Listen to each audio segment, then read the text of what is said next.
Hello, hello, hello, everybody. We are ready. Wait, let me check real quick because I have my. Oh, damn. I'm actually through. I've only 2 sides left. Like, this is the last page, and then there's like a backside to the page. And then that thing is like done. I really thought I would have more, but anyways, I guess.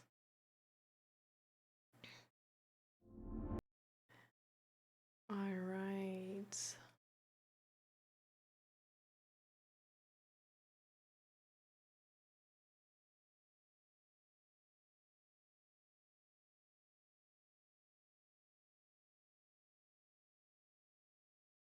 So.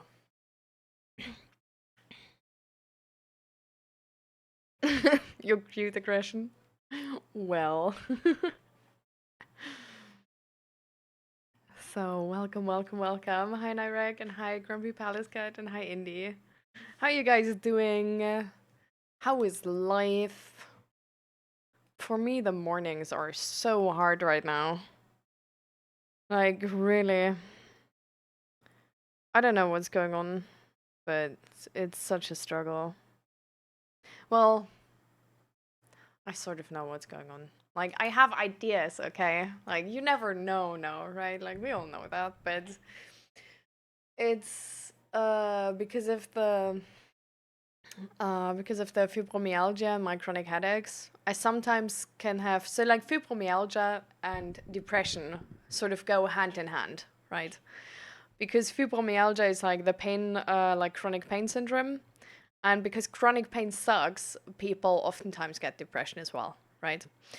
Um, and not only because of the sorry, because of the chronic pain, but also because of all the other side effects to it, right? Like the exhaustion, bad sleep, and all of these things, like that you can't properly work out and all of these stuffs. And that sort of like really makes like depression like way more likely. So oftentimes it's a thing where like I having all of these things, I need to be really aware of my symptoms, so to say. So, because it's sort of like a slippery slope towards depression, if you so will. So you always have to check, okay, is this now like just because of fibromyalgia? Is this because of like depression combined with fibromyalgia? And like you don't really have to like do anything, you just have to manage symptoms better. Or is this like actual depression and you should like seek out therapy, get some more help, talk about something which needs to be talked about? But so for me, the past couple of days, been like really fun. Like we had lots of fun in the past time because of like the good weather, going to the beach. Those things are always amazing. Like warm weather for me personally is really good, really good.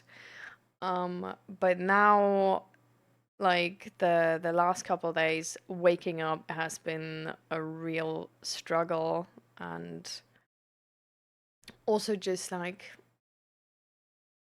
eating, showering, all of these things. But usually, I mean, and that's like the classic, right? Because like if you're sort of like struggling with anything like related to depression, most things are just you lack initiative. Like starting something is really hard, even though once you started doing it, it's maybe going like really fine and it maybe feels really fine or is maybe even fun. But like the starting part is like really, really complicated.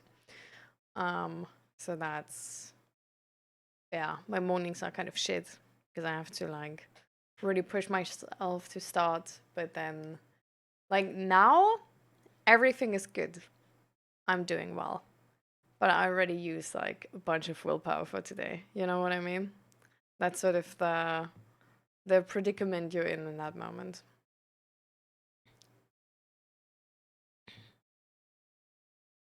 Bonus full day for you. Perfect, Indy. I mean, I would like you to be like already healthy, but nice side effect. So yeah, so that's how I'm doing. Um, yeah. Oh, oh, I need that stretch. Oh, yeah. But that's really what's going on for me. Um, so tough mornings, but once I, like push through, it's going well. But it's just a thing which makes me a bit worried. So I'm really like watching my symptoms there, if it gets worse or something, and trying to work out if I have like some type of strategy I can like make it better. Um, but yeah, I think like the past couple of days that it's gotten worse could maybe be because of the temperature change. It got like colder again. It's not like actually cold, but just like colder than before. And these temperature changes are actually like influencing fibromyalgia very commonly. So that's that. But yeah. So that's my side, but you do what you gotta do. There are times of the day that you have more energy. Well, essentially, like, I don't like it's really just once I'm past initiating something, it's like I'm good to go. So like it's a very classic depression struggle of like initiative non-existent, but once you start something like there's like you can keep going, but you have to like get the stone rolling first. And hi, smoking. Welcome, welcome. How you doing?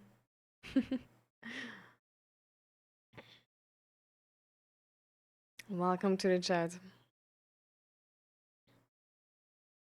Where's your health, especially AF right now, Indy? And again, how's everybody else doing? How are you all doing? So the cold negatively affected? Yeah. Like fibromyalgia like is essentially like low key affected by everything. Like it's affected by so like temperature is a very common one. Apart from that it's like nutrition, overall well-being, exercise, stress. It's like essentially it's everything which influences your energy levels. Because this chronic pain syndrome, right? It takes energy. Like that's the, the most annoying part of it. Like feeling pain, having pain takes a lot of energy. And that energy you can't put into other things. So, and it's like what that energy does as well is, for example, that you can't do as much as other people, right? Because if you do as much as other people, you're way lower in your like what you have like in terms of energy left. And then you're, for example, like you're more irritable, you're like more like on edge than other people because you just have less energy than them, even though you did the same things, because you did it with having pain the entire time, which just makes your energy expenditure like way higher. And like if it's colder, you use more energy, right? So, and hi, Lady Reinhardt. Welcome, welcome. Hi, Mr. Dio. Welcome. How are you doing? Oh, you're at work? Okay. So, Mr. D, I wrote your message and welcome. How are you doing?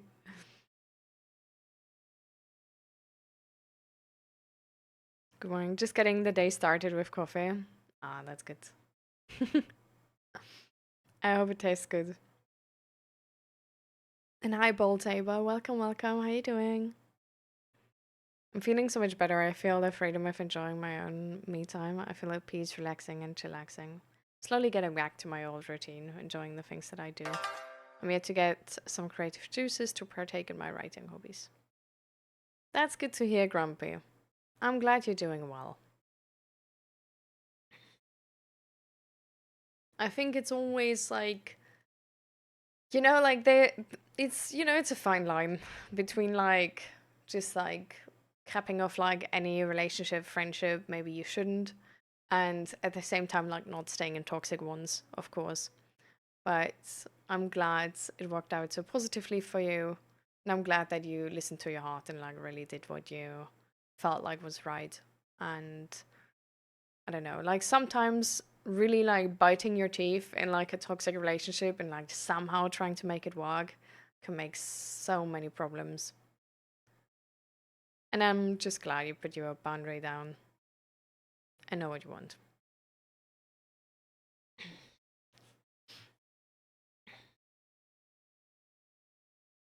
Pain sucks can relate to that daily struggle. Yeah. Do you also have like chronic pain or something? Or the slight depression symptoms? Or like slight is maybe an understatement.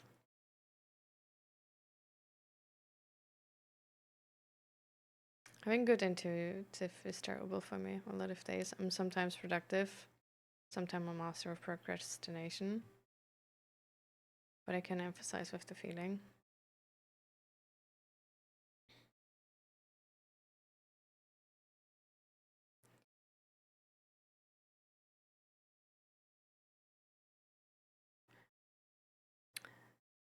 I'm slightly confused. What intuition? Like I can't make the connection between intuition and like being sometimes more productive or the master of procrastination.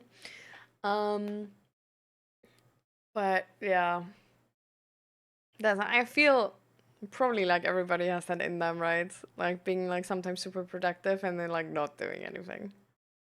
And hi Fluffy, welcome, welcome.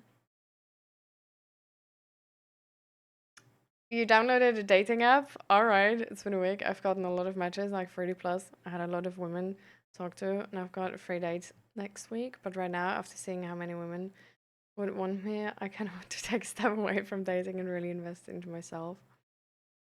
And for uni, a relationship is so fun, but I treated them like jobs, so that means planning dates and flowers, and I don't know if I want one anymore. It's kind of stressful and hard. Oh, suffering from success. Oh. I mean, like even though you have like so many matches, you can still just be like, I mean, first of all, that's usually why you don't like do it as much in the beginning, right? But I understand how you were like, it's probably going to be 1 in 100, like I'm going to keep swiping. But you can still just tell them like, hey, I already have like dates planned with like 2 women now, and I want to, like have my intention on them. And if those don't work out, I'm gonna get back to you or something like this. I mean, that's really okay, I think.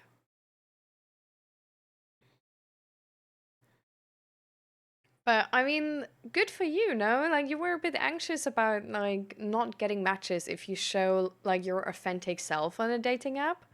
And like, do you feel like you've been like really authentic with your dating profile, Mr. Deer? And hi, David. Welcome, welcome. Do you work as a mental health counselor? Um, I don't know how so my first language is not English, right? So pardon me. I'm unsure about the definition of counselor if I were to translate it. I think the safer thing to say is I'm a mental health coach. Um, so we do just here like community work and giving out like education and resources and all of that. But mostly it's more about like mental health awareness and I guess we also do like coaching spotlights. So that's what we do.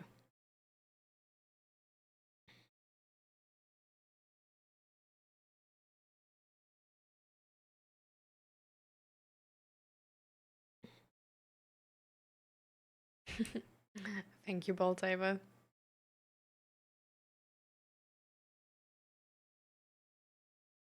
And I'm glad that you're doing good. Broke my back in 2010 and hasn't stopped hurting since. Get that depression too. Hmm. And I mean, I guess you've probably been to the doctor, right? To get a fix for the pain, but they couldn't find anything, or how did that go? Like for me, doctors were also like surprisingly unhelpful, sadly. But so how are you handling it? And do you have like a therapist who's helping you to deal with all of this and like try to like build like a regular life? Like usually if you have like chronic pain, there's like programs you can do where you learn how to live essentially with chronic pain and how to still shape a life worth living.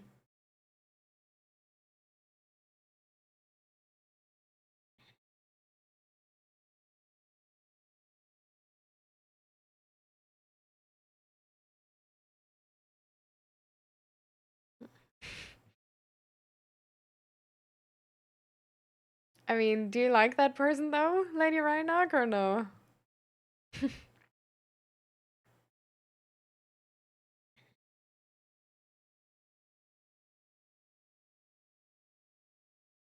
And in the, I'm always the person who's gonna be like, I'm not sure if I want to call it lazy. You know, I think laziness is technically, if you look at it, quite like, you know, like a word which has like a connotation to it, you know, not just a slight connotation to it. And I feel like in a lot of cases, laziness actually doesn't really describe the situation really well. Because I feel like sometimes we avoid things, but we avoid them for a reason. And if we call ourselves lazy in that moment, it's just like sort of, it's not really accurate, right? Because we don't intend, like we know that we maybe should do it because like society told us or somebody else or whatever. But there's a reason to why we don't do it. Like there's a reason to that avoidance.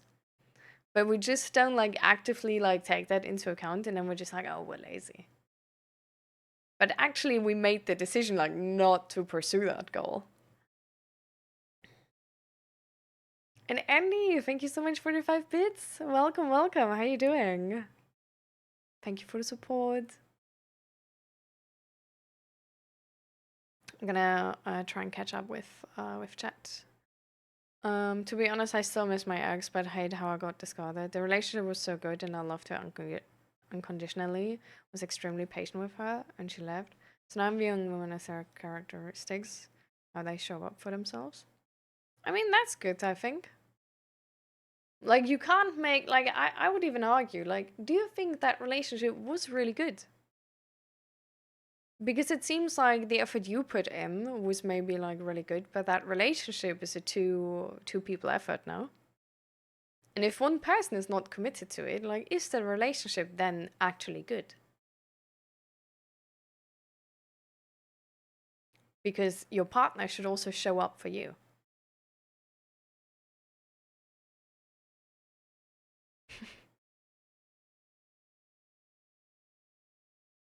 I used to feel like women were so special, and now after hearing so many tales of divorce and how every woman in Sydney wants their man to lead, like women are just lesser men. No disrespect, women are awesome, but I want a strong partner, not a liability. Hmm. I think, these tales we hear um, are usually one-sided. Like they're not an accurate representation of society, right? So because it depends on like who we listen to. So for example, as a man, you probably hear more stories which other men tell, right? Versus I as a woman probably hear more stories from like what other women tell me. So that's already like a pretty biased information group. And then on the other hand, like what is shown to us on social media, for example, right? So I think I wouldn't take. I feel like that information is not really good information to shape a generalized assumption about society. I think there's still very, very strong women out there who really even look for a partner who wants a strong woman and who would like a strong woman. I think there's also a lot of women out there who think that men don't want strong women, right? And who try to, on these dating profiles, maybe not show their authentic self, but instead try to like look smaller and more approachable. So I think if you say that you're looking for a strong woman, and you say that on your dating profile, for example, like, I love strong women, and like, please don't try to like be small for me or whatever. The stronger the better, essentially. Um, I think you're gonna find some. And I think you're gonna find people who are happy that they found a man who actually loves strong women. And is not like threatened by them, for example.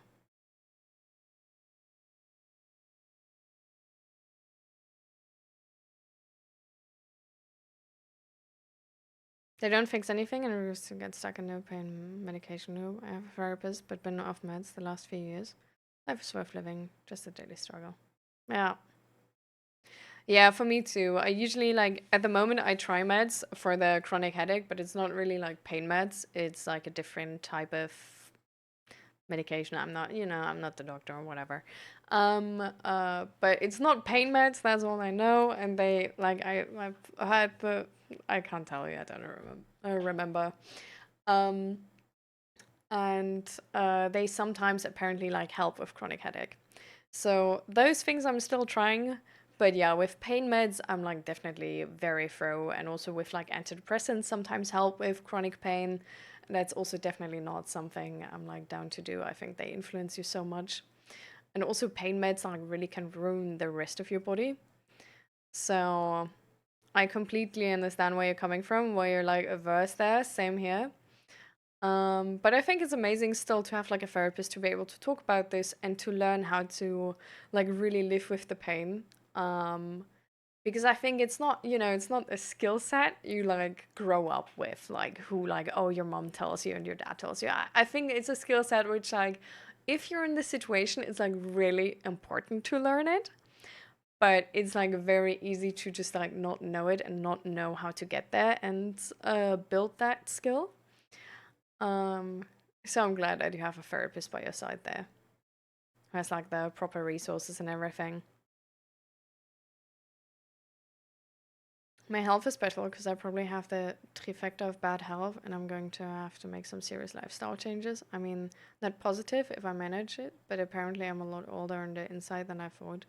Hypertension, gout, and we still got to do more tests, but probably diabetes too. Ooh. Oh, so when did you get those news? How long are you carrying this with you? Like, is this rather fresh? Because I feel like I remember when I got these news that it's like fibromyalgia, for example, and that there's like so many more things going on.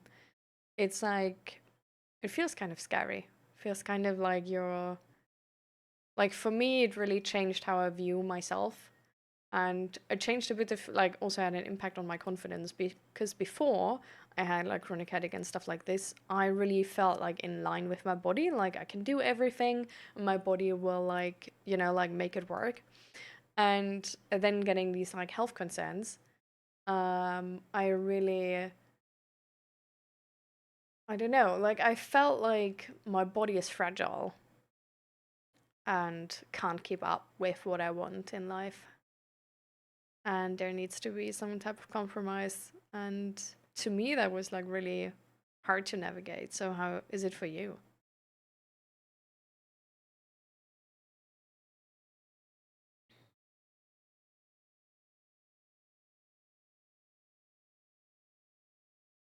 I don't know if I found a strong partner at 24.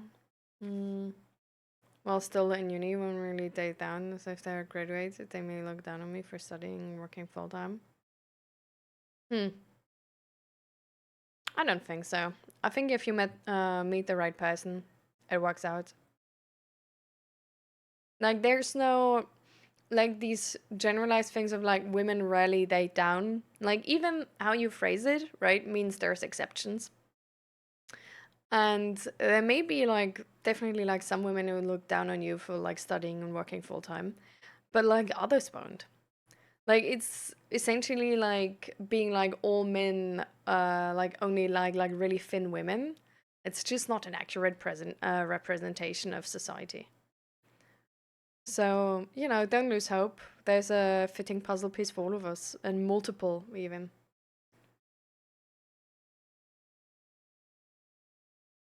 Just working? Alright, Andy. I'm doing kind of fine. Like, getting up was hard, but now we're rolling. I unmatched because unfortunately she wasn't my type, but that makes me feel like a bad person. Like, there's so many problems with apps. I'm rating goals out of 10. This doesn't make me feel good. I mean, I think it really depends on how you view these apps. Like, if you view these apps as like just, like taking into account and like rating them based on their appearance, then like sure, it's rating goals out of 10. But you can also just, like depending on like what they say about themselves, like there's always these questions you can ask, which are like give you a lot of intel about the person, and like you can use them in the way you want to. Will probably not match to like everybody on there, right? But we'll find you the right person.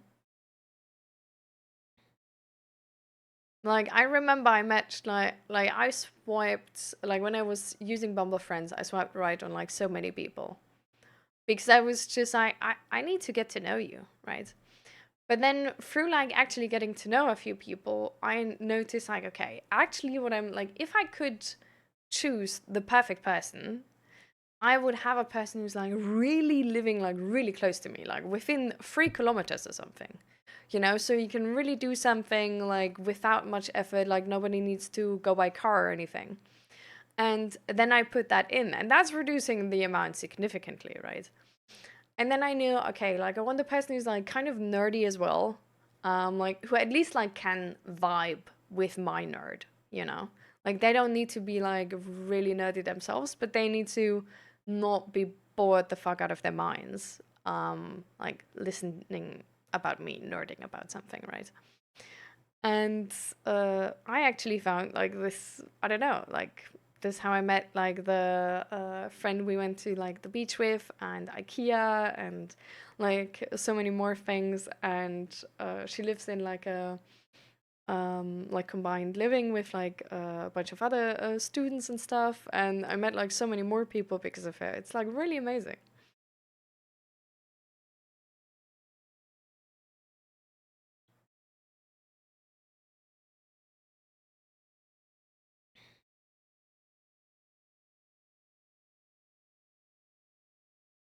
Yeah, I mean, you're definitely right. Smoking cheats with like can't compare productivity to others because someone will always say do more. But the thing is, I'm comparing it to me and what I want to do in life, and I want to do so many things. And I was like back in the day, I was like really productive. So it's an adjustment. It's an adjustment to not be able to do as much as you were before.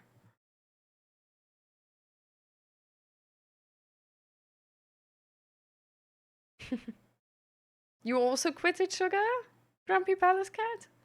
My mom does that too, I can't imagine.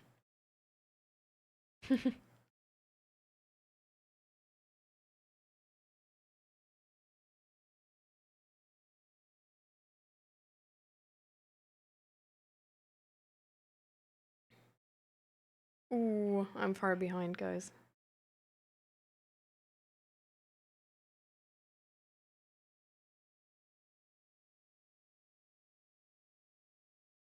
Hmm.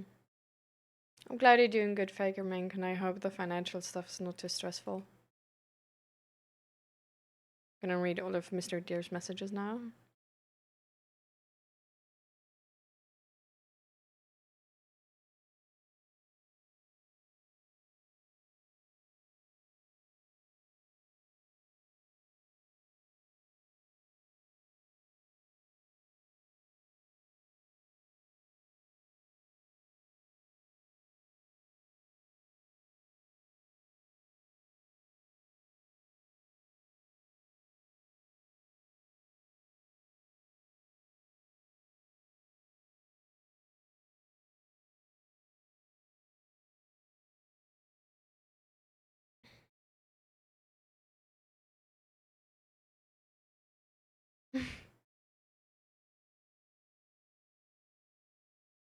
Mr. Dear, that's quite a change, no?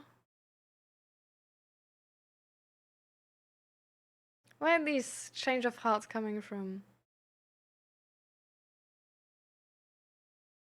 Just a second ago, you were like, I want a woman who loves me unconditionally and I'm not gonna take less. And then you switch over to going back. What is going on there? What is happening in that moment?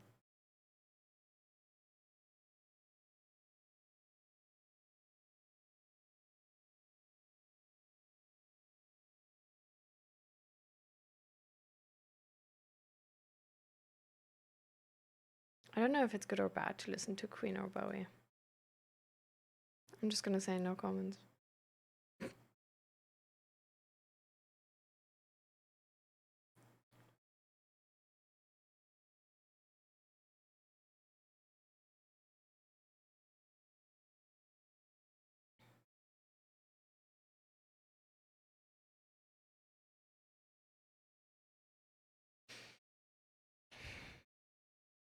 Should we move into a spotlight maybe, Mr. Dear?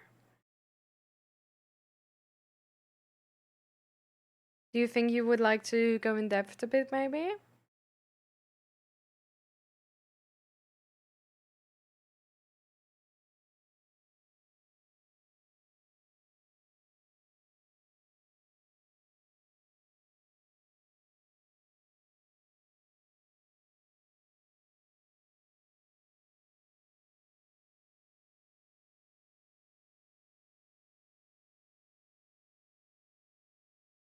It's good that you're going to the gym, Mindy. I have to go to the gym as well. So whenever you go to the gym, tag me in Discord, okay? You can spam tag me, it's okay.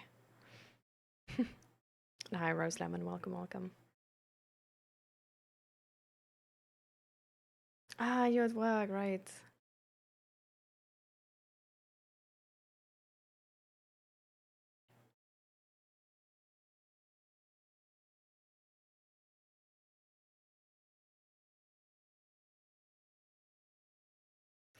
So there's some things I want to share, which I had to think about when I read your messages, Mr. Dear.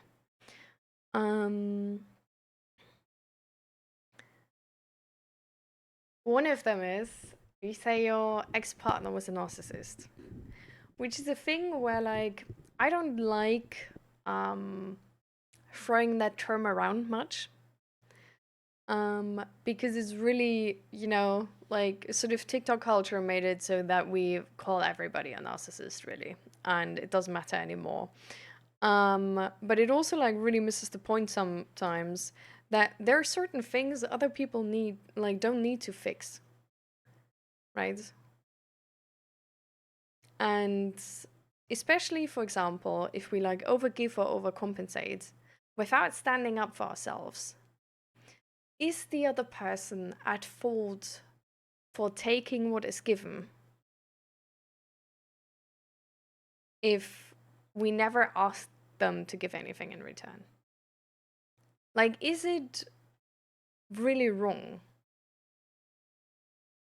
Because I would argue in that moment, we don't show up for ourselves, and that's the problem. And not really like, like if we don't tell our boundaries to our partner, how can they know? If there's never consequences, why should they listen? Like, it's very natural to strive for comfort, I think. And although, of course, there should be like this will from our partner that they want us to be happy as well, I think it's actually really hard to be with a person sometimes if they don't communicate those boundaries. Um, so, what I'm thinking in that moment is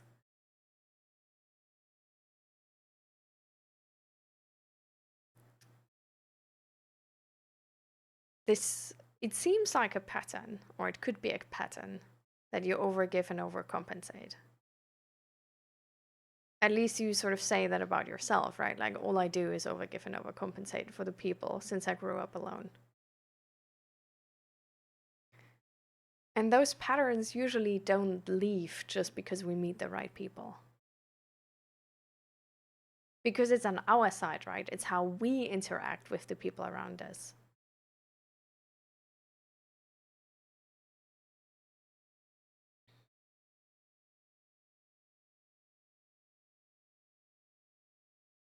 And I think, especially if we, for example, derive our self-worth from that and how useful we are, and think that we don't deserve things,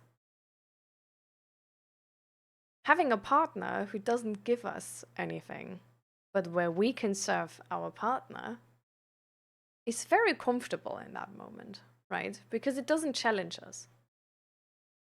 Like, it fits perfectly in our worldview that we don't deserve things.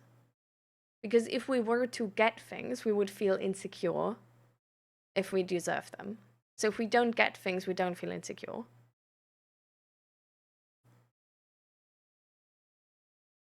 And if we can serve another person,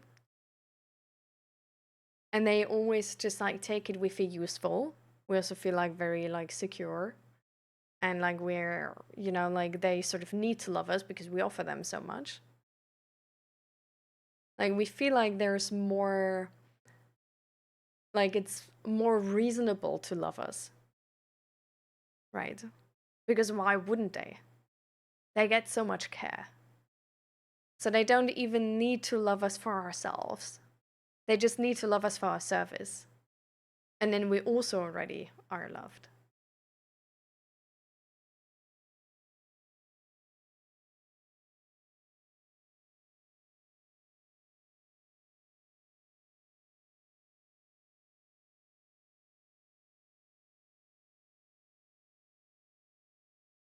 And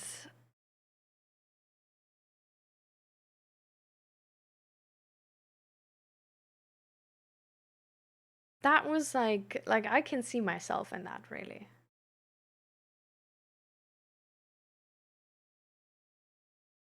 It's not an uncommon place to be in.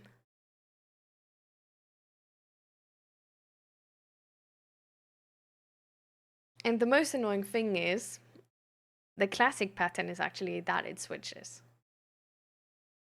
That like in some moments you feel like, yes, I'm gonna stand up for myself and I deserve the world and I'm so perfect and amazing. And the next moment it feels like I just want to be loved by anybody and I don't care what I have to do for it. I don't care what I have to sacrifice for it. As long as I'm loved, or I have that feeling that I'm loved, I'm gonna sacrifice everything for it.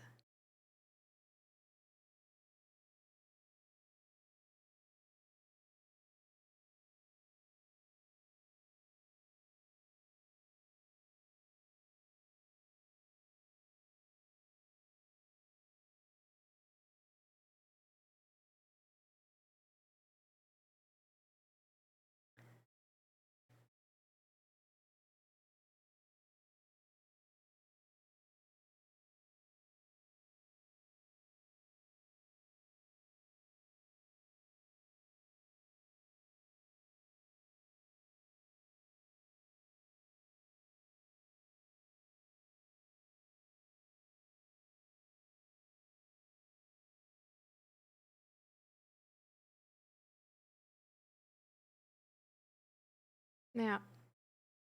So you had exactly that. You never had to challenge the insecurity that you deserve something you got because you didn't get those things.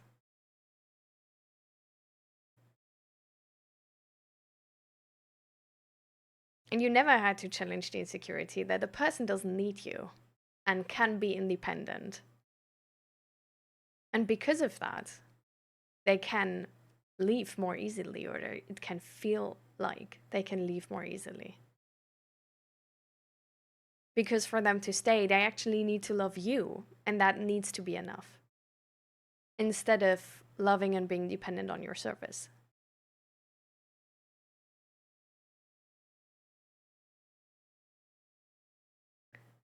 I don't think it's only about not accepting bare minimum. I think it's really what is behind that you accepted bare minimum.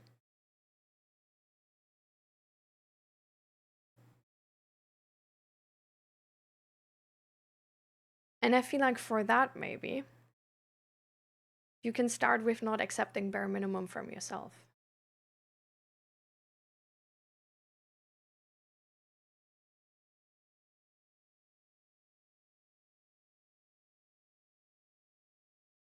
You know, buy yourself flowers. Spend the money you earn on yourself.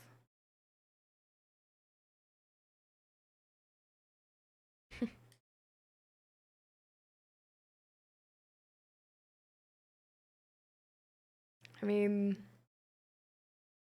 beauty is always kind of superficial. With 80, it's gonna be gone anyway. Or it's gonna change, at least.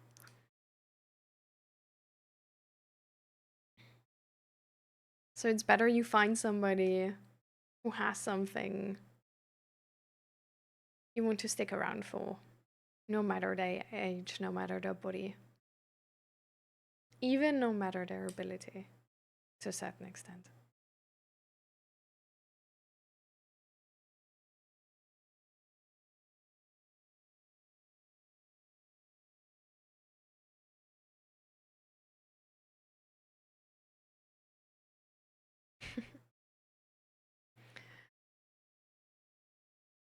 I don't think, you know, it's. I think actually, even taking a break now would not be too bad. Because right now you haven't worked through the stuff from your past relationship, but you're going into a new one. Or you're sort of like on the way, right? So, how will you not give too much? How will you stand up for yourself? How will you set boundaries? How will you take what is given to you without feeling bad? How will you let somebody be independent without feeling insecure?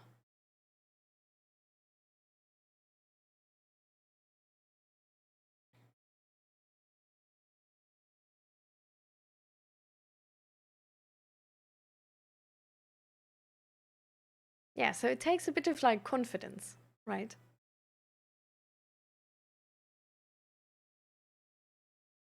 It takes loving yourself. Knowing that even if it doesn't work out, you're going to be okay. Even if it doesn't work out, it doesn't mean that you will never find a partner. But it just didn't work out with this one and you're going to find a new one.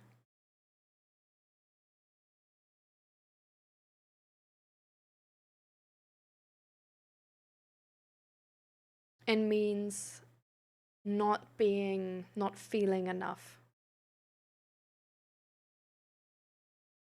And not retreating. Trusting your partner that they love you, even if you don't feel enough.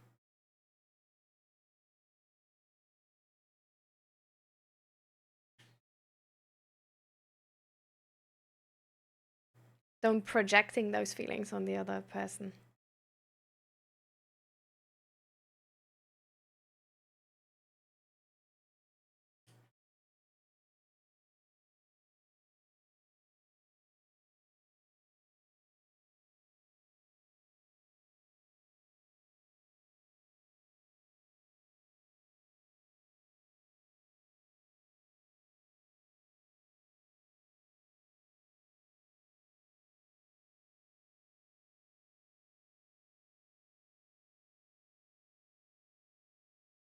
I mean, the thing is, if you sacrifice everything for somebody else, and you never put down boundaries and stuff like this, you don't let them close to you, right?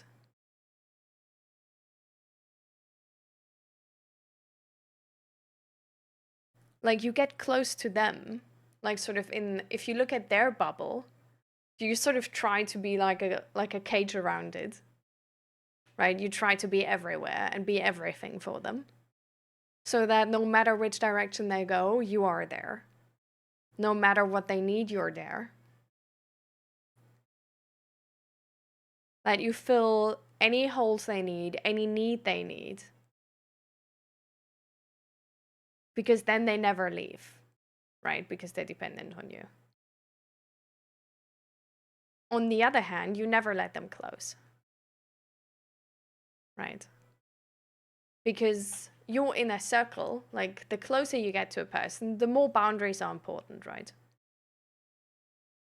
Because, for example, if you talk about really vulnerable things, you need the other person to be really careful. Because it is way easier to hurt you. It's essentially like if like a surgeon, you know, like the difference between a surgeon and like, I don't know, somebody from an ambulance, like putting like a plaster on you or something, you know. It's like the closer you are, the more careful you have to be. The more boundaries are necessary. The more it's important to say like, this is off limits, that's not okay. And that's not okay. And this is definitely off limits. That part is okay, and that part is okay. If you never share any boundaries, you either let them close, but also let them completely walk into the mine. Like, you can imagine it like there's like, you are like in a tower in the middle, and there's like a minefield for like 100 yards. And you can call with the other person, like you can talk to them. So either they come closer and you tell them nothing. You just sit and watch. And if the mine blows up, the mine blows up. And then you say like, oh, I was hurt so much. My flower garden is now gone. Well, easy for you to say. You could have told them there's a mine. Really, like, both of your, like, you know, responsibility in that moment. But yeah, they blew up the mine, right? Or they just don't get close because like they're like, brother, it's a minefield. Like, if I try to get close, like 50-50 chance I'm gonna step into a mine, right?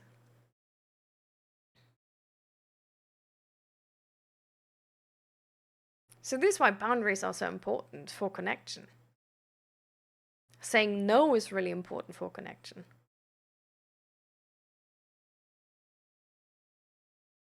I mean, I don't know. Let's take it further. Like, example, BDSM. If you don't have a safe word, you don't start. There needs to be a very specific boundary that's in this entire community for a reason. If you don't have that, things are getting bad real quick. So bad that nobody touches that even. Nobody's doing that. That's the same thing with love. Like, the closer you want, the more necessary is it to communicate about boundaries, say what's okay, what is not okay, share what is maybe like making you insecure, or if there's certain ways you would like to talk about that or no. You need to share more of yourself in that moment to make it work. So really, in that moment where we think like, okay, I'm gonna sacrifice everything for the other person, and I'm not gonna share any boundaries or what, we hold them away from us. We don't let them get close.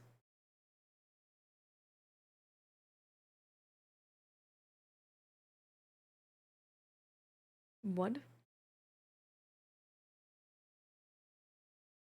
What is that in there?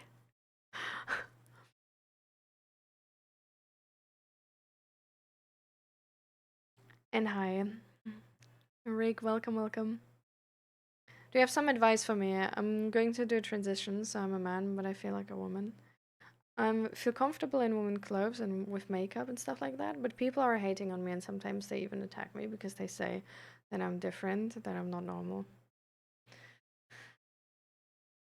What type of advice would you like?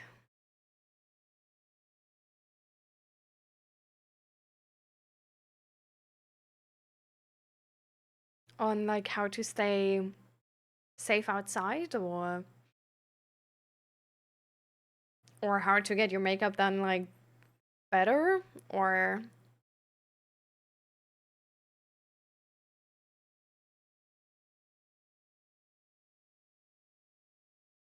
to feel more happy? Well, I mean, you are in a position which is just unfair, right? Like, it shouldn't be like that. So, I mean, I guess one option is always like move to a country which is more open minded, more accepting.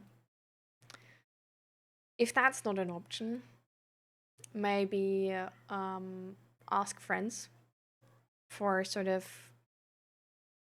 just like to help you, like to walk you home, to pick you up, to sort of carry that burden with you.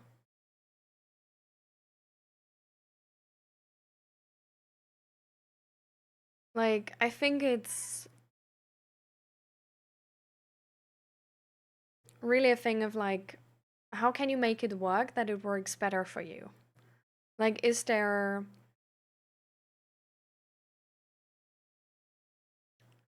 an option how you would,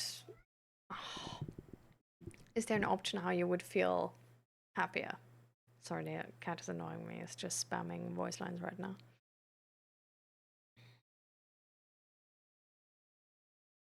Like, what would increase your happiness the most?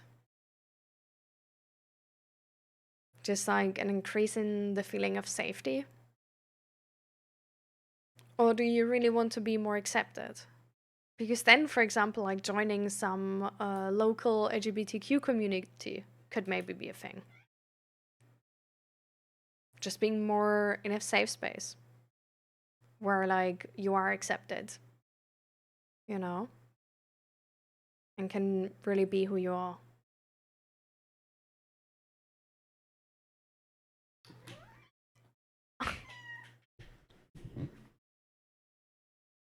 No.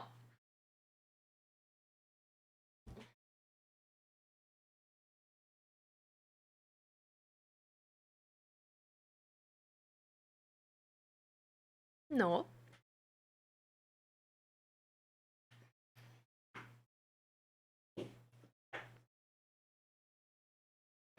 I tried waiting for the moment where he stops meowing to then be like, "Oh, and now you can come up." But he just spams it through. Like, it really doesn't matter. He can't go like 2 seconds without meowing. So it's gonna take a few more tries for him.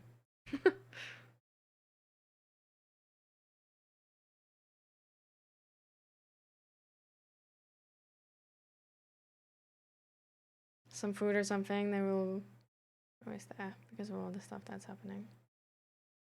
Hmm. So what would be like most important to feel happier?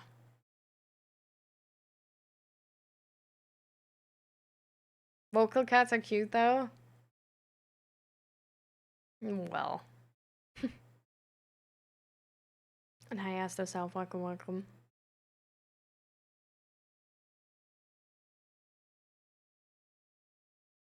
I think vocal cats are cute to a certain extent, but he's a voice line spammer.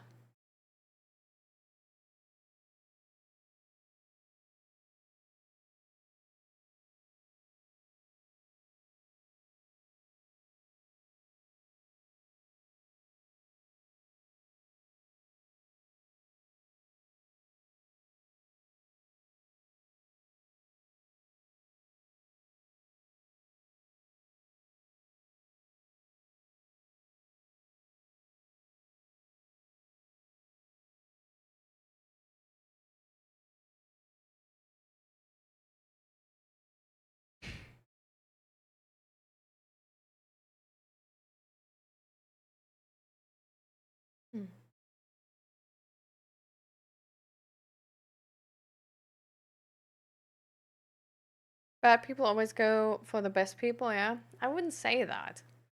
I would say boundary overstepping people go for people without boundaries.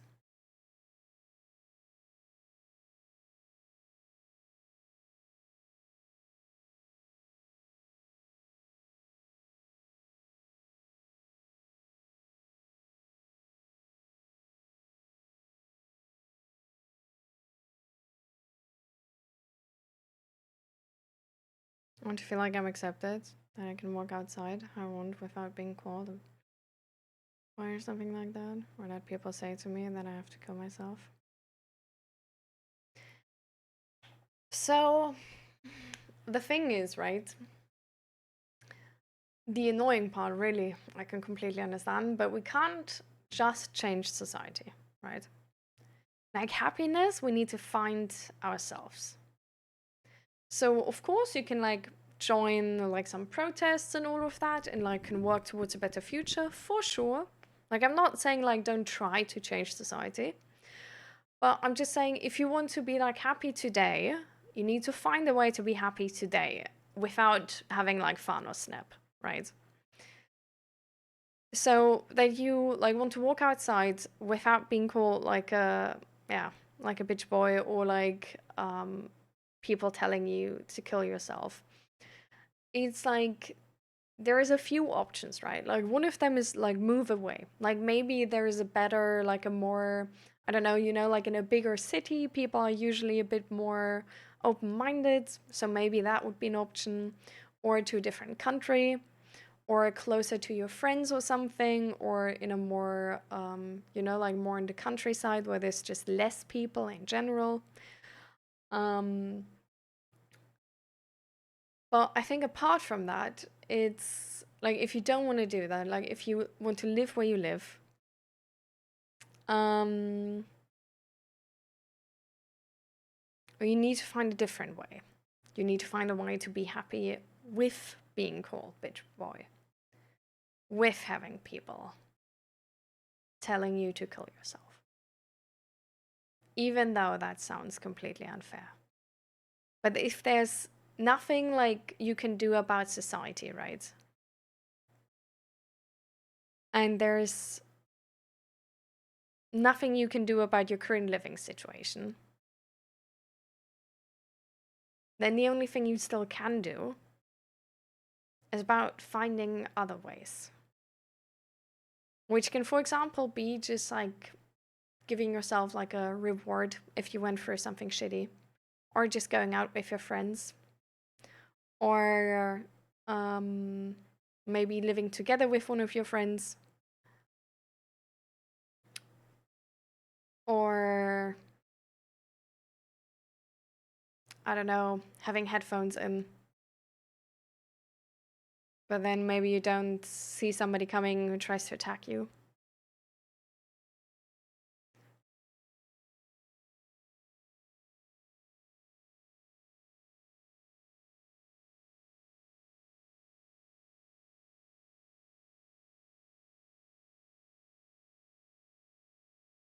Yeah, I mean, it probably is.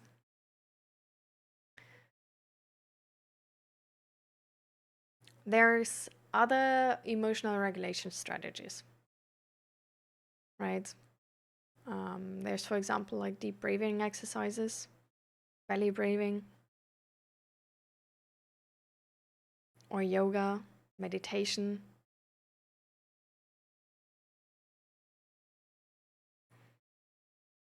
exercise in general.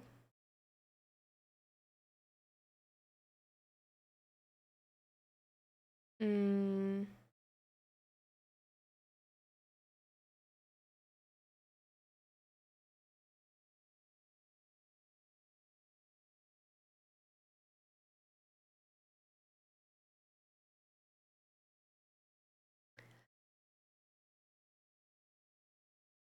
and I think mentally,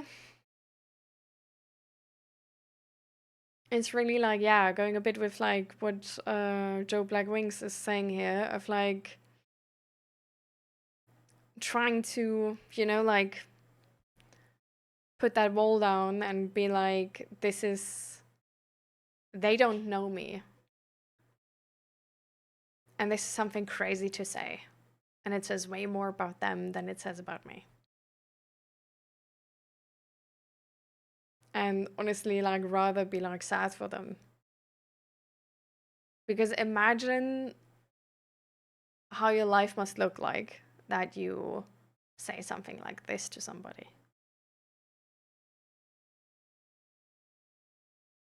Mm.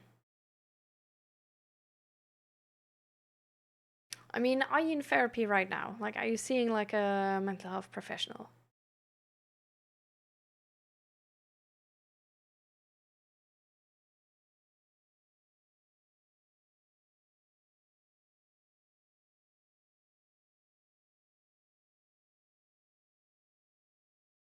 All right, Mr. Dear. See you then. Bye. I do, but it's not working that well. Did you share that with your therapist?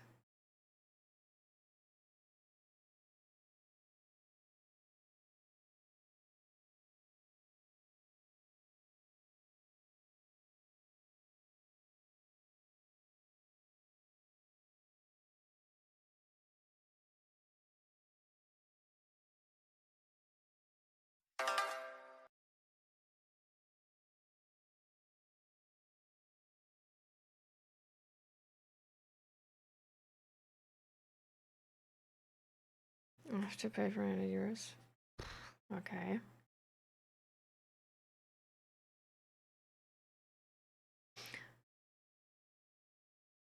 So what is not working too well with the current therapist?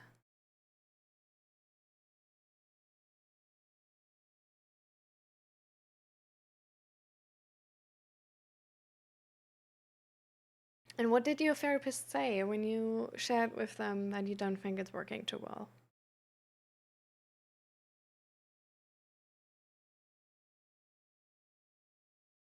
Hmm. So what did he say to that?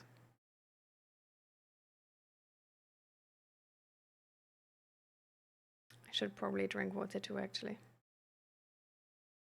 And hi, White Lighter, welcome, welcome.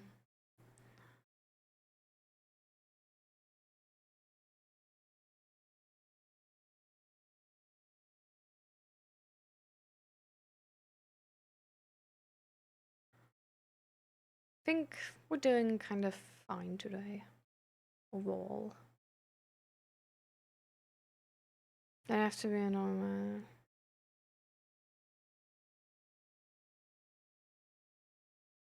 And he's a therapist?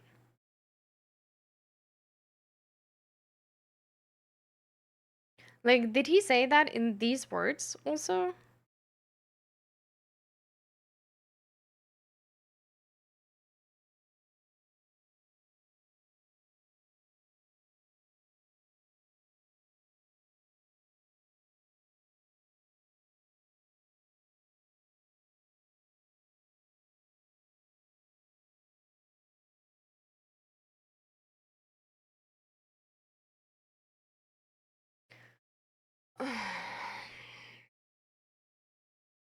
Mm-hmm.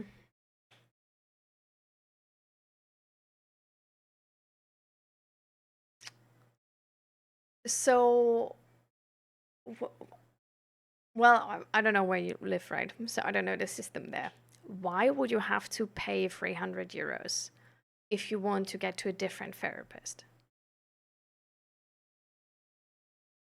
Is that like how does that work?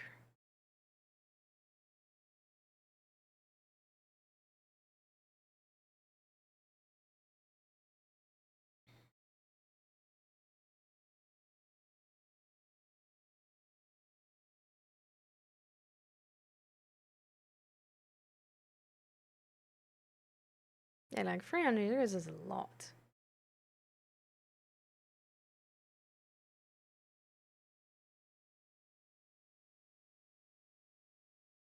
I mean, I don't even know if it's cancellation fee or like switching fee or something.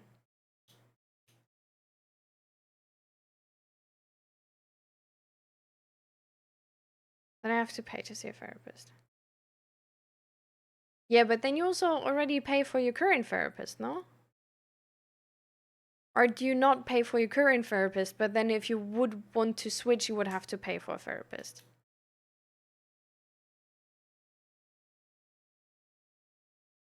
You do. Yeah.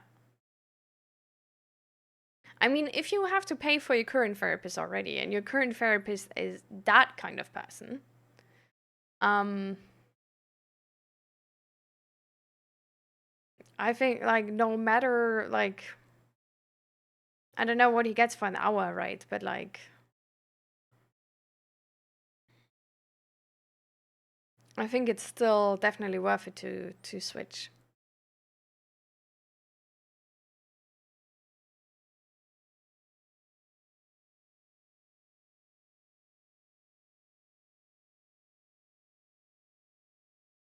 And maybe find a therapist which is like specialized on or like says somewhere like on their website and whatever that they are specialized on LGBTQ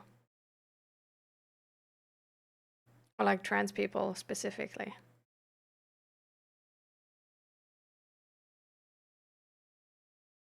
Because that's we don't want to have that type of situation again. Mm.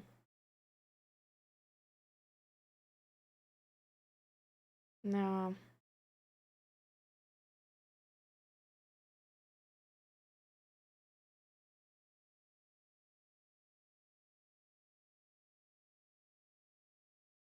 Mm. I mean, do you have websites for those, Grumpy? I mean, it's always good to share those resources, right?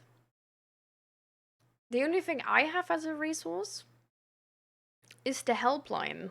On this website, you can find a helpline. So, for example, for like suicide helplines, but not only suicide helplines, they also have a bunch of other helplines. So, actually, if you click through, they are like you pick your country and stuff, but then you can say for LGBTQ and like relating LGBTQ struggles. So maybe you know those people then also can actually refer you to a good therapist or help you if there's like any sort of free options for therapy or if there's any option to get out of the 300 euros cancellation fee or what it is. Um, you know,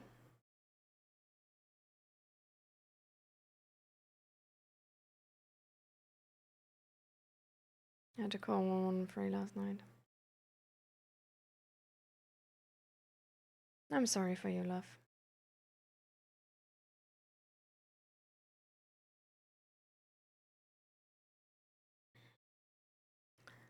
So then maybe the website is not too bad. There is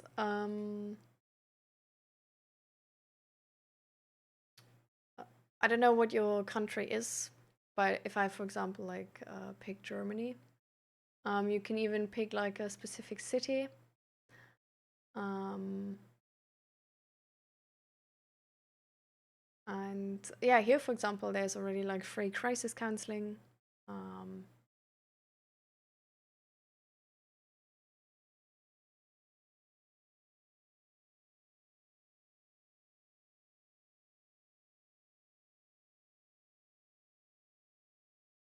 wait, I clicked too early.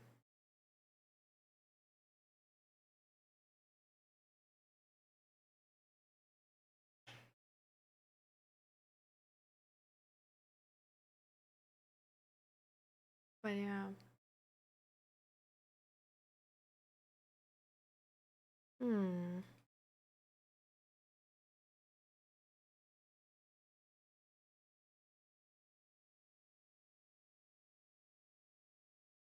I'm really sorry for you, love. Try to talk about this with your friends, especially if your friends are so supportive already. Try to share this with them. And do call the like check out the website I sent you and see if there is for your country if there's LGBTQ helplines. The way you go about this is like if you're at the start of the website, you pick your country and then it tells you to pick a city too. But you don't do that. You like because you don't have to find fill this field, and it will give you like less resources. If you pick a city, because it's not going to show you the country based hotlines as well. But then there's a topic below, and there you can pick gender and sexual identity. And then you just say search for helpline. And then there's like specific helplines which are around the topic for LGBTQ. And then you just, like this is not like necessarily like a suicide hotline, but this is just to share and talk about what you were struggling with. Because it's hard to be alone with stuff like this. Yeah, I can understand. It's a tough situation.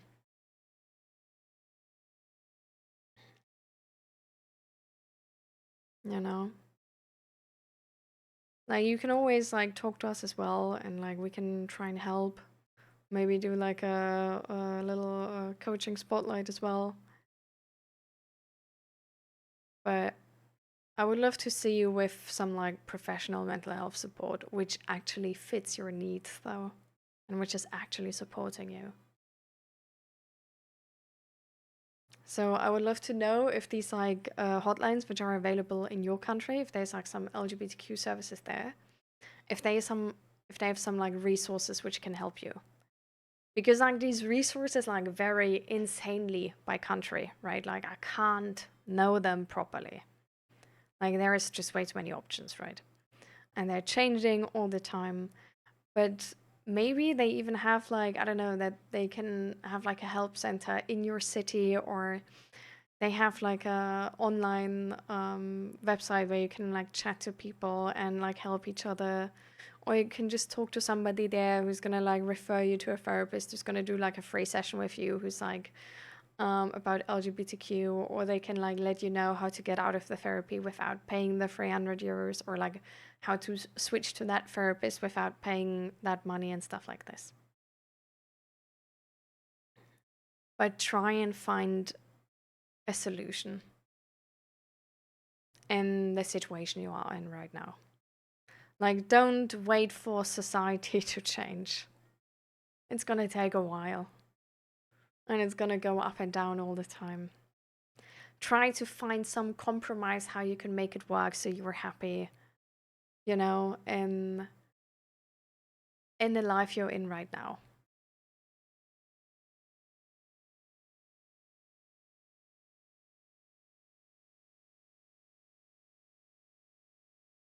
Hmm.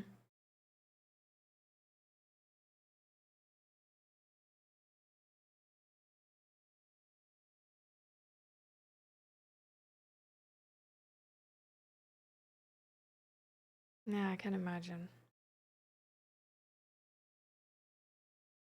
This is exactly why. Like, you shouldn't be alone with this. There's a lot to carry.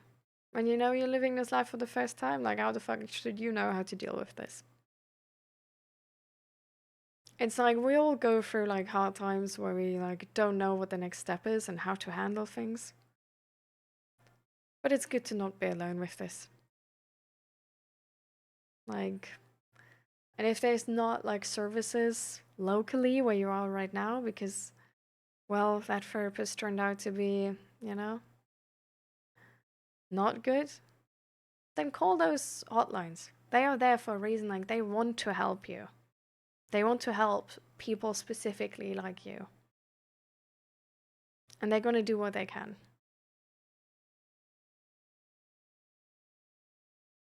Ah, it's BetterHelp. They have like some free sessions. Amazing. I didn't even know.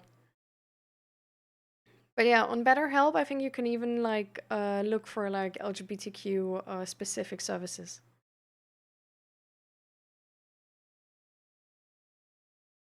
and share it with your friends. Rigby, like really, like whatever you do, just don't be alone with this. Don't carry all of this alone.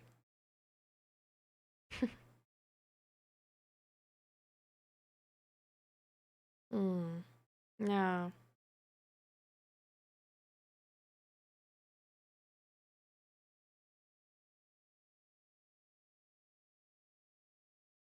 Yeah.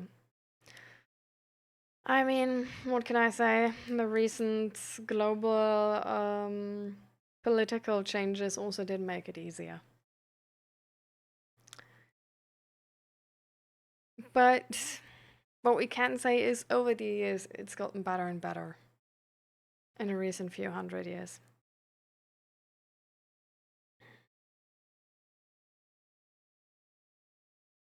But I think we always, like, it's never going to be perfect. And it's never going to be fair. And we have to find a way how we find happiness in the here and now. And that's actually, it's really possible in so many more ways than you might think. It's like humans as a species are really resilient. So just know, like, even if you don't like see a way how to make that work now, it doesn't mean there is none. So talk about this with your friends. Talk about this with this helpline. And then go step by step, tiny steps.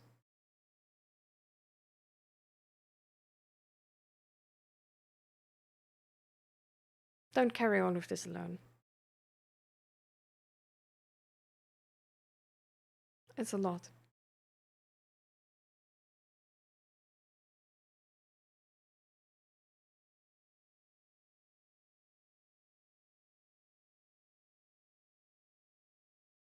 I'm sorry, love. But I think, sometimes it's even good to feel those feelings, even if they suck. Because we have those feelings anyway, right? No matter if we let them out or I keep them in. But if we let them out, have a good cry, that actually is emotional regulation. It works really amazingly. So, in a sense, it's a good sign that you cry.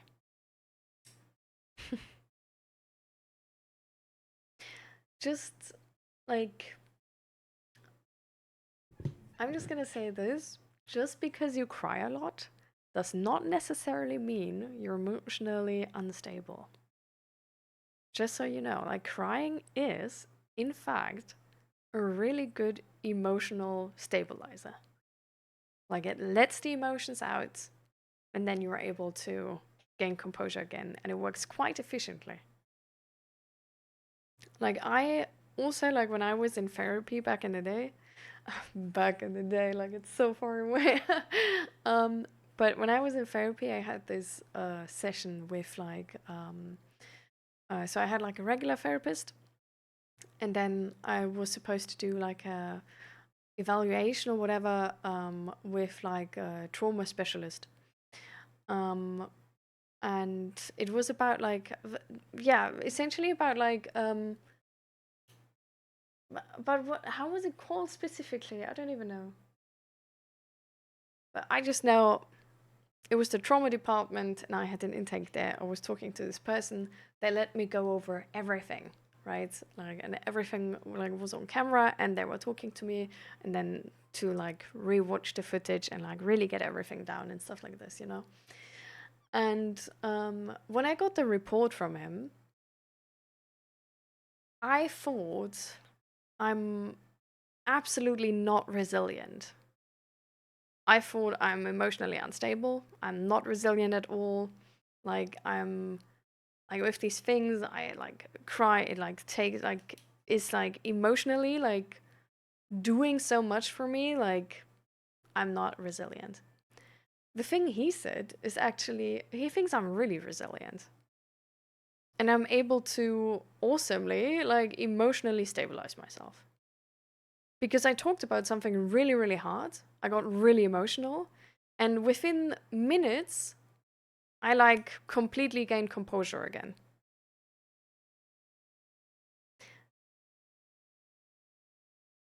And when he told me that, I was like, huh? But, like, doesn't, like, I thought, correct me if I'm wrong, I thought it means you're just, like, fine throughout. Like, you just, like, you don't cry, you're not, like, you don't get angry. You're just like, like really flat, if that makes sense. And he was like, no, that's not really it. Like, sad things are gonna be sad. Unfair things are gonna be kind of annoying. Like, we feel a lot of our feelings for a reason, right? Like, they're not there for no reason. If you tell me the story of your life with major trauma and all of these things, of course it's gonna be sad. Of course it's gonna be emotional. Like, it would be weird if it's not, no? And you regulated your emotions within a few minutes. Like, you cried for a short duration, you did breathing, and then you were back to normal. And I was like, what? Like, that's. So I'm doing it, like, right? What? But yeah, so don't, all I'm trying to say is don't blame yourself for, like, or don't think, like, less of yourself because you cry. If you're in a shit position, crying is really valid. Crying is really normal. Not crying would be concerning. Like, imagine somebody just, like, lost their house or something. And they show no emotional reaction to it. They just say, like, yeah, it's fine. Like, I would be concerned. I would be like, okay, they're clearly, like, suppressing emotion. Like, they can't, like, they're gonna, like, I don't know, burn out in a few days or crash the fuck out, or, like, there's gonna be, like, whatever, but, like, don't trust it.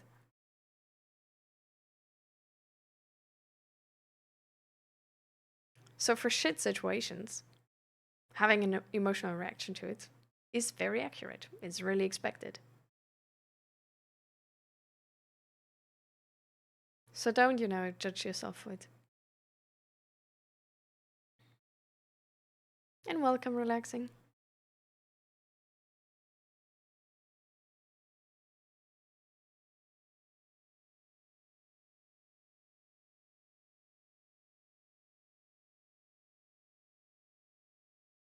No, I don't play keyboard. This is my husband's.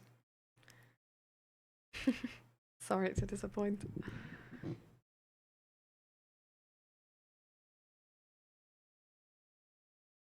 I'm always doing the best to help people, but because I do that, I forget that I have to take care of myself. It seems like taking care of yourself is not as easy, maybe, as taking care of other people. Could that be one of the reasons as well? That for sure was one of my reasons back in the day.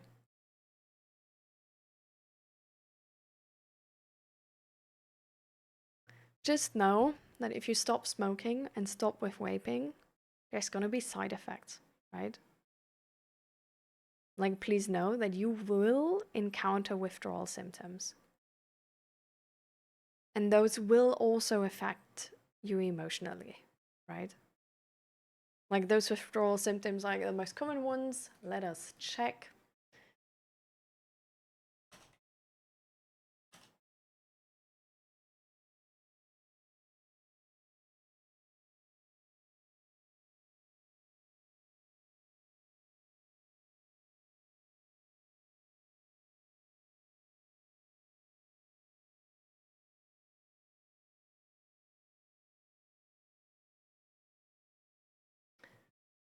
So, of course, like having the urge or craving to smoke, right?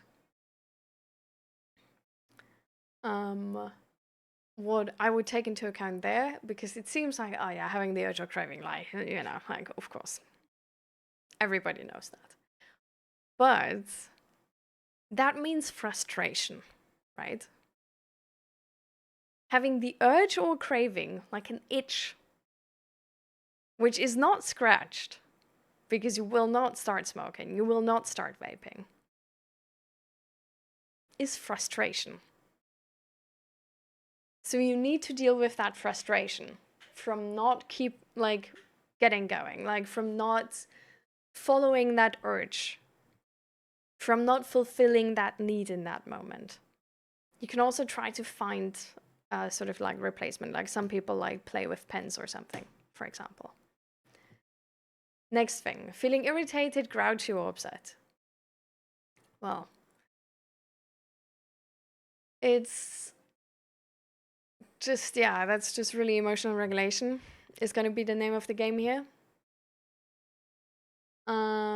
Feeling jumpy or restless, it says. Next thing. People say like physical activity, just like exercising helps. Having a hard time to concentrate is going to be one of those withdrawal symptoms as well, which then, for example, just means for you, just, you know, like if you notice like you're not getting as much done as usually, you're not as productive as usually, don't be that hard on yourself. Like, just know, like, it's the withdrawal symptoms. It's gonna come back. Take things slow. It's gonna take a bit longer. Don't set your bar too high for that time. Having trouble sleeping. Really try to focus on good sleep. Like, if you do other things which can interrupt your sleep, try to cut them out. Like, try to, for example, like, don't drink like coffee late or any of that, right? Like, really try to do everything to have a good night's sleep. Because if you don't for a few weeks, that's going to make everything else worse. That's really like a snowball effect. For example, like also exercising before going to sleep can help. Staying away from like PCs and screens, right? Reading a book, for example, listening to a podcast or something like this, but something boring. That's really important. Feeling hungry or gaining weight is one of the withdrawal symptoms. Ways to manage is apparently like snacking smart, being active, and if you do eat, focus on eating. And another one is feeling anxious, sad, or depressed. So especially when you say it's influencing like your mood already, that if you have to go out, that other people like might scream at you and stuff like this, and that you use nicotine a bit to relax from that and deal with it, then that's going to be maybe one of your hardest to go by. And there you just need to know that it's going to stabilize. Like, all of these things will stabilize after a certain time. So try to find healthy coping mechanisms for the time being. You know, like, treat yourself with kindness and grace and understanding. Talk to your friends. Do things you like. Plan enough, like, rest and also emotional rest and emotional resets to really be able to handle all of these withdrawal symptoms.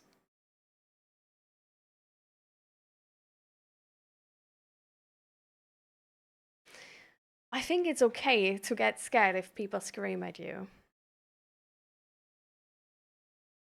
I think it's really okay.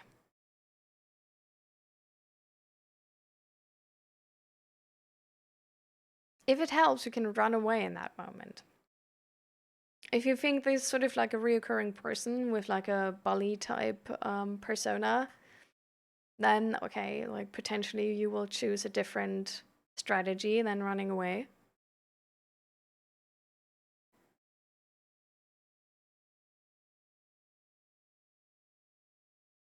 If it's like holding your ears closed and like walking away fastly, that's okay.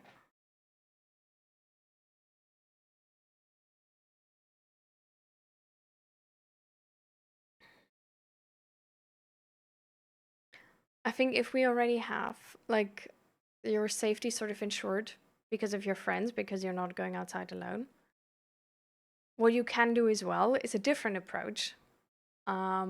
And that approach would be to try and remember in that moment that you're safe. Like, you're physically safe. They are screaming at you, there is loud noises. What they say is like, you know, like not feeling good. But you are safe. Like, you have your friends with you. You don't need to run, you don't have to fight. You're safe.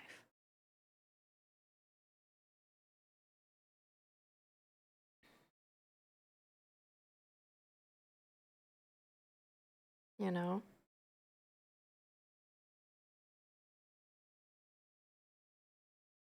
Mm,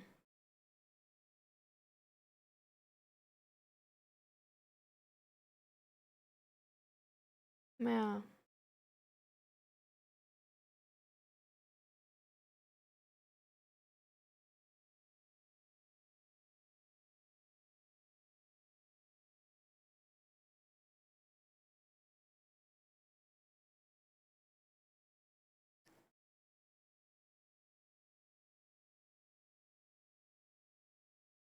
I think it really depends on like how you want to deal with it.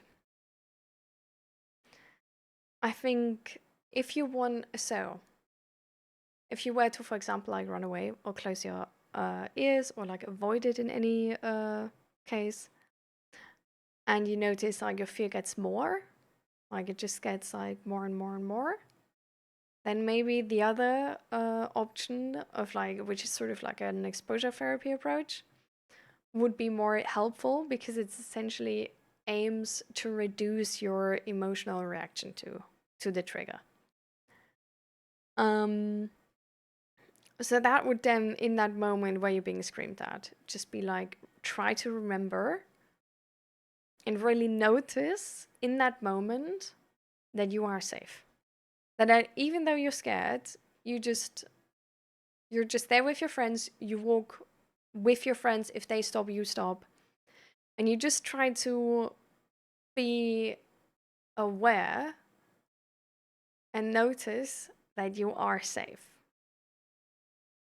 That like the screaming and the fear you have that something is happening is not like you don't have to run. It's not like you're not getting hit again. Like, you know, like you're everything is fine. And that can help. But you need to start that sort of like it can be the case that you can't like notice that like right away in the beginning because you're like so much in your like survival response. But if you can, just like as early as possible. And just be like, hey, like this was like really uncomfortable. I got really scared, but I'm safe. And my emotions are leaving again. Everything is fine. You know?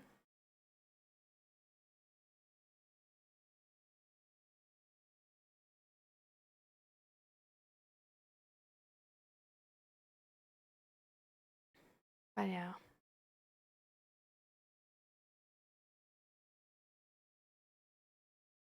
Don't worry about it not going perfect. It won't in the beginning. It never does. We all know that, right? So just start with the like smallest thing you can do. And as long as you like if you now like stop with the nicotine and you're going to have these withdrawal symptoms, just know that that's already a challenge, right?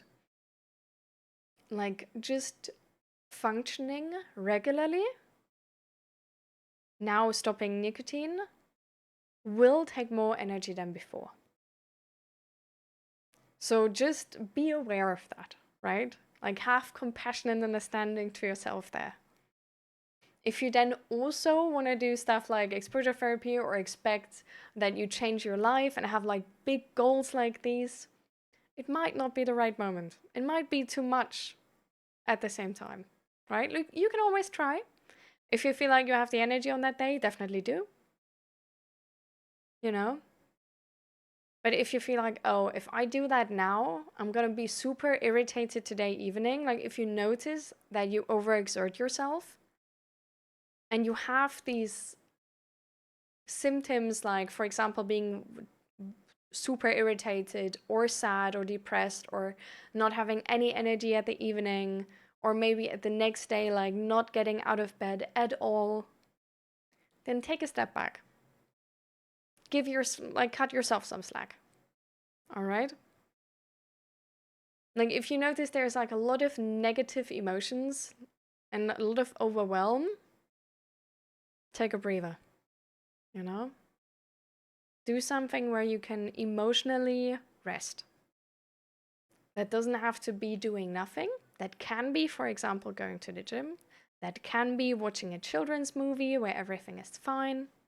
That can be not spending time on social media because there's negative news and that's like emotionally exhausting. That can, for example, also mean like not being in this stream because the topics we talk about here are not easy, and that can be emotionally exhausting, right? That can be spending a lot of time with your friends, cuddling a lot, or like playing like board games, having like a slow evening, reading your comfort book, having comfort food, right?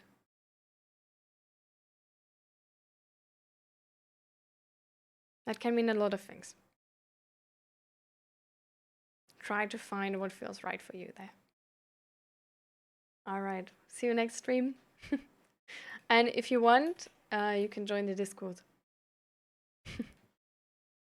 And just remember, the stream, the VOD is always on YouTube. So if you want to rewatch something because you forgot something I said, or, you know, then just head over to YouTube. And I'm gonna send you the helpline website again.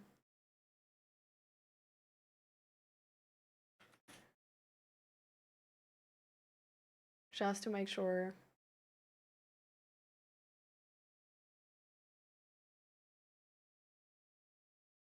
Do friends cuddle? Some friends do, yeah.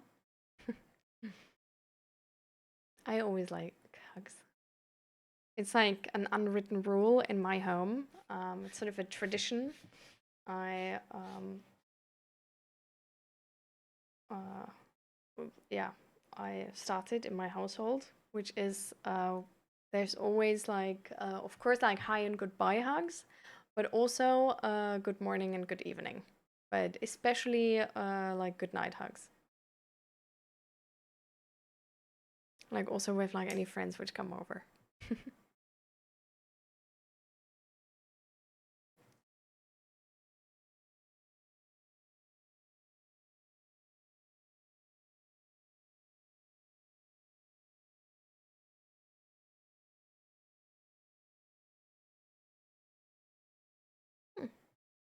I think cuddles are also like some friends also cuddle.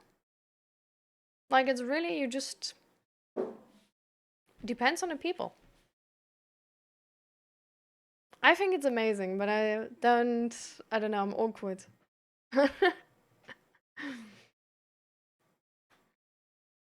But I always love to see friends cuddle. I think cuddles are really, really important and really amazing.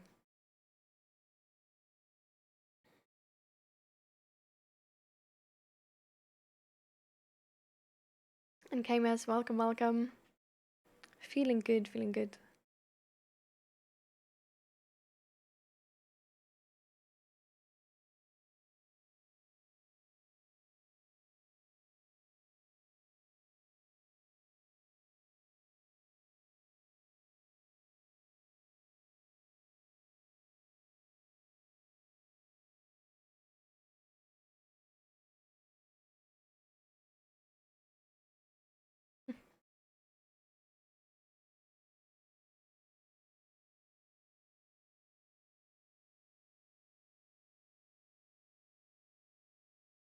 And hi, Shrimp, welcome, welcome.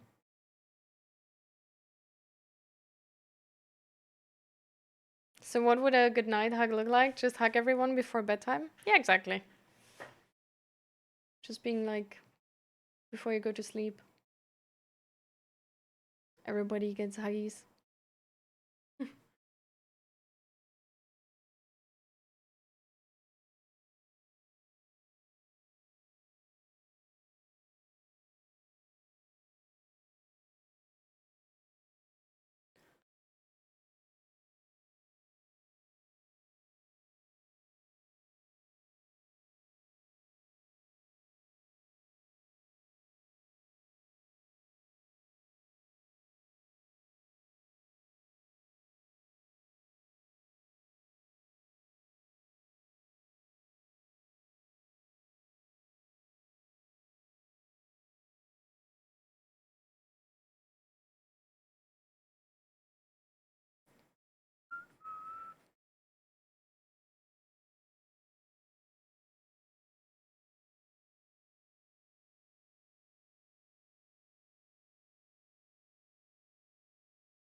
Flamboyant personality type. What spurs it? What is it supposed to achieve? What do you mean specifically with flamboyant personality types?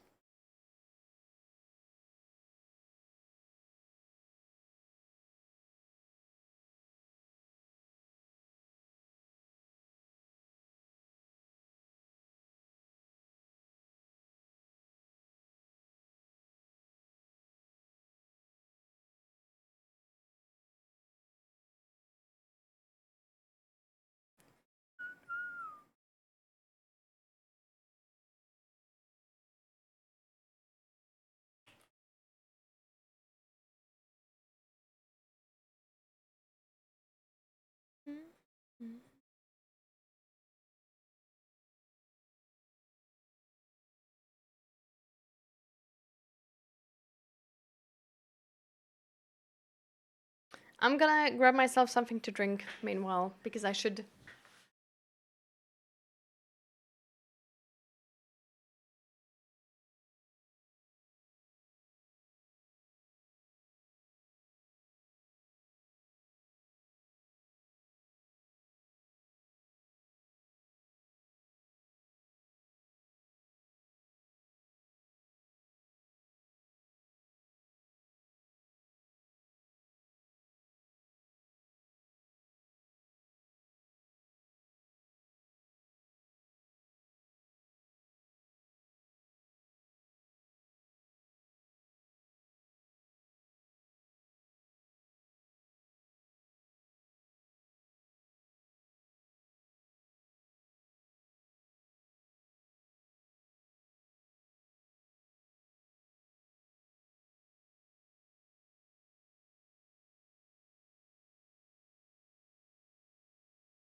Hi Bob, welcome, welcome.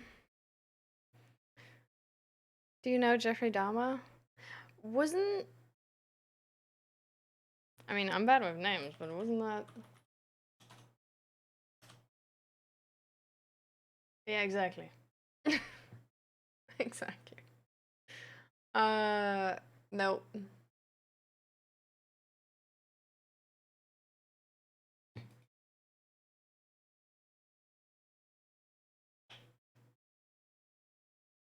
Very confident in themselves in an over-the-board way. Loud, dresses loud, speaks with a dramatic flair, overly exaggerated manner.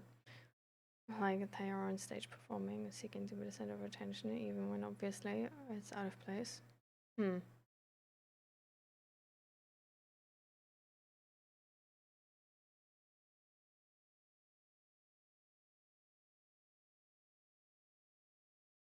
I think so. I think there's like many reasons for why a person is how they are, right?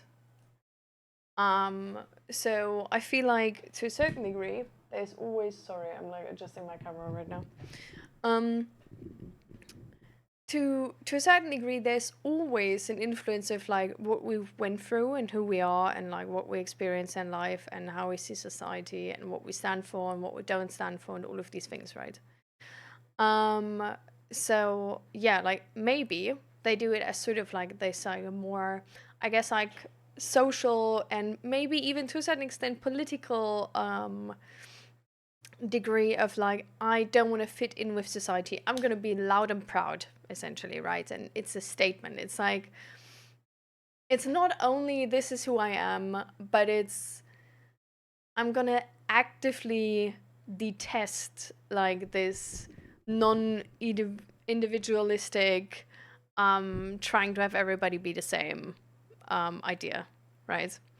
But there's also going to be people who just really like being flamboyant. Like, they're just like, it's their personality. Like, they are really extroverted. They love big colors. They love being the center of attention. They don't want to take away from anybody with that. They don't want to be political in that moment and be like, oh, I'm so different. They are just different. So, for example, my grandma, she has a clothing style which could be classified as flamboyant. Like big colors, beautiful outfits, big necklaces as well.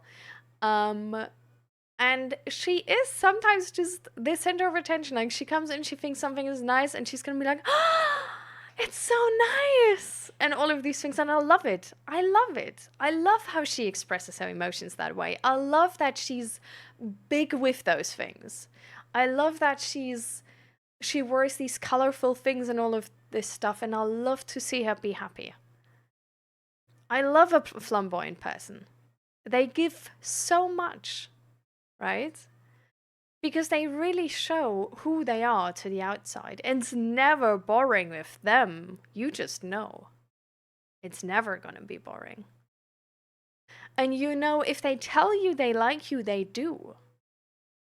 And you will know if they don't like something because they will share it too.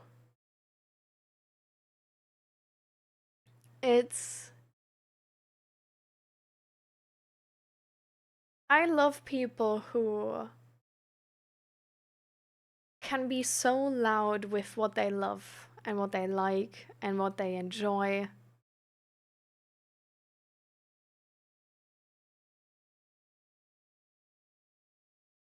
Because my grandma, for example, she's not like incredibly loud if she like doesn't like something or whatever, you know? It's not like a drama queen. To some people, maybe, not to me. But whatever you show her, she's gonna love it. And that's a positivity that I think a lot of people don't have in their lives. I think I personally even can't really relate to that. It's like showing emotions to that big extent. I train it, but I can't yet. Like, if I'm really happy with something, I'm more of like this, like, I don't know. I'm more like quiet, I guess. I like in shock. Um, and also with clothes, like I wouldn't like to wear clothes where I'm like the center of attention. Like, I have some, and sometimes I wear them, but like usually I don't. Usually I rather prefer not to. So I don't know. I think flamboyant types to me are really inspirational.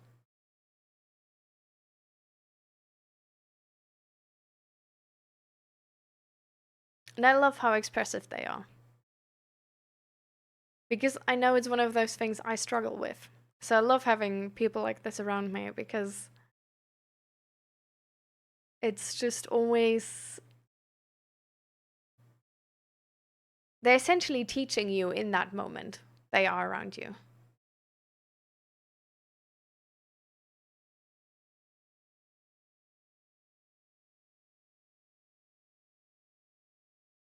I'm ready to do a L'Oreal ad. What do you mean?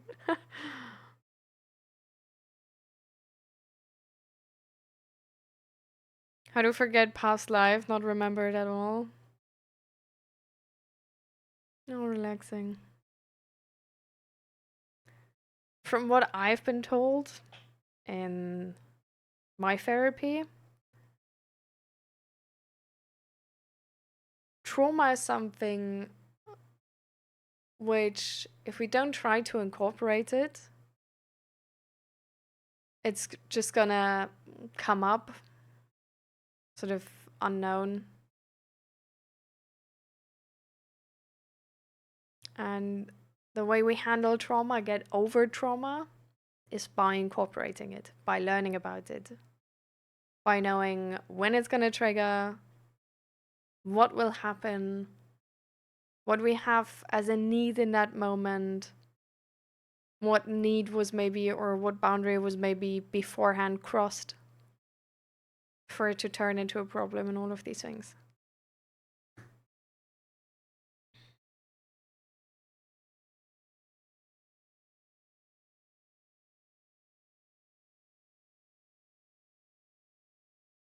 Hi, Ramonas. Welcome, welcome.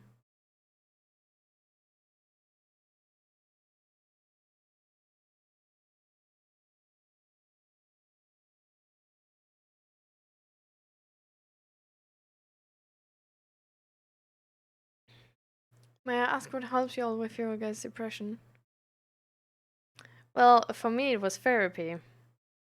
So, is that an option for you, Ramonas? To get a professional therapist and talk to them?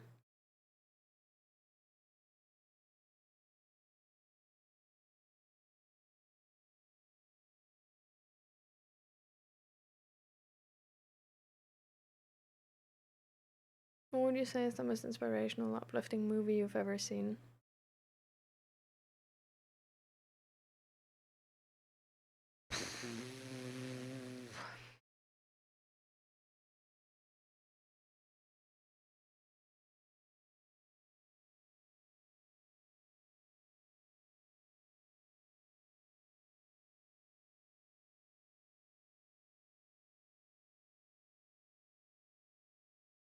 I personally really love Pocahontas, and now everybody's gonna be like, oh, "How can you like Pocahontas? It's so like, like colonization positive and blah blah blah." And I agree. Like they should have cut out the white people entirely, really. But I just love to see I just love to see Pocahontas like actually the character and her animals and the way she interacts with nature and the wind and like all of these things. It's just like love to see it. I just really love it. This whole like war, falling in love with the guy, you know, but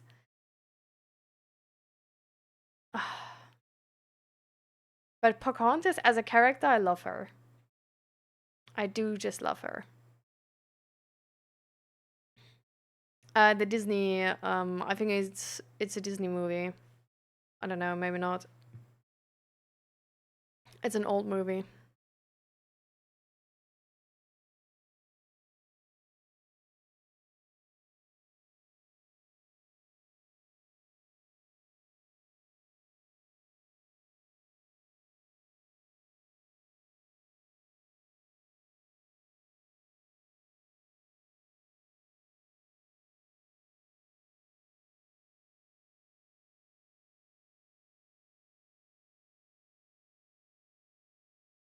You have a therapist? So how's it going with the therapist? Do you feel like you get help with the depression?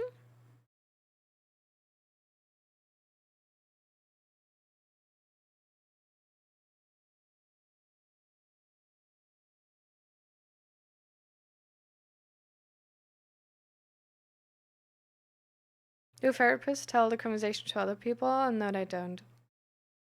Like, usually they don't.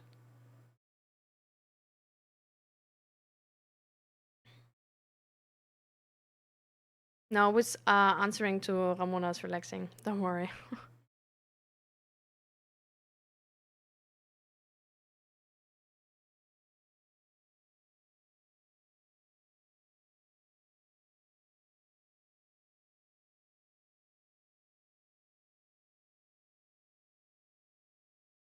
Yeah. Exactly. Indeed, exactly. It's like those people.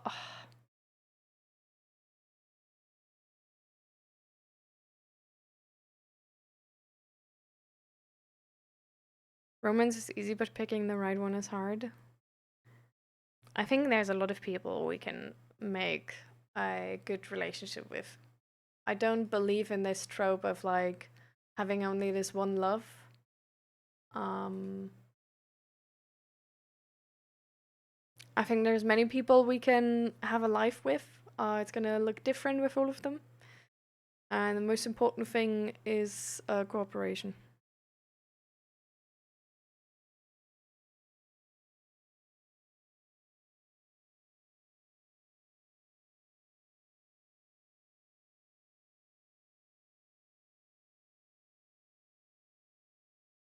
The only thing I can say about flamboyant personality types, usually, to at least from my experience, born out of great adversity. They have been going through shit. Like, I don't know if all of them, no idea. But the few people I know, they have dealt with a lot of dark things. And now they live life and love it. And know that they will never go back to a point where they don't love it. And they want to love it and they want to live it to the fullest.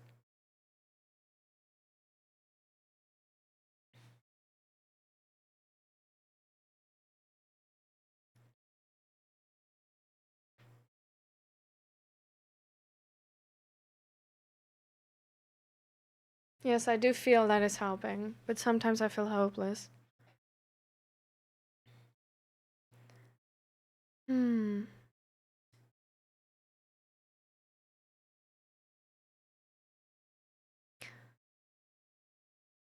I think it's really normal to feel hopeless sometimes if you go through therapy. I mean, the first thing therapy does, right, is like showing you all your problems, essentially. And then the second therapy does is actually speaking about all of them, which is hard too, and like processing them, which is hard too, and pushing you to sort of like do hard things.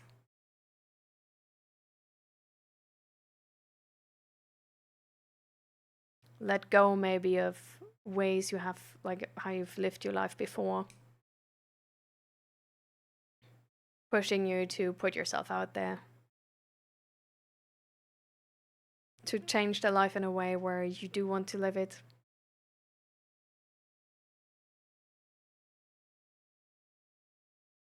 I think it's really fair to feel hopeless along the way there because it's a lot of effort. It's not easy.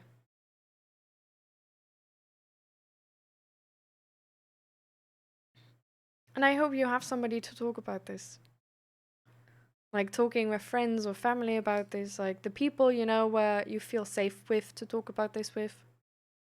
Like not just with everybody, anybody, but if you have somebody where you know like they're gonna take me serious, just talking about that can really help.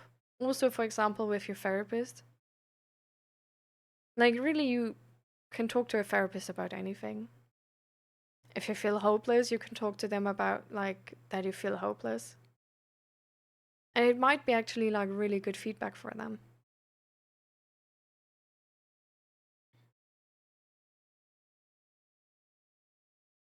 And so don't stay with these feelings alone. Like now you have somebody who's going through this with you, who's holding your hand, which is your therapist, right? So you don't have to keep this to yourself. You don't have to carry this burden yourself. You can share that with a therapist.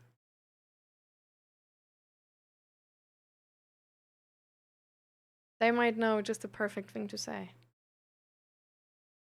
or just the thing you need to hear or want to hear, right?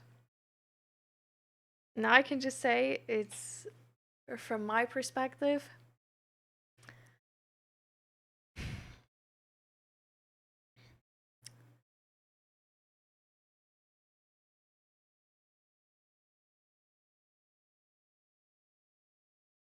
sometimes we feel like we will never get out of depression because the way we want to get out of depression is a different one than the way how it usually works.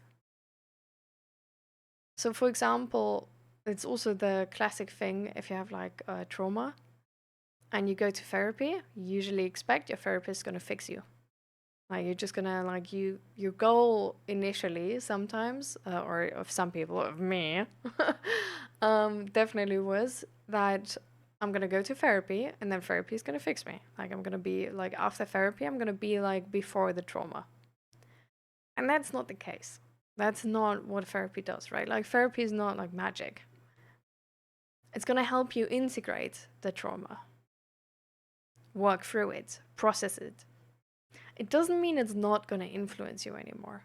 Everything you live through is going to influence you. Doesn't mean you have to suffer like you have, right?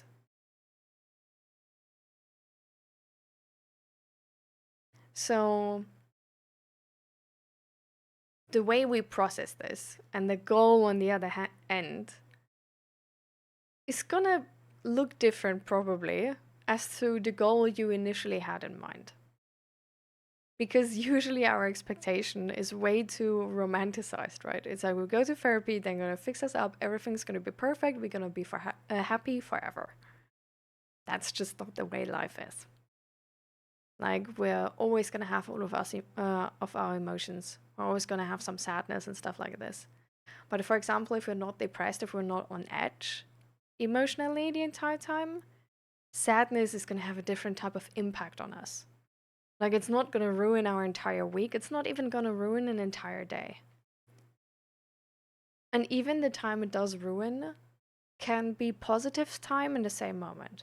Because we know and we take care of ourselves in that moment the right way. That we, for example, we go for something sad and then we reach out for support from friends and family. And we like cuddle up on the couch, watch a movie with them. And that's how we spend the day.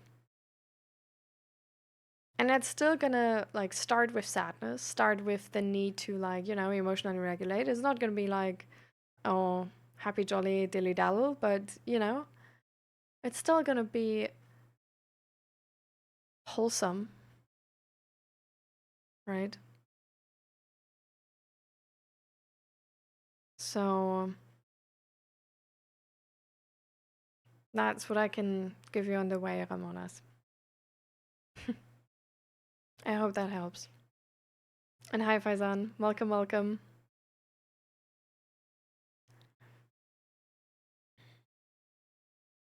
So, where am I in the chat?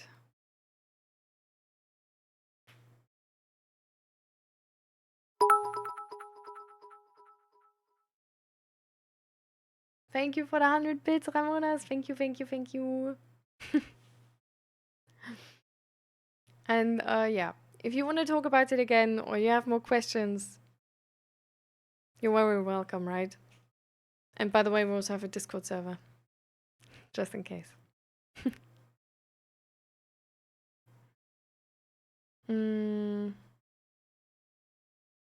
That's a bold take in a world that values monogamy.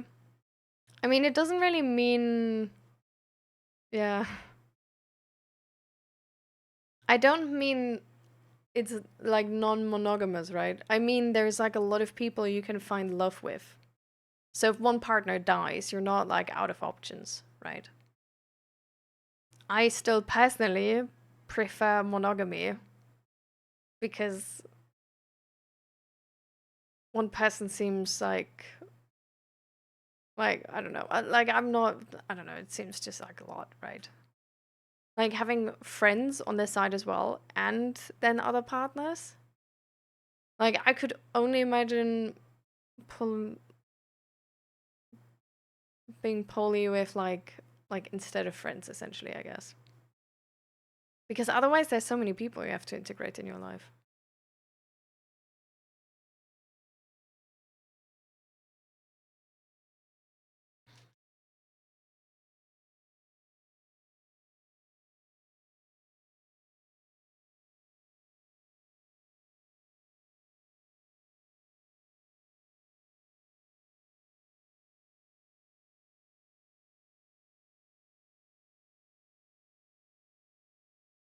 Hi, Peaches. Welcome, welcome. Serious question. Don't you think hyper-individualism is also part of how society is having this crisis? I mean, that would require us to define what the crisis is right now. Because I feel like we have a lot of crises at the moment, like we always have. There's like a lot of problems we have to like, fix or want to do something about. Um,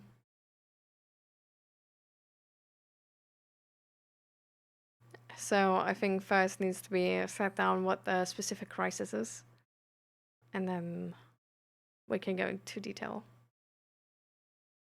Even physical therapy only works if you put in the work yourself. Physical therapists can only teach you how to heal your body. Yeah.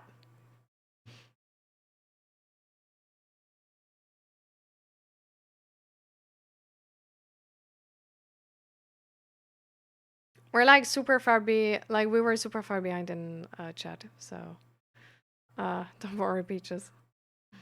I was like answering Ramona's and then like catching up.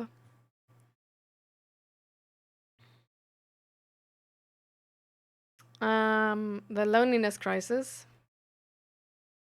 Mm, hmm. I feel like hyper individualism can have something to do with that, but don't necessarily need to. I feel like it got way worse after.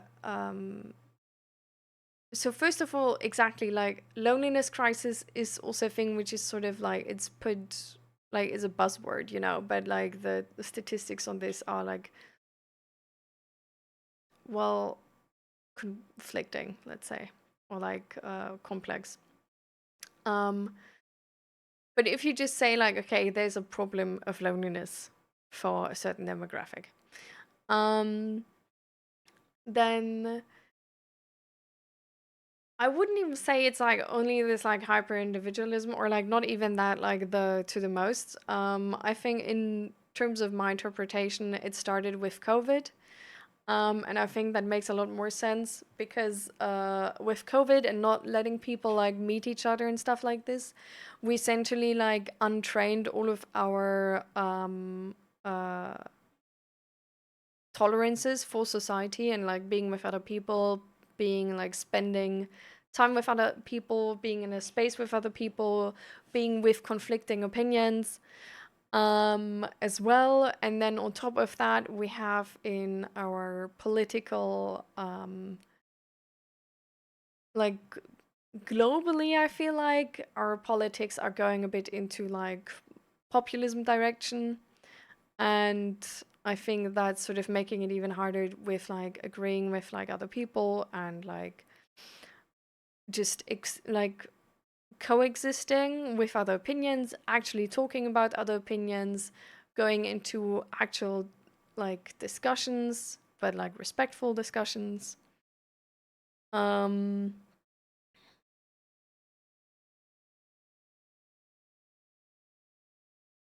but I don't really think that hyper individualism is like the main problem here whatsoever. I mean, this technically like hyper individualism just means that people are like really individual, right? It doesn't even really take into account if they are tolerant or not. So you can have like a really hyper individualistic person, doesn't make them lonely, right? Doesn't necessarily. So those things are not like interlinked just like that, right? It just means if you're like hyper individualistic, you need like more tolerance, and if you're already in a society where like tolerance is like well, we sort of like train that out of a society. And on the other hand, for like especially like the younger generation, I think that might have been actually important in their development. Not entirely sure, but could definitely have an effect, I guess.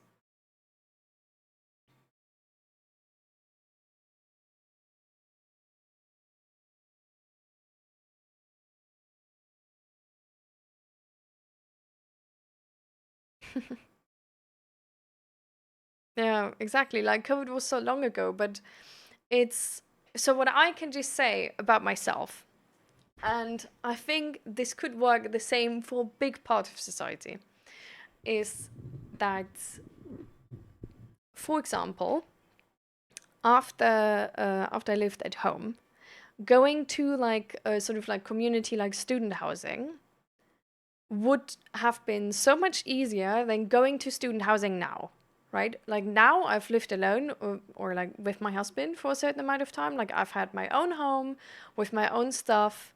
I had the space. I didn't have to take into account other people, right? Like things have been sort of like going like my way. Like if I want the kitchen this way, the kitchen is that way. If the kitchen is not like properly cleaned or whatever, that's like, it's like on us essentially.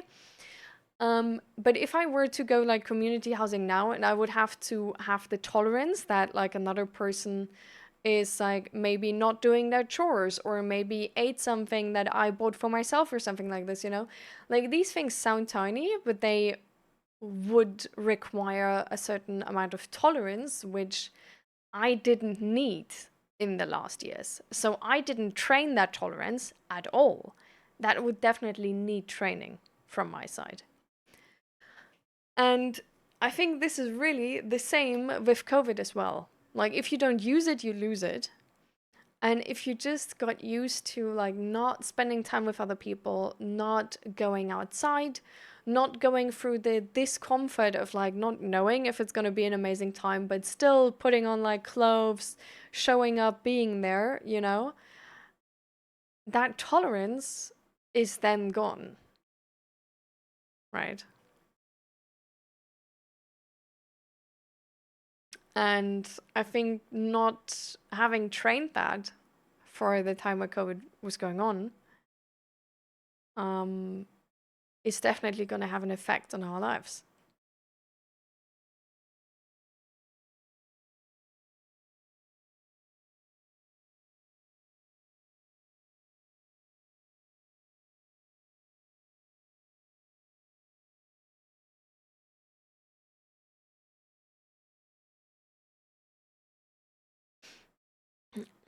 Coming to not easily friendly, no small talk society like Germany, where individualism is high.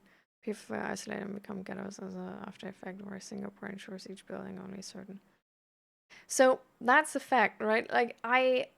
So this is like an assumption that like because like Germany's individualism that this would have something to do with like the immigrants, for example, like not integrating. But it seems like even in your message, it seems bigger than that to me. Like it seems like Singapore is putting like actual effort in to have these people be in a certain amount of area to like properly integrate, and like they put measures out to integrate them easier.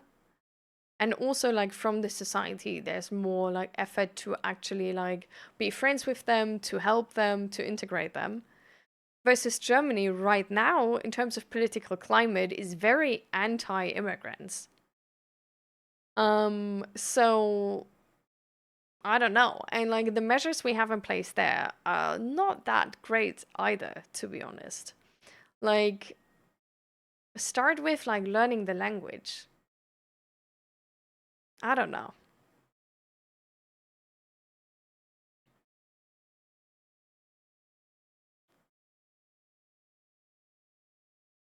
As Europeans get along pretty well, easily become friends. I wouldn't even say that, to be honest. Like I moved from Germany to the Netherlands, and I think like it's like way easier with the Dutch because I think the German people are sort of closed off and like very um very, I think, even like not individualistic, but really like everything has to go to like certain rules. And if you don't, like fit in a certain box, then you're like not like I feel like Germans are like a lot of Germans, like especially older ones, are like really judgmental. So when I came to the Netherlands are way more individualistic, and I think they are more open and accepting than Germans. But it's still on like just coming here as a new person, like people already have their friend groups. It's hard to find new friends. Like it's not that easy. Like you need to put actual effort in. Because like everybody here already has their friend circles. Everybody here maybe lives even in the same town where they went to school. They have their like school friends even. Like you can't like it's hard to compete with that. And I think in terms of like Europe in general, it's definitely less of like this easygoing culture, if you know what I mean. Like I feel like when I've been to the Philippines, they are extremely open and extremely easygoing. They're like, I don't know, like they just meet up. Like they don't want to know what specifically is going to be done there, what specific foods are going to be there, who else is going to be there, how long it's going to be, when specifically they should show up. But it's sort of like open door policy. You're not like, hey, you want to come over today evening? Barbecue. And like they just show up somewhere, like they don't care who else is there. Like there's going to be some music and they're going to be fine. Like you know what I mean? It's like really easygoing and open. Versus like I feel like in Germany it's like, and also but also to a certain extent in the Netherlands, it's like I invited to my birthday like 3 months in advance and some people couldn't come. So I don't know. And in Germany, it's also like whenever you do something, it's like, okay, like, so which time specifically, how long it's going to go, which food is going to be there, how many people are going to be there. There's so many, like, it's not just YOLO and easygoing. It's not live life. It's like be efficient, productive, and work well, and be socially accepted. So to a certain degree, I would argue that like Filipinos are actually like more individualistic than Germans, because in Germany there's so much judgment, and it feels like on the Philippines people just were who they are, and I don't know. That was like, but it's hard to describe. It's really like you can't really make complete generalizations. You can only share like the perspective. But yeah, so that's my perspective.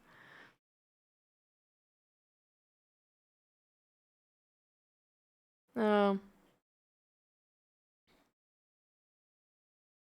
nice. Let's go, Peaches.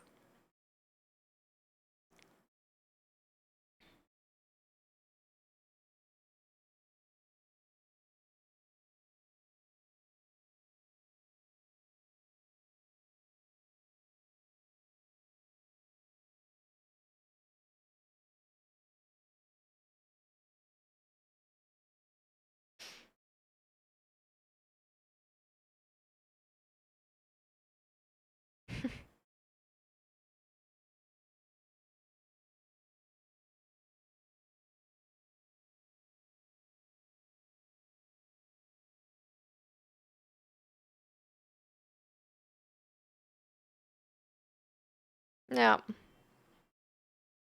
But yeah, I wouldn't describe it with individualism, Faison, sadly. I would just describe it with like intolerance, judgmentalism. But I think globally, like the things which were impactful was COVID, because I feel like it made people be sort of less tolerant to the effort it takes to be social. Because being social, having community takes effort. Like you have to show up, and not every like meeting is going to be perfect, not every talk is going to be perfect, but you have to show up instead, like still, you know? Like, if there is like a party and it doesn't quite fit right, just say yes still. Make it work. And I think like, for example, here we also have some friends who like were sadly like we can never make it work. They just never can. Like it's always like, oh, it was hard and like this and that is going on and this.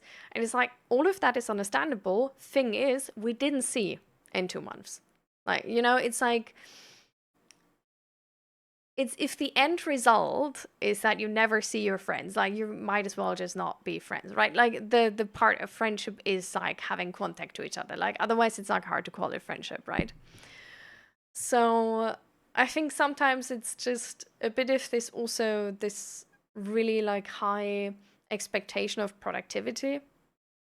Um But yeah, I think with COVID, it definitely got worse because before COVID, I think it was like we were just like in that habit of just showing up, just being there. But then after COVID, it felt like now you need to have like very, potentially maybe. Like we all got so used to being at home alone in our safe space that like going out, putting yourself out there, coming to a place where you don't know what food there's gonna be, the drinks there's gonna be, and like all of these things, it's like it just takes this initial, like this doing it, and I think we sort of unlearned that with COVID, and then again, like populism in politics, it's making discussions and tolerance harder generally, I think.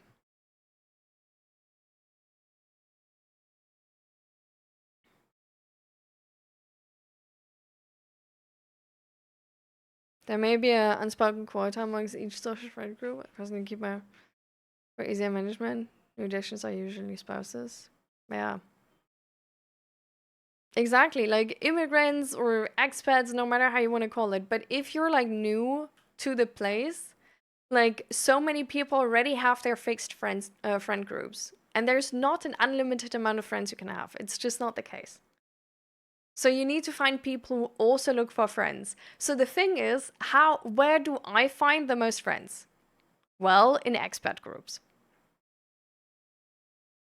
Or like people who just moved here, you know? But like these are like the two groups. Like it's people who were pulled out of their social circle and are now building up a new social circle. And either they moved within the Netherlands and are actually Dutch, or they are also expats from outside. And then also like with the people who moved like within the Netherlands, it's really like I need to have people who are comfortable with speaking English with me, right? Like especially at the beginning. So that's also a thing where like with a lot of people I just noticed it's not like they're just not as comfortable, like talking about emotions and stuff like this where like really like the friendship is then built. It's just not happening as much. Also misunderstandings are more common. So I feel like if we want people to like properly integrate, free language courses where like I don't know, like you're being like you can like leave work and like your boss essentially needs you to be able to leave work to go to the language course or something. So that we make sure that as many people go to these language courses and actually show up and they're free and we need to make them as easily accessible as possible, then we have a chance. But we really need to do this. What's being done here is actually there's sort of this new program where it's like language pals, where it's like you can like sort of show up and be like, hey, I'm looking for a friend, and then like immigrants are like sort of being matched to you. And the idea is that you speak Dutch. So I'm just sort of, I'm not really like I fall out of the bracket like a little bit. But the idea is they speak Dutch, you don't speak Dutch, you become friends, and you learn Dutch. But yeah. Do you think the history of a country trickles down to how the people behave? To a certain extent, but history is always being changed by politics, I think. like what's being taught in schools is the decision of our politicians. So I don't know. Like there is certain history about Germany which I don't know because some politician at some point was like, no, we're not going to teach that. So you don't know the objective picture of the history of your country if you go to school. You just don't.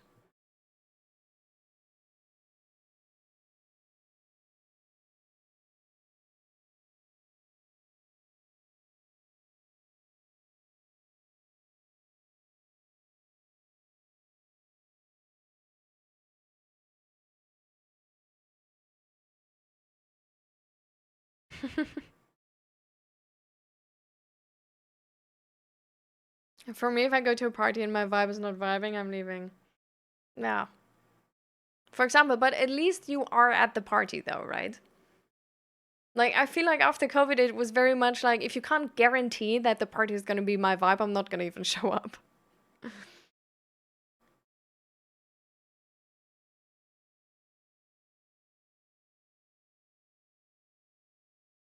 Mm, I think immigration and politics actually is sort of part of the stream, Peaches, because it's like an important topic for a bunch of people, right? And it has to do with mental health.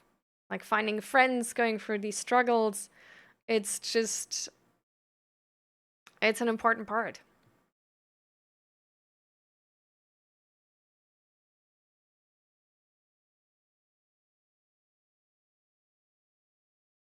But we always try to keep it, like as like a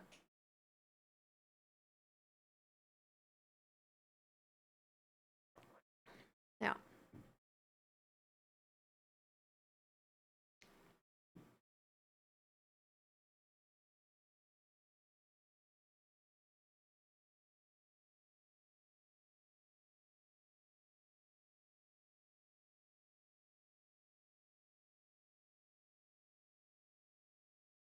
Yeah. How are you? Are you still having ads, Faizan, by the way? Or like, let me know if you come back. Which Faizan won't know if he's not back yet, so it's useless to say.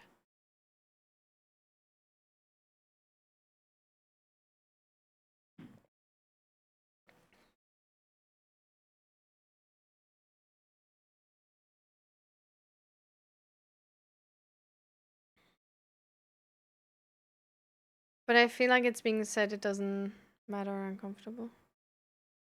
What do you mean? I don't understand the sentence.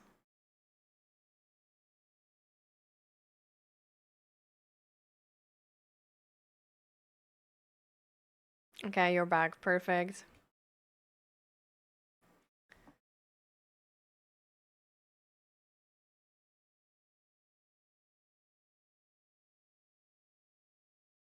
Yeah, I know. I mean, if you don't want to listen to it, you can leave. It's like you don't, right? Like this is like your fair choice. I mean, it's gonna be a thing you like everybody has to do for like if something is their trigger topic, right? I mean, this is like not like this is not meant like harshly or like negatively or anything.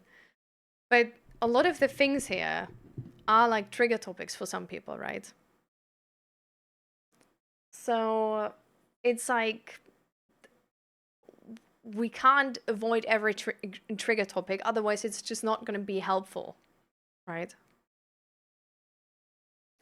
So yeah.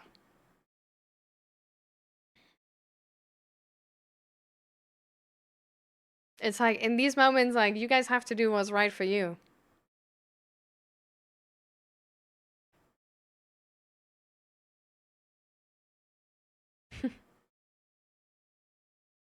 It's like you can also, for example, what like I think how Aista did it usually is like just like leave for like a bit, like 15 minutes, then come back. Sort of like that.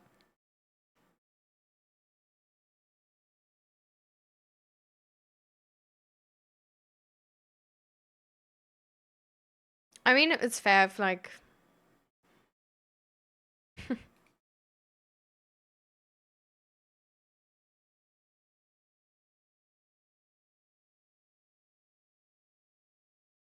But yeah, that's your decision, Peaches. Like, you need to know what you like want and don't want to tolerate, or like how, um, like if for example it's okay to like still hear it's going on, you could like check back in like 5 minutes and then see if it's going on. Like, wait for another 5 minutes. If you want to make sure to like not hear it at all, then like check back in like half an hour, or like if you want to be like really super sure, then just come back in the next stream. But this is you need to decide that, right? That's your decision to make. I don't know what's right for you there.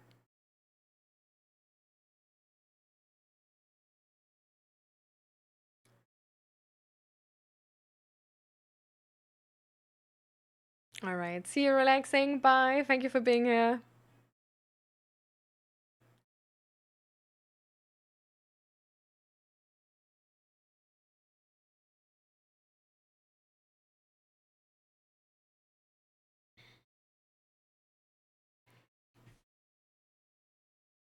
So,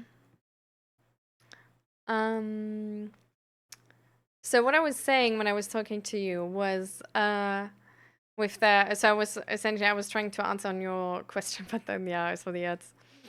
Um but I think the thing is, like, if you that's like a sort of the sad part. Like, I also personally, I absolutely hate that there's like so many different languages. I think to me, like, I really hate languages. I hate learning languages. Languages are not my thing. I don't like it at all.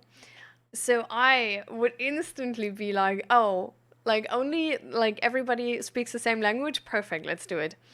Um, Sadly, that's not the case, right?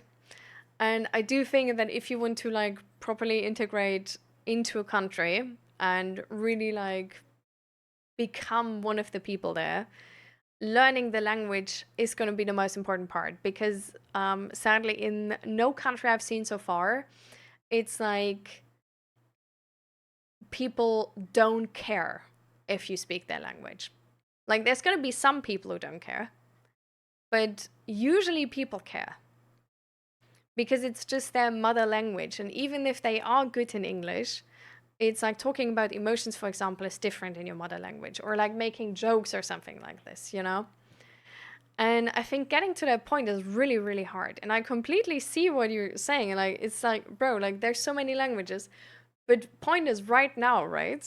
If you do want to learn the language, which I think we can reasonably say you will need to learn if you want to properly immigrate into that country, you need to pay even. And like do it in your free time. So the best we can do there is make it free and for you to be able to do it in your working hours. Like, I think that's already going to take like because this is targeted at people who do want to learn the language, right? And also hopefully take in a bunch of people who maybe were like, well, if it costs that much, then I don't want to learn the language, right? But who do want to like stay here and actually in the end like be able to speak the language properly. And I think for that, we need to make it as easy as possible to get over the language barrier. I think that's the first barrier, and it's one of the hardest ones. And yeah, I think we just need to make that as easy, as intuitive as possible.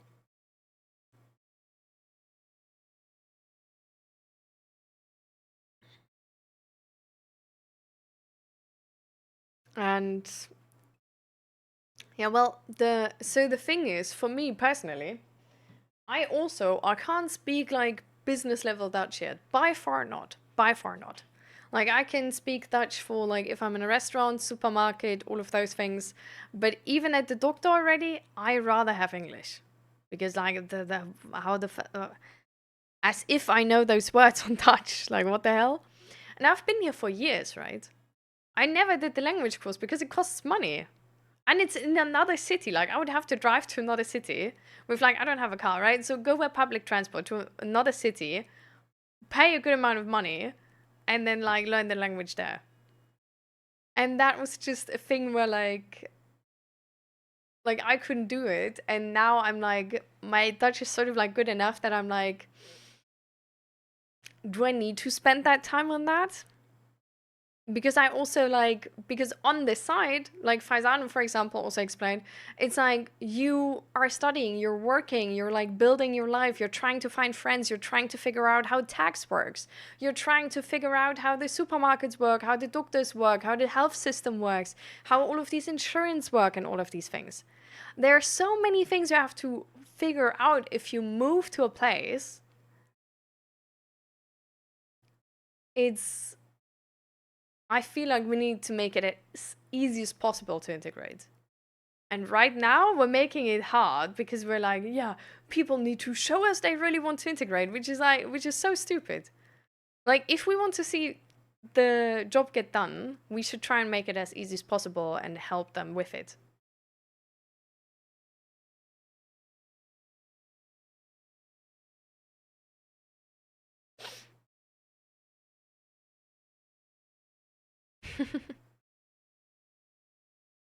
And hi, Shaquille. Welcome, welcome.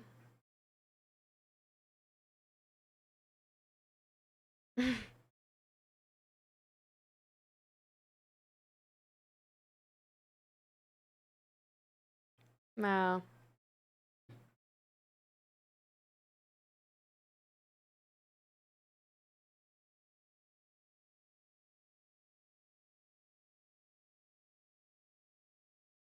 I mean, Spanish is apparently like one of the biggest languages. No?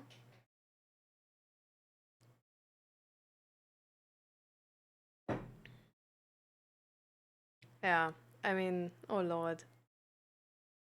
Like, what do you even do if you're deaf? Like, most people just don't understand you. Or like, well, they understand.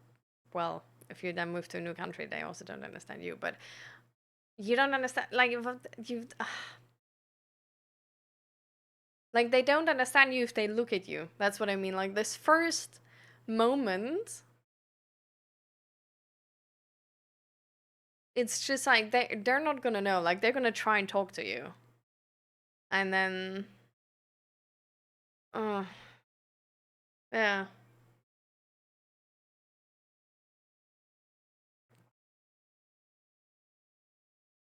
But then, do you listen to this stream with like subtitles? Is this like this I don't know, these like automatic subtitles from Twitch? I've seen those.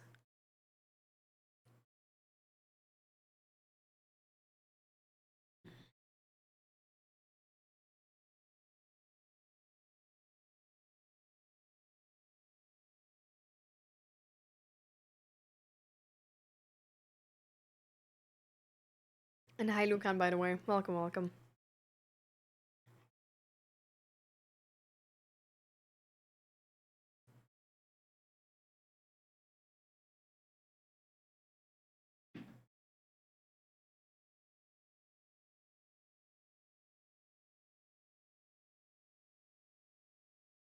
Mm.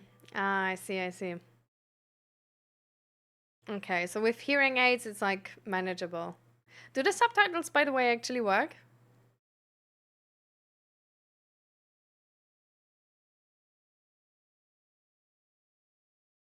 I have one big complaint. You guys really need to allow English subtitles and German audio. That's how a lot of people learn Japanese from anime. I can't get English subtitles in Prime and Crunchyroll. No. What? No way. As if you can't get English subtitles.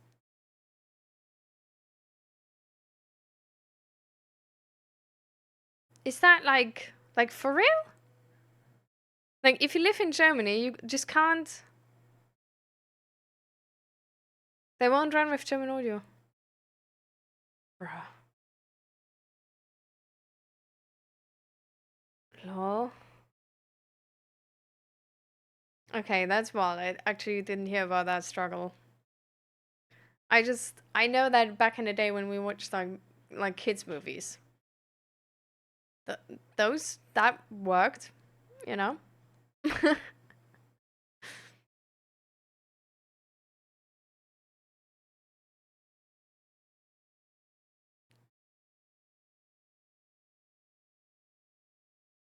All right. Joe, see you. See you next stream. Nice to have you here. Welcome back, Peaches. Um, my week.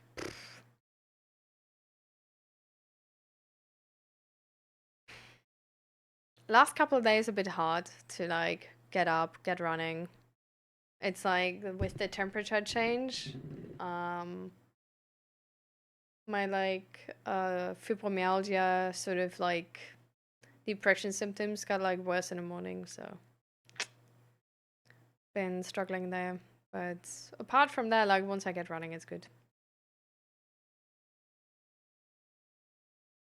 At the moment, it got colder actually. So it was really hot, like last weekend, but now it's colder, and it's like so. Actually, for me, it's like the other way around. For me, it's like because it got colder again, it like I don't know, just the temperature change is like fucking with like fibromyalgia, and I think that's it. I think so. I think on top of that, it's probably my period. I should actually take like iron supplements, but I didn't yet, so I forgot about it. It's also really disgusting though. Like, be lucky you don't have to take them. It's really disgusting. Tastes really disgusting. I can't recommend.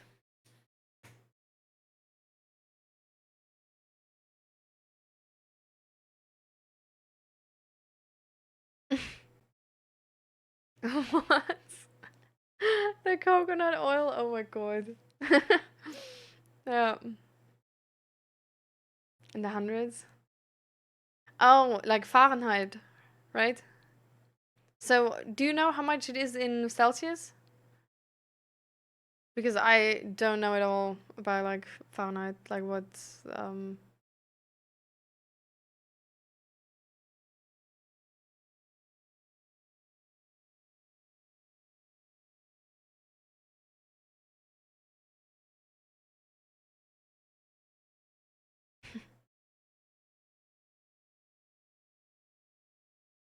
I mean, have you guys oh, you guys don't even see them, right? They're just behind the wait.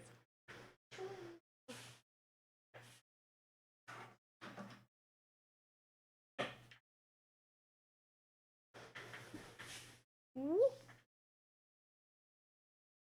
See all of them?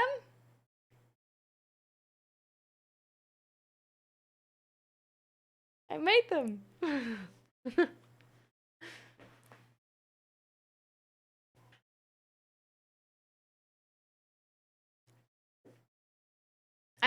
I considered like selling them in my shop as well. But I don't know if I can like sell them to people who live like who don't live in the Netherlands or Germany because of shipping costs. Because that that's gonna be a fortune. Like I think it's only really like makes sense for people who live like sort of yeah, like Germany or Netherlands. We can pay the shipping cost. But I think like honestly, like do you not think that's gonna be like too expensive for anybody to actually consider? You guys would really? But it's like I mean you have to imagine like the plushie already costs stuff, and then shipping costs on top of that. Like I've once checked out to Australia and it was you can forget about it.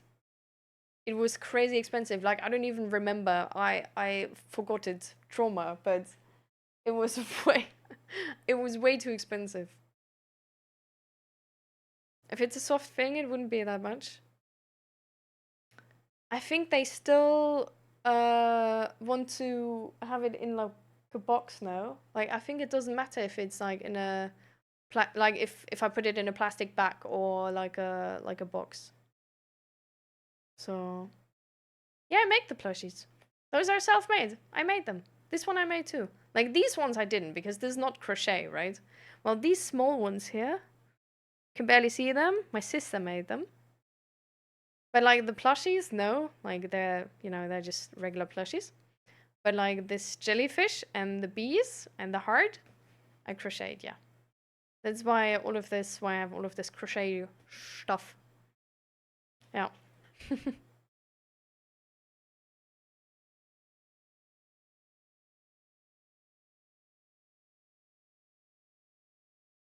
30 degrees, 31. Oof. Yeah. Here, thankfully, it's like colder. But what am I saying? Thankfully, it's like, well, it was too hot before. That's true. But now it's like 19 degrees Celsius. So, you know. But I'm seeing right now next. So, not this week's weekend, but next week's weekend should be 29 degrees again.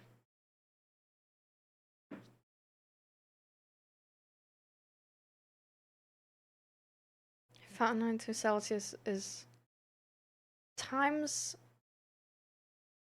9/5 plus 32. I'm just gonna calculate that in my head from now on. Yeah, sure.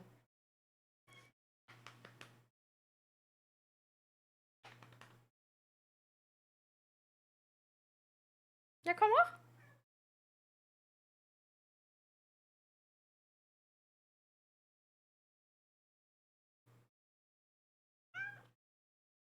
Come on, stop crying, please.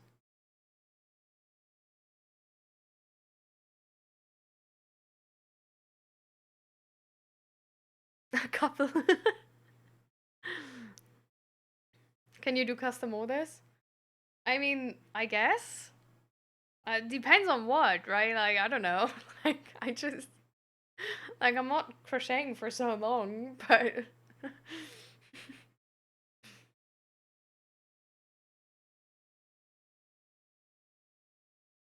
Yeah, 37 and a few days ago. Felt like a dead fish. Yeah. It was like 38. That was also insane. We were at the beach though, so that was fine. There's like a really nice lake here. Well, there's a lot of really nice lakes in the Netherlands.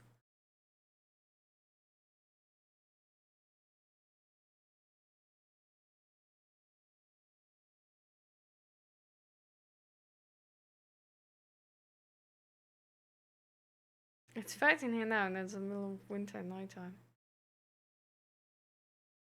True. You all have winter down there. True.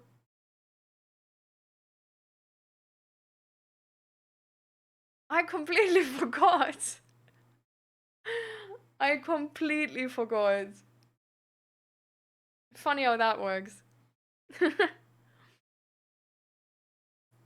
How do so many Germans have costly cars everywhere despite this heavy taxes? They have a lot of luxurious things they buy and they're young. I don't know that either, bro. Like, I really. So, first of all, parents, right? Like, there's a lot of rich people in Germany. Like, you just need to, like, be real about that. Like, there's a lot of parents who are just gonna, like, buy their kids, like, a. Is the stream stuck? I don't think so, no?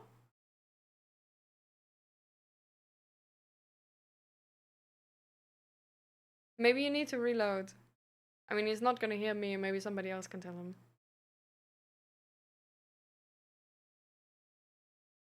Everyone, bag your bags. We're going to John's house. Yeah. Okay. But yeah, I think that's the. So, first of all, rich parents who just buy their kids cars. Second of all, leasing. So,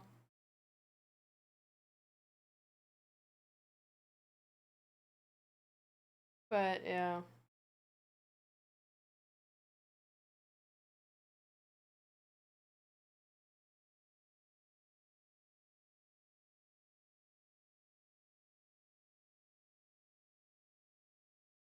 But that's sort of the.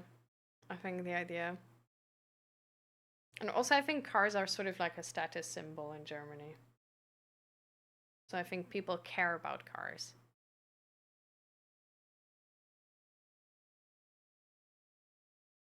I can't believe how much costly houses, yeah, for the salary we get. Yeah, I mean, the housing market is completely fucked. Like also for Germans. Like really. Like there's if you want to buy a house at the moment, you need to move to the like on countryside first of all, and if you want it even cheaper, you need to move to the east. Like East Germany.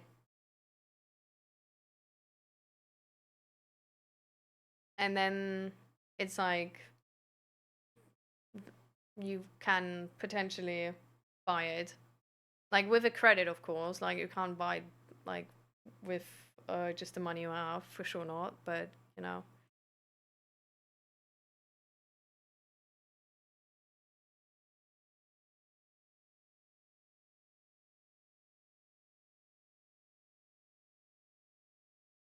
Hmm.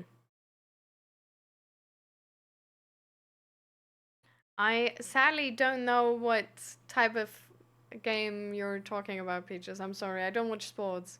Not at all. I'm not informed even. Thanks now. Welcome, welcome. How you doing? It's going well for us.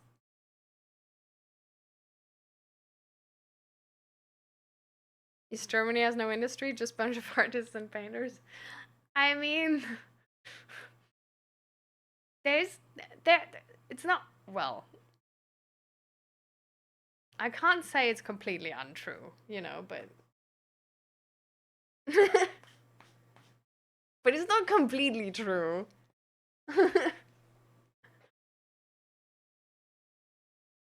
But I mean, that's also why the houses are so cheap. So I mean, you know, the houses are cheap for a reason there.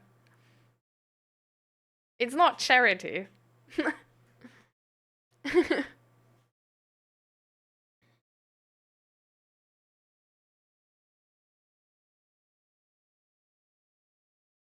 I bought my first car. My next brother bought his first car, but then my youngest brother got his car bought for him when he was a teenager somehow.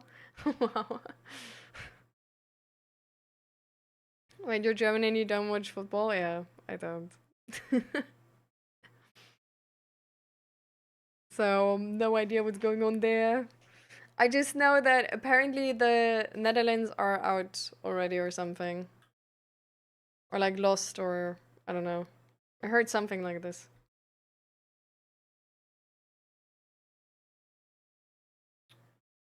Doing fine working with ChatGPT on a project. Alright. Does it work well? How's it going?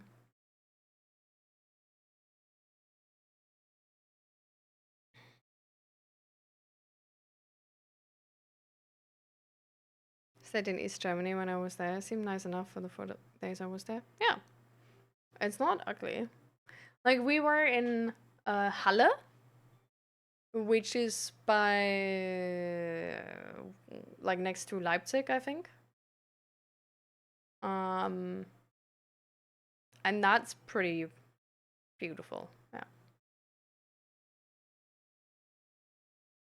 guys. I mean, Faizan and Peaches, you guys can like you can talk football, but like I'm not gonna like I don't know anything about soccer or football really. Like sorry, love.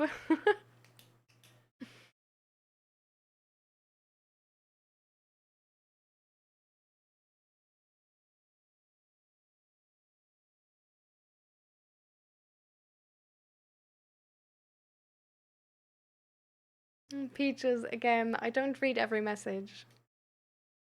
Like I don't read it out loud. I read your messages, but just not out loud. If there's nothing to answer about it.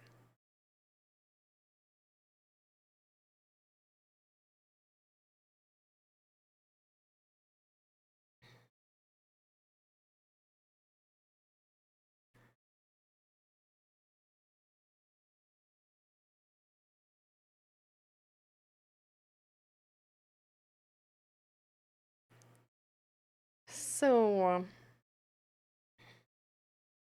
should we talk about any sort of bigger topics still? Because it's like 4:30.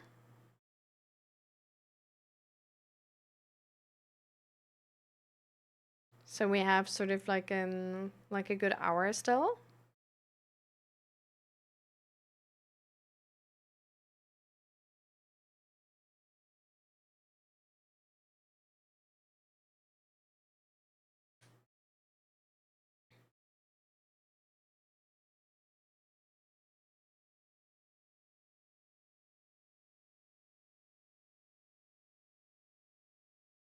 Hmm. Okay, I don't know about that, Indy. And Peaches, well,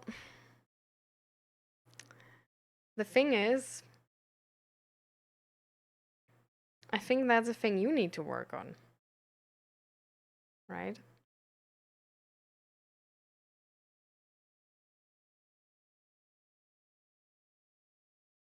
Because I don't feel like I'm like not interacting with it. Like you get the same interaction as if I were to read it out loud. It's just, it's not a question. And it's not a topic I have something to say to.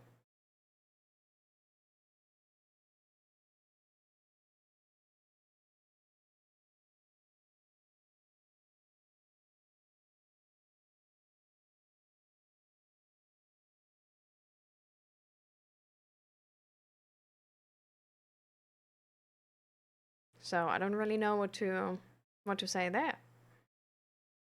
Because I just don't have something to say to it.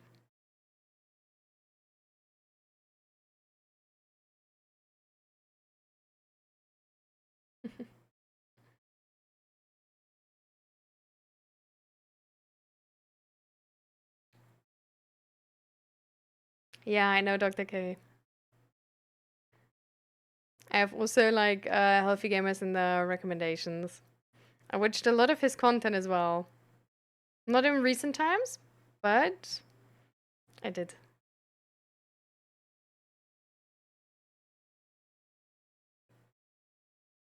Do you like him or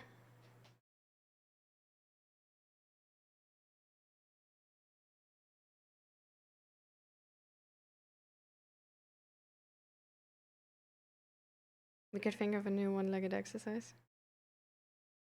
What? Sure. Nah, but I mean rather about some topic you guys I don't know want answers to or something.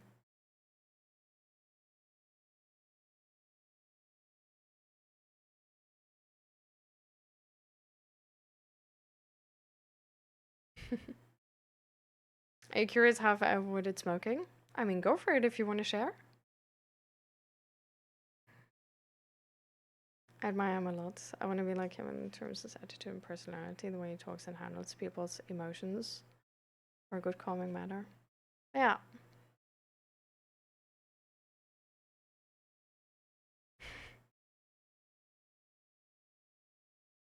From Demon Slayer, that's a combination.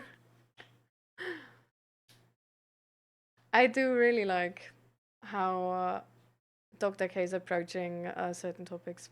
I haven't checked in his like new content or current content because I got a bit like tired of the thumbnails. I do have to say, like, you know, in today's day and age, I guess you do have to make like, you know, these like really catchy thumbnails and stuff like this. But it's just always makes me like, ugh, you know, like you're gonna watch it and you're not gonna get what you expected you're gonna get. And I don't know, that's why I like rarely check in with like YouTube, like in general. I watch like some channels, but more like I don't know, like Tom Scott. Maybe you've seen some videos of him. That's like really chill. Like I think like sort of you know like slow dopamine, just chill stuff.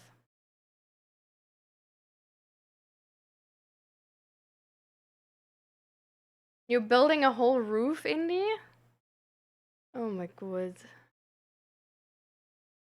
I hope you're gonna be fine by then.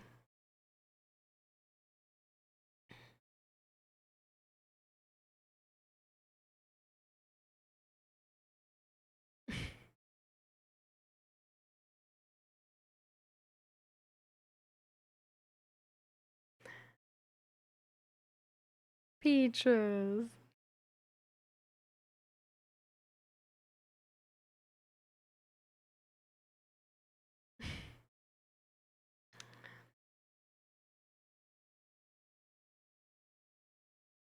It's like I'm not gonna push you guys to tell me something you don't want to share. And there's always so many things we talk about and people asking questions and all of that.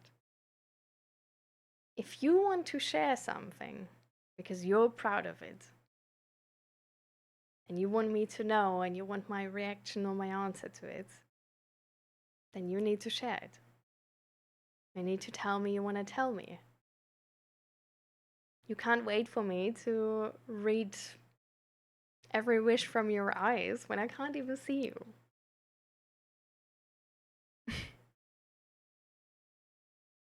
You know?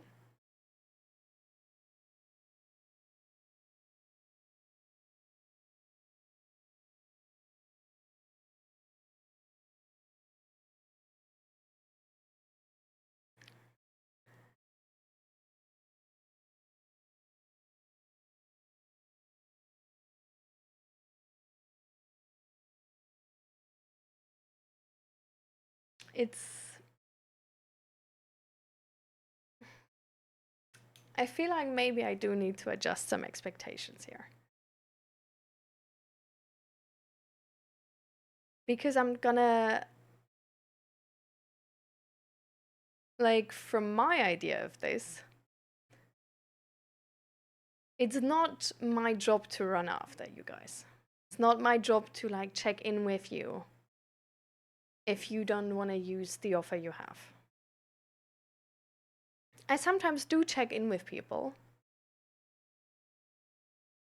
but this is not something I like want to do every day all the time. This is something I do when I'm actually worried about a person, where I want to check if they're suicidal or something, if they need actual help.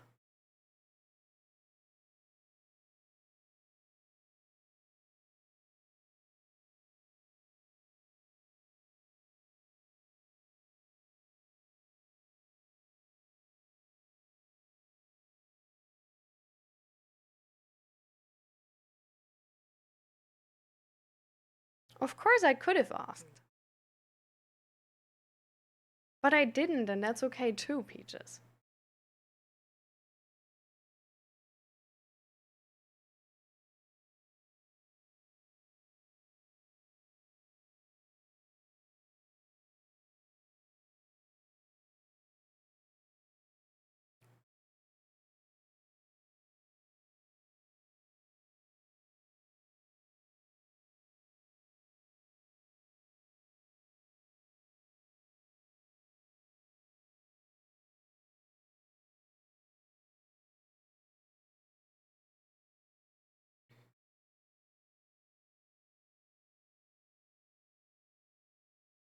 So I hope you understand that, like what I'm trying to do here is the best that I can.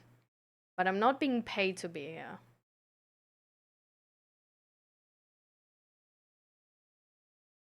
Like, I don't have any sort of service agreement where I have to check in or anything like that.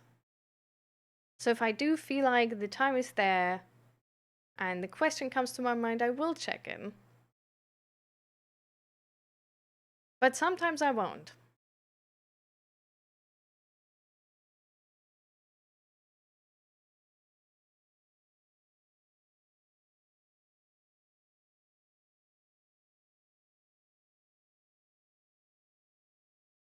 Hi, Agni. Welcome, welcome. I'm glad that nicotine gum helped, though. And I'm glad that you're going strong.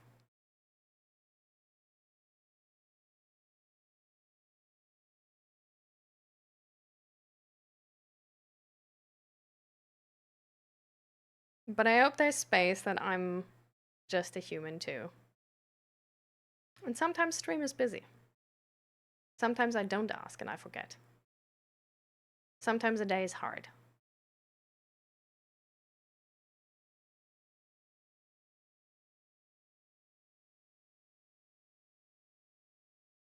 And I hope I'm still gonna be enough for you. And if not, you're welcome to leave.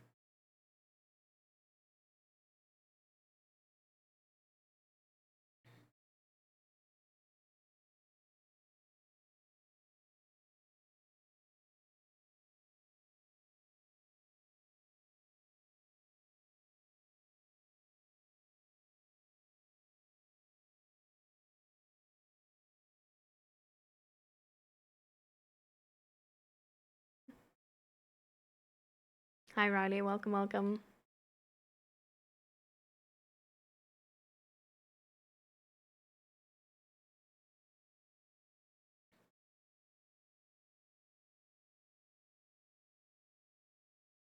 Dr. K is also nihilistic?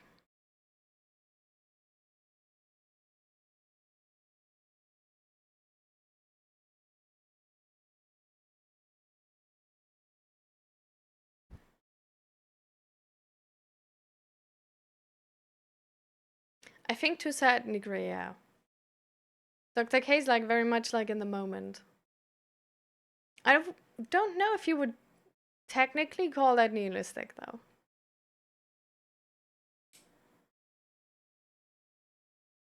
Because I feel like nihilism is a lot of the time like sort of like nothing holds meaning. Um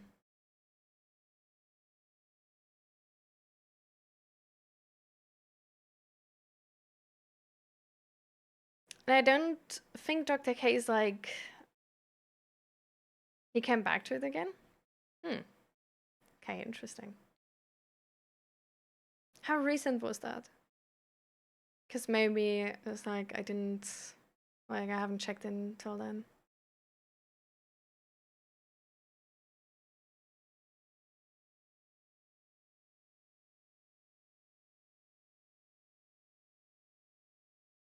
Hmm. Maybe I can check in with that.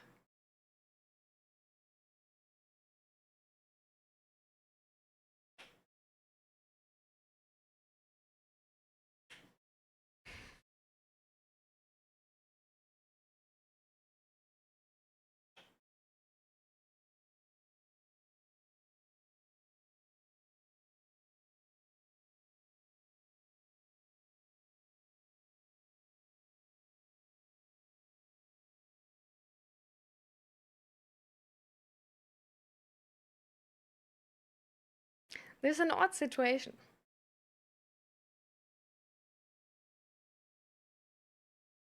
Because I don't know if you took what I said too hard.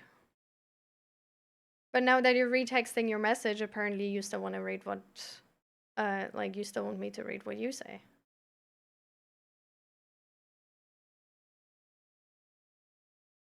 I'm not sure what to do in this situation.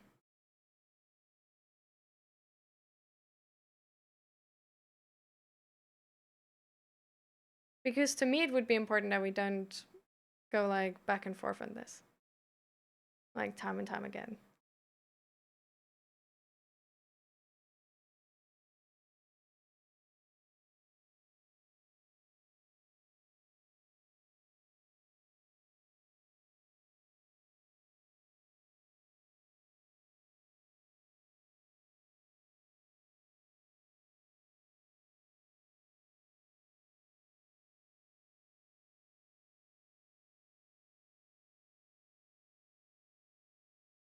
So then, like, you're gonna answer later on like what I said, or like how?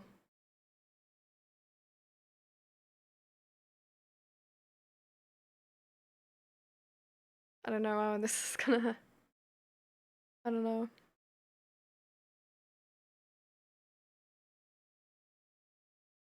Well, that's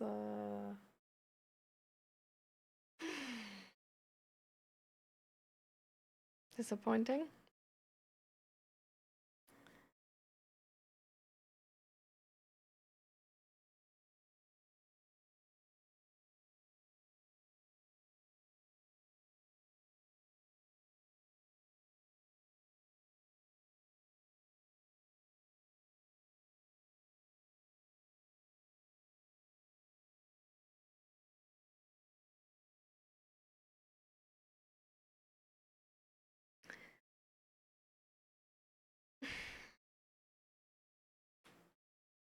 So the thing which is important for me is that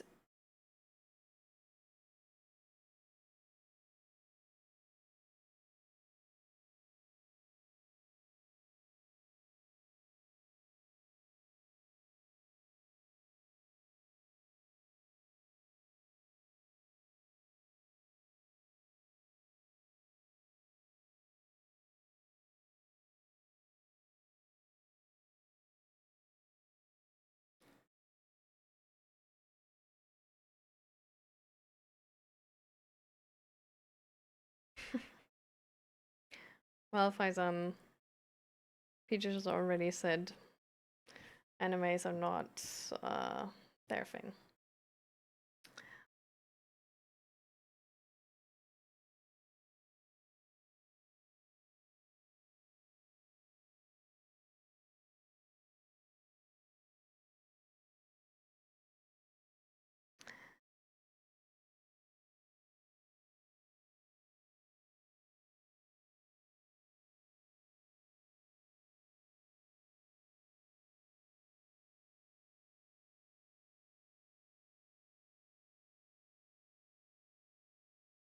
For me, it's important, Peaches, that you also see me as a human still.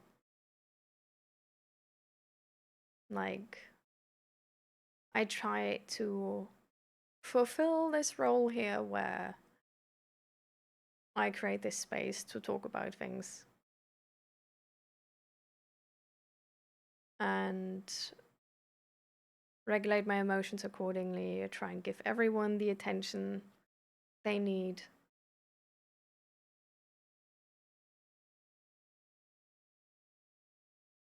But at the end of the day, I'm doing this for free. I'm doing this in my free time. And I'm still a human.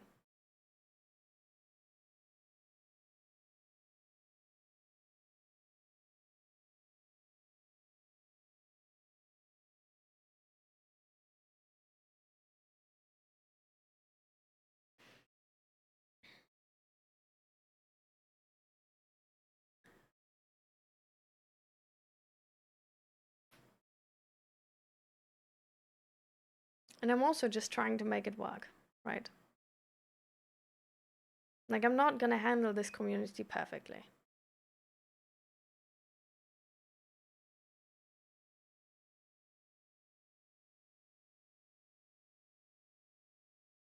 So,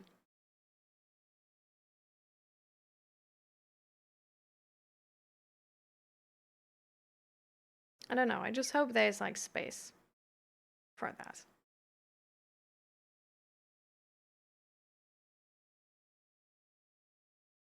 That you can hold space, that I'm not perfect, Peaches.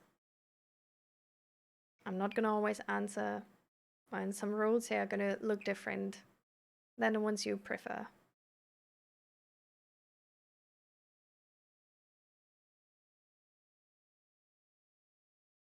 And that's okay, really.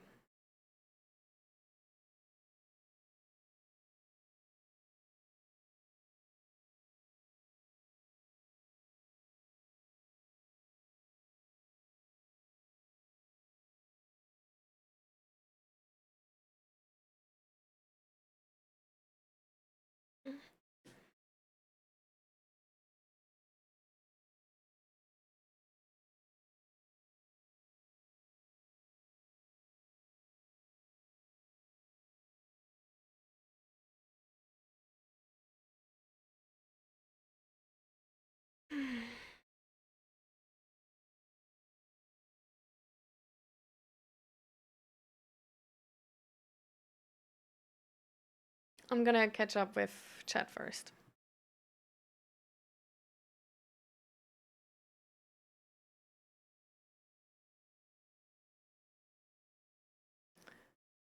Yes, still love Mr. Deer. Got to be at least, streaming's got to be at least part for you, or you'll get burned out worrying about everyone else. Exactly. And like, there needs to be like space to, you know, like not have this be perfect. And I don't know. Like it's like appreciate that you sort of like understand where I'm coming from, because there's a lot of pressure to make this perfect, right? Because it's about mental health, because we talk about important topics, and because I'm working with people, you guys, who are vulnerable here, where I want to take care of that. And I want to make sure you guys feel safe, right? But it's just always going to be like a give and take, like a collaboration. And if we can't make this work, then at the end of the day, I'm going to have to either like stop this form of content or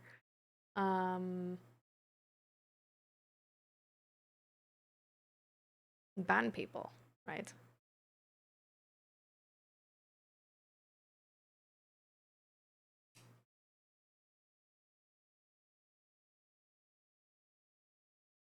And I think it's hard if expectations are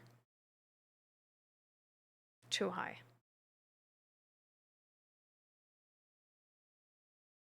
Like, after all, this is just a stream.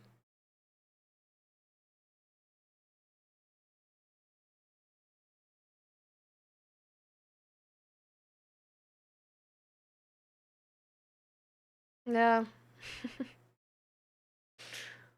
If I would have some years of meditation, like maybe I would be better with it too. I mean, to be fair, Dr. K is also like clearly like way more professionally trained. And to be fair, like a lot of the time not so like closely tied to the community.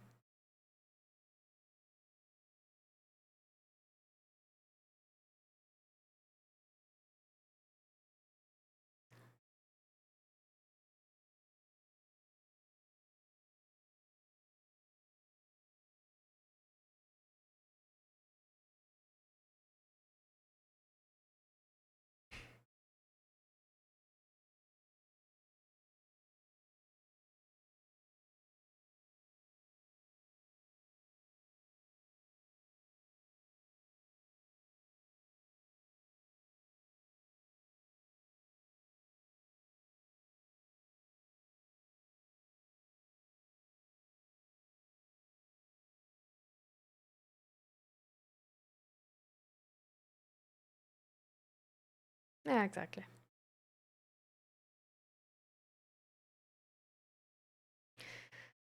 Yeah, I don't. I think this is not a good moment to do a spotlight, Peaches.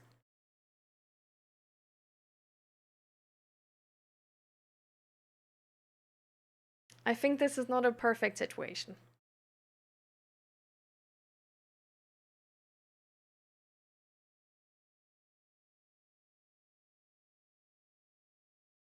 Like, I feel like if we would do a spotlight now, it's kind of forced. And we would set ourselves up that, like, I don't know, somebody's gonna frustrate you to the point where you just, like, want to dip out.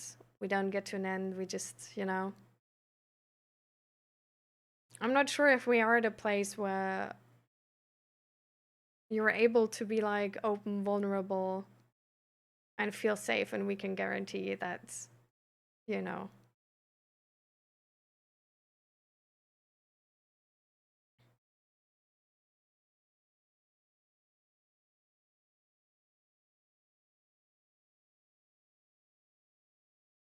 This is exactly what I mean, Peaches. Like, you don't feel like I'm on your side, and you don't feel like chat is, like, safe either. You don't feel safe here right now. That's what it looks like to me. This is why I don't think a spotlight is a good idea.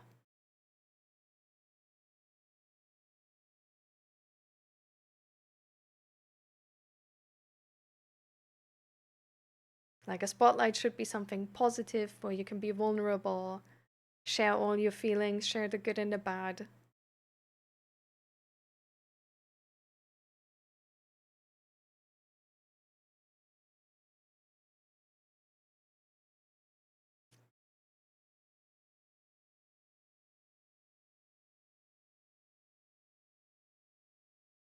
But you also don't feel safe with me. Like you just said, I feel like you're not caring what has helped me. I feel like we should, I don't know, like to me, it seems like we should take a break, you know, and come back to this later,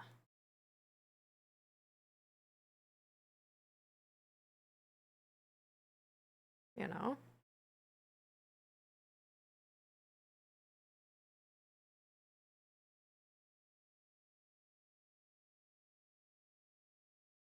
Because I would like you to feel safe before we go into a spotlight, before you're vulnerable and share things where if you don't take it well, it will hurt, you know?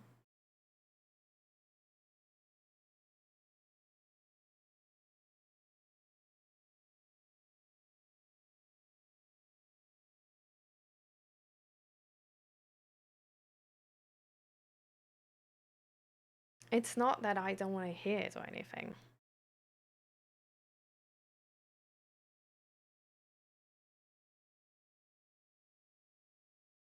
They keep changing the subject and it's not okay. I let them all have their time with immigration.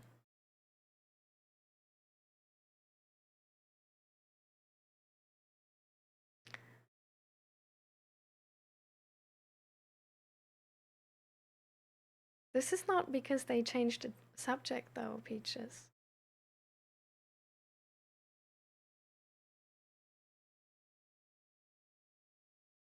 And I want you to give your turn as well. But I want you to give your turn when it's gonna be worth something. When you're gonna like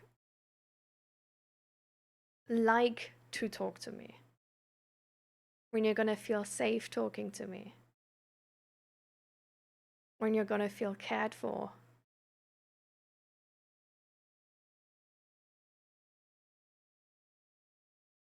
And right now, all I can hear is chat is stupid, you are stupid. But I still want the spotlight. Where it's like, we don't have to go into the spotlight with that type of energy. You know?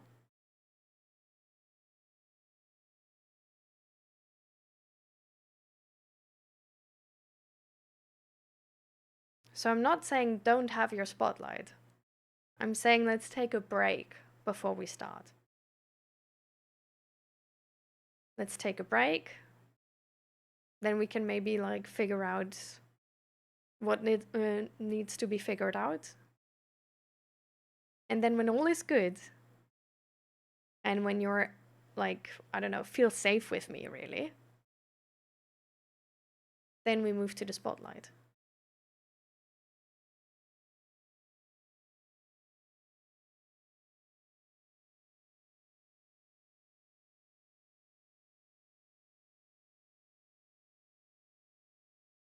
What do you mean that I didn't read it at all?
The thing is, I did read that. But we were in the other part of the conversation still.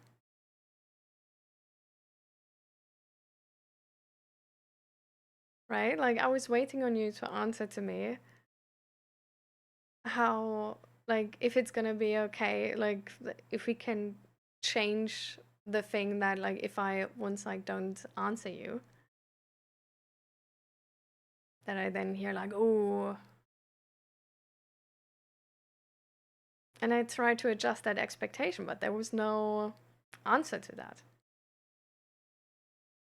And I also did then share that this is why I'm confused with like how are we gonna go about this now?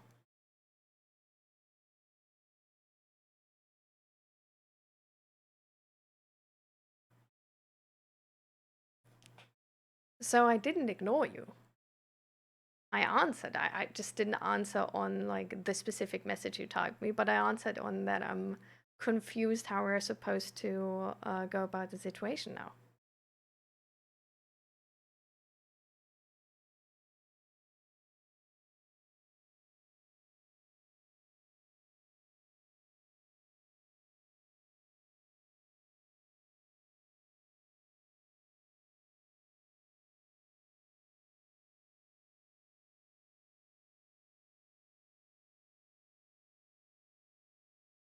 But our communication right now doesn't work really well.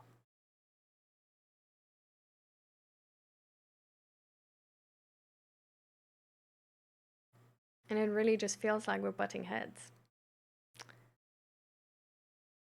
But we're also not able to really like talk about it and fix it. This is why I think a break is better. You know?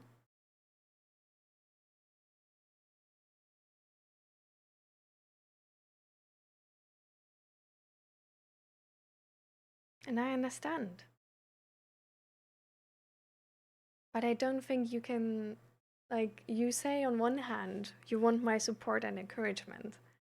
And on the other hand, you tell me that I don't care about you and that I just ignore you and that the other people in chat are stupid and should shut up.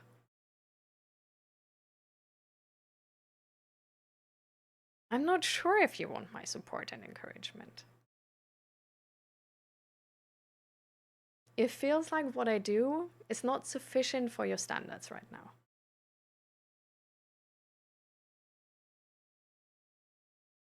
And that's okay, you know? And I know that, you know, on other days and other moments, we are able to be on one page and everything is fine.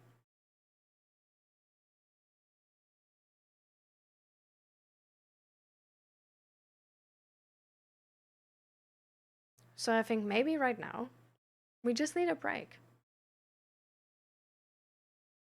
Need some time to think about, okay, why is that conversation going the way it's going? What can we do about it? Start new.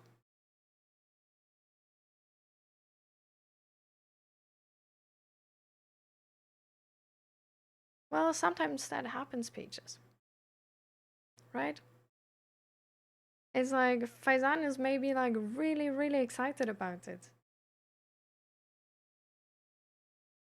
They don't try to take away from you in that moment.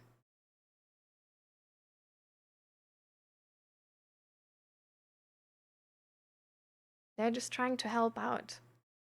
They're also a bit overwhelmed, probably, with the situation. I mean, they don't know you yet, right?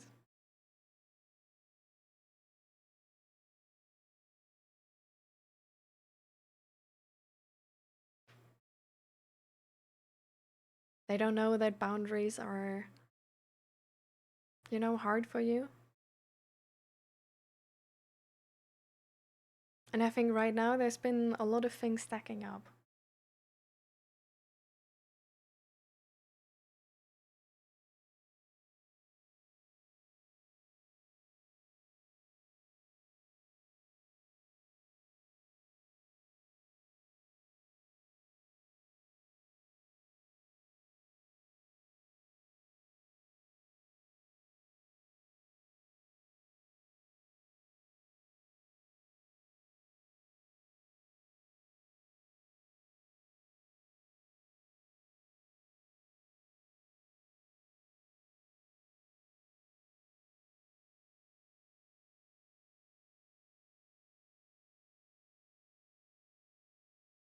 I'm on your team, Peaches. I want you to succeed. I'm not gonna tell you everything you do is correct. I'm not gonna tell everybody else that everything they do is incorrect. But you can be sure I'm on your team. And I want you to succeed and I want you to be happy.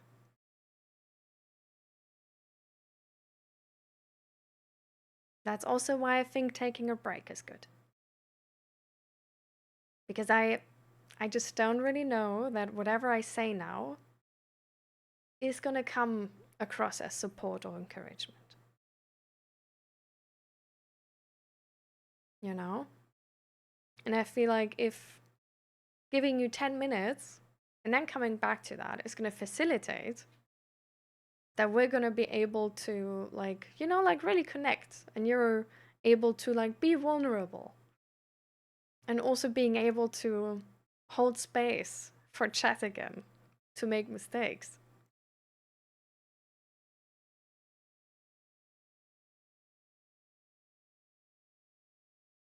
I think then you will get more from the spotlight. Far more. Not only more, I think otherwise maybe a spotlight is not a good idea. You know, like imagine you're then like vulnerable about your big step and somebody in chat makes another joke, which is like for you it's like too much already, like you're on edge, it's too much. And then you don't feel safe anymore. I mean, that would be sad.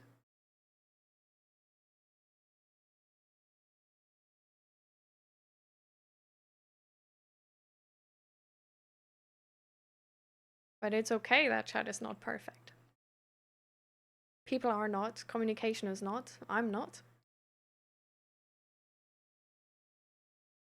You know? We need to hold space for the people around us to be human. Okay, what's the deal? Let's see.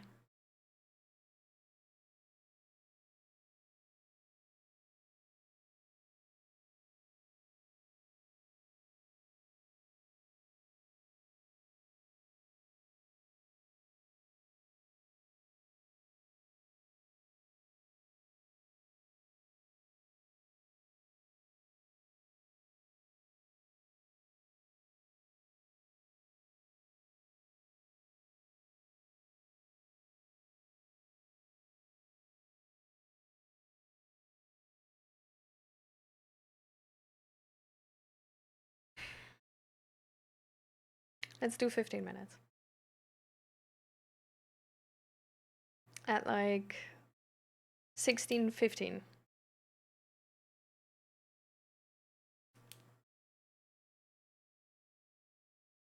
But don't be on other social media or something. Just be with yourself. I don't know. Smell the air outside. Stand in the window. Stand on the balcony.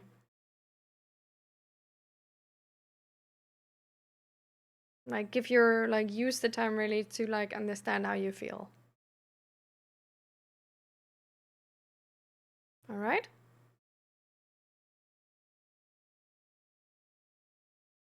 And then we see how we feel.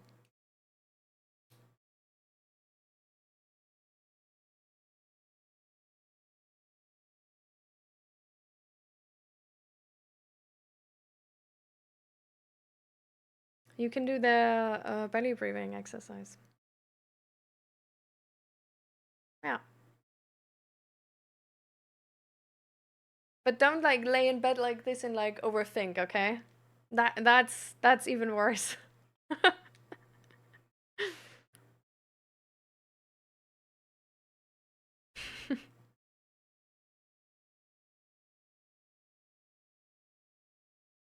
Alright, see you in 15 minutes. I'm gonna open this one. Get some fresh air.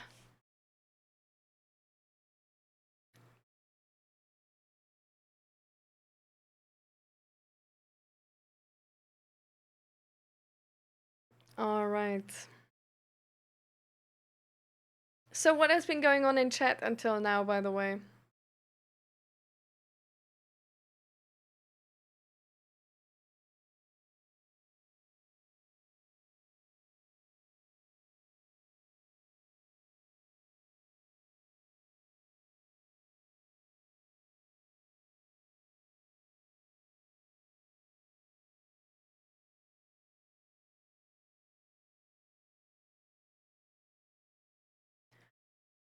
Oh,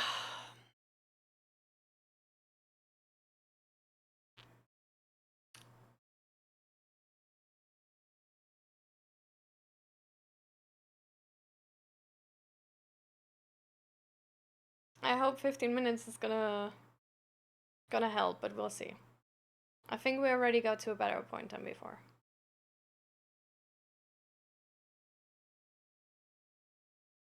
Yeah.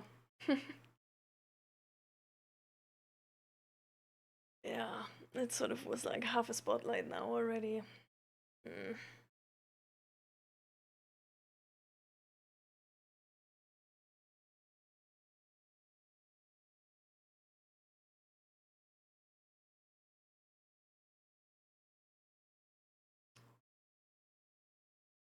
Well, next time.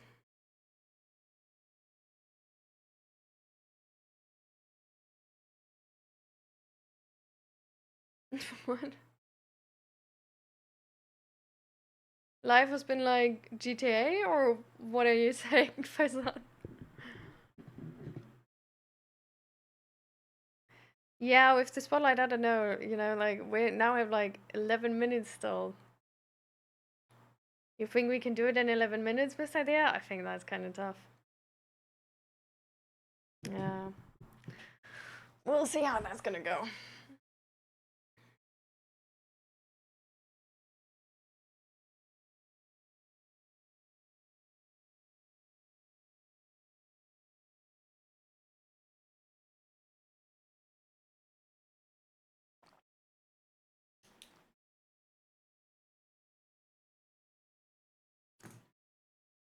Mm,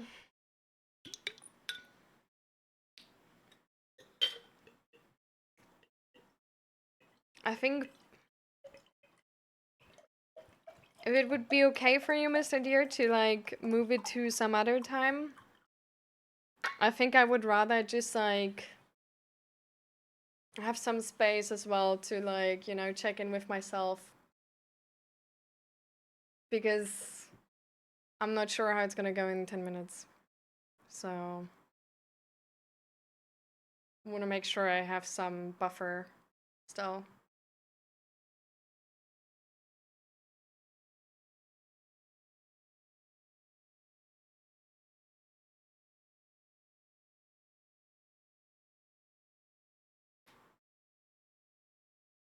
Um, I'm not a psychologist.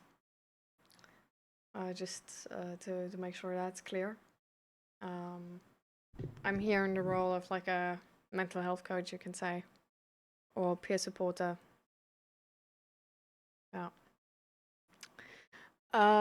I at the moment have sort of started my own business as like a content manager and photographer, videographer, all of that sort of.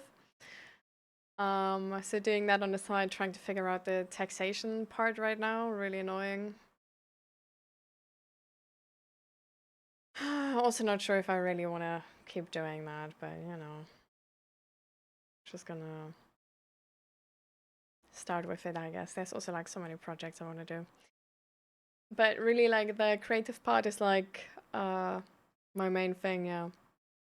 So my shop and everything as well, but I should focus way more on like marketing that, but I just completely neglecting that because I like to create way more than to market. It's a struggle.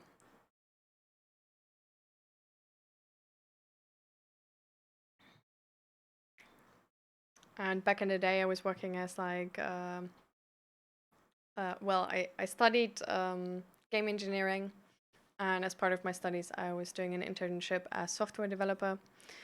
But then I didn't finish my studies because of family problems, so and moved the country. So I didn't really know I was canceling my studies in that moment. But it then quite suddenly turned out that I did. And I was going through like major depression at that point with suicidal ideations. So I just didn't have any space to figure out a solution to at that point. And now I can't finish those studies anymore because I exmatriculated, or however you say that, and then you can't start it again. So yeah, I got like 6 semesters of game engineering IT with like actually good grades. It's a pity, really. I had like a 2 point something. So yeah. Also, kind of trying to find like a 9 to 5 job. So there's a lot going on because money is getting a bit thin. So I have to find some option um, how to earn a bit on the side. Yeah. So either start a 9 to 5, try and get back into software development, or actually trying to become a mental health coach, either locally or online, or trying to level up my store and actually do more marketing so that people actually find the products I make, because the products I make are low-key amazing. But yeah, I just don't do marketing at all. Also, I have so many products which are done, but I just don't upload them to my store because because they would be like physical products, and like not even all of them. I don't know. It's like yeah.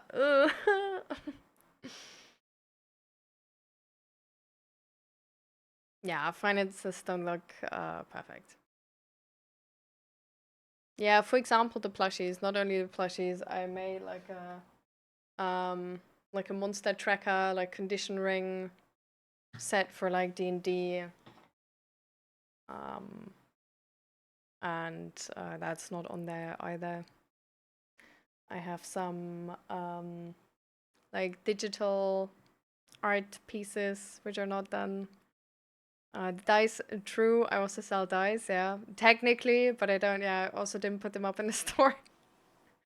It's really, yeah. I don't know. I do a lot of creative things, and I love to create, but the part of like marketing and selling stuff is the most annoying shit ever, really. Like I hate that part of the job, and sadly, you don't earn any money if you don't do that part of the job. So I'm just in denial. I'm just trying to find a different way out of the situation.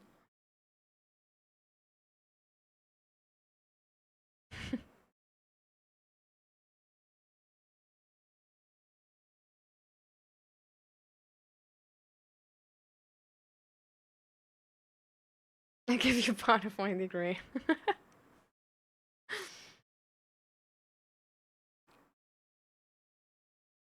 Oh, thank you, Indy.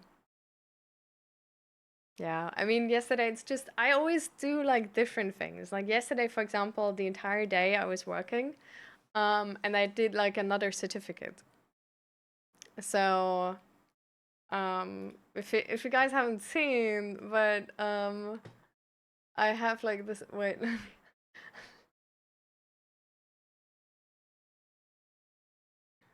I have like a psychological first aid certificate now. Yeah.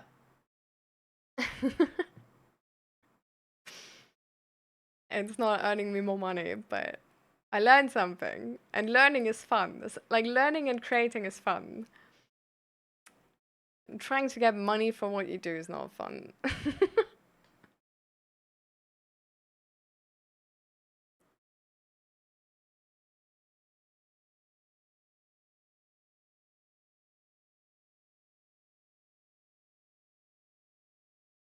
Yeah, I'm gonna go to the gym too as well. Like after today, for sure, I'm gonna be at the gym later. Just walking, working all of that stress off for real.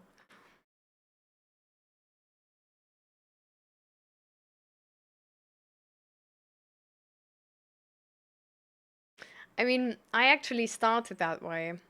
Um, but yeah, then in university, I got chronic headache and major depression. So, and I have childhood trauma. So, I don't know, you know, tried, didn't work out. I've like, from the chronic stress, I probably have like most of my problems. Also, like IBS, chronic headache, back pain, neck pain.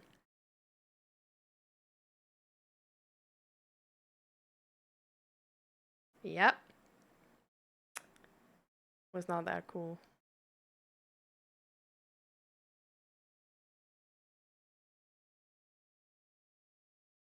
Leaving job or drop out of college, etc., without fear of consequences. Oh, I did have fear of consequences, but I couldn't live there anymore. I was living directly beneath my dad, and my dad was like a narcissist and alcoholic, and it was influencing my studies. So I was literally like suicidal at that time. So I I thought I couldn't move within the city, so I moved to another country to avoid that. I literally moved to the Netherlands because I thought I couldn't move within the city. Otherwise, I would have finished my college. But yeah.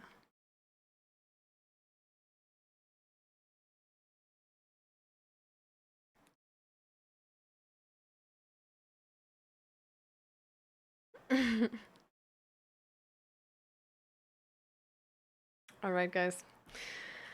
I'm gonna go in the toilet, come back.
All right, I'm back.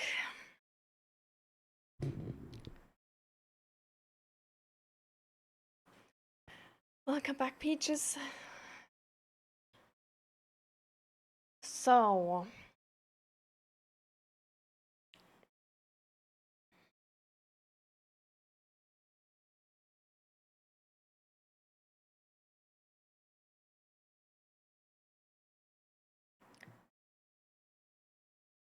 how do you feel, Peaches?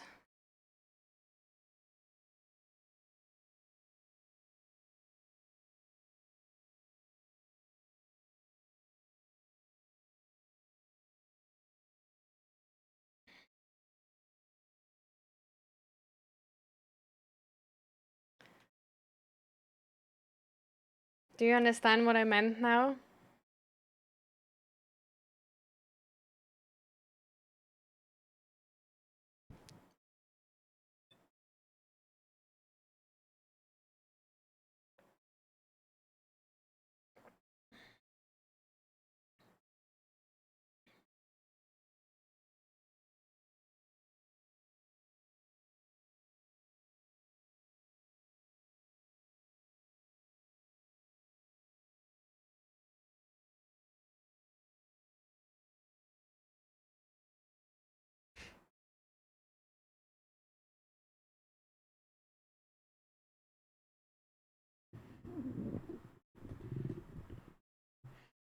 So, how do you feel about chat, Peaches? You're good again? Now you feel safe with the people?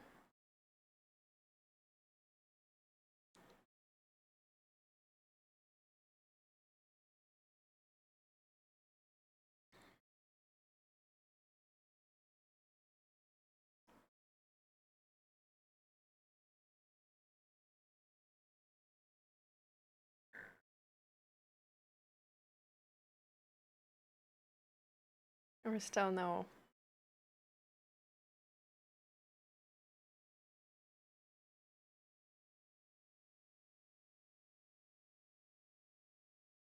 Hmm. I was asking if you feel good with the chat. Feel like, you know, like you have some tolerance again.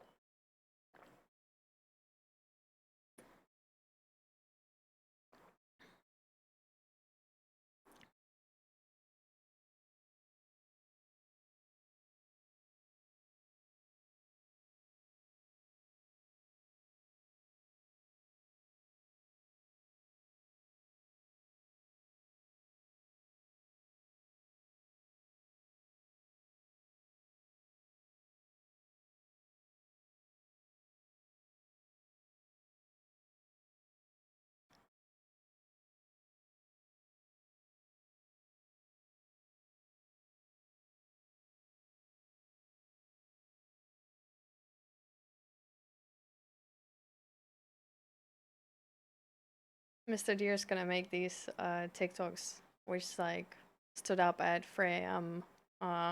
Went for an 11K. When like I spot a bathing. Traded. Went to school. Worked. And all of that. You know these videos, guys? I think so. I just kind of feel like in my brain, though, that if you don't know a situation, then it's kind of crude to make jokes about a situation, if that makes sense. I mean, to you, maybe that is that way, right? But it's not like an official rule or a general rule. And to other people, it feels way different. To other people, this can even be a love language, right? Like, for example, I grew up with like a lot of jokes to cope. Like, it was really like, I don't know, like, I would feel so uncomfortable if somebody would take it serious. Like, I would be way more comfortable if somebody would like joke about it. And it was actually like one of the reasons how uh why me and Zach matched. So like for some people, that's just really different.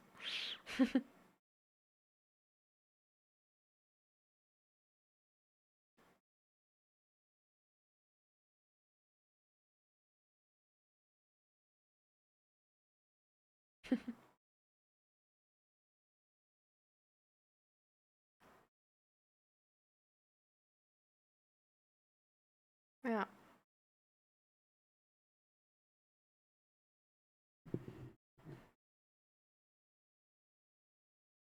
Yeah. This is why it's important to just have space. Like especially if you're in a room where you're not like in a room full of people you selected, right? But you're in a room full of people I selected. So in that regard, it's just not gonna fit perfect. from time to time, and that's okay. Doesn't mean they're bad or you're bad, and most of them don't want to do you any harm or anything.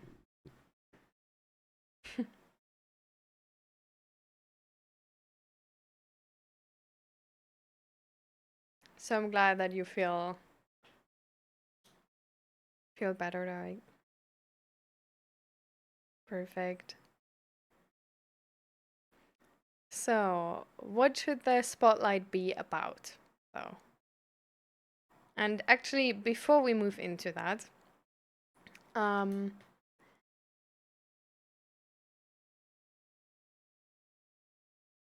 I hope we can take something from this today to the next streams. Like, I hope, because I think talking about things like these are like kind of hard, right? So, I just personally, I hope we don't have to do this like every stream. Like, I hope you can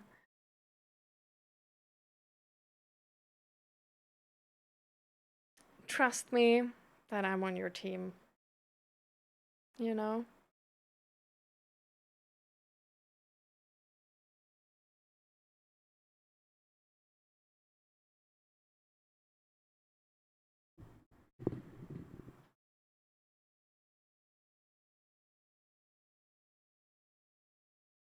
Because it's hard to hear, you know?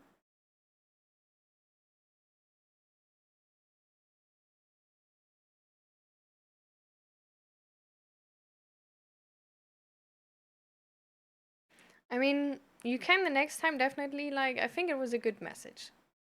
So the next time when, if you notice maybe it's going in the wrong direction again, you can ask for clarification on that. You can ask like, hey, Craig, like, can you clarify for me, like, you're on my team, right? Like, you say this with like goodwill.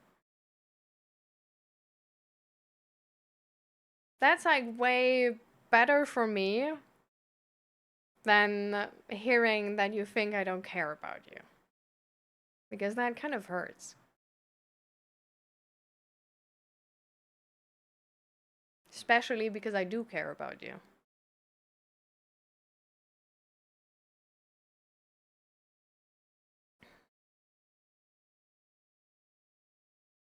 All right, Faizan. Then see you the next time. And thank you for being here. Bye.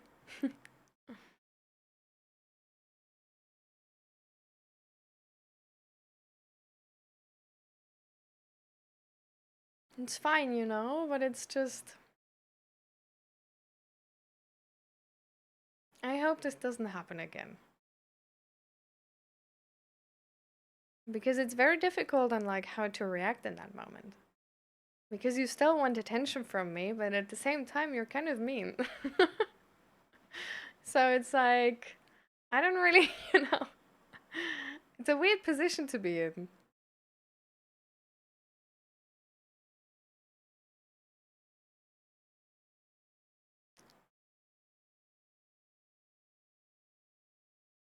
I mean, sometimes we hurt people, you know? And as long as you learn from it, and this doesn't happen like every Monday again, I'm good.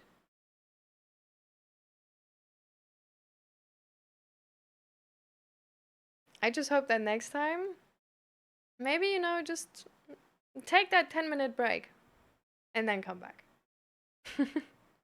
Sometimes it's good to take a break before saying things we regret. Or, for example, like care for your needs in a different way by, for example, like clarifying that, like, you're on my team, right? Like, you say this with goodwill. You can also do that with the chatters, for example. Like, if they type something where you feel like, oh, like they're joking about my situation, they don't take me serious. And you can ask, like, hey, you know, like, is this like, are you, you know, like, do you mean this joke with like love?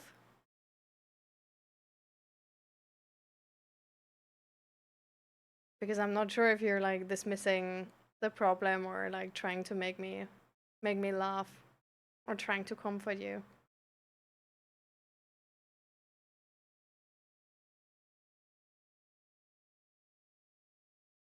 And it's like there's a lot of people out there who want to support you and who like you and who are on your team. So most important thing is that if your anxiety tells you that everybody's against you and everybody's not on your team, check first. Check with them. Ask them. Gain more information on that before you make judgments. Because otherwise, you get into that position where you... so for example, let me give you an example. Because Zach and me sometimes have that. Of course, like years ago, like way more than now. Like now it's like really rare.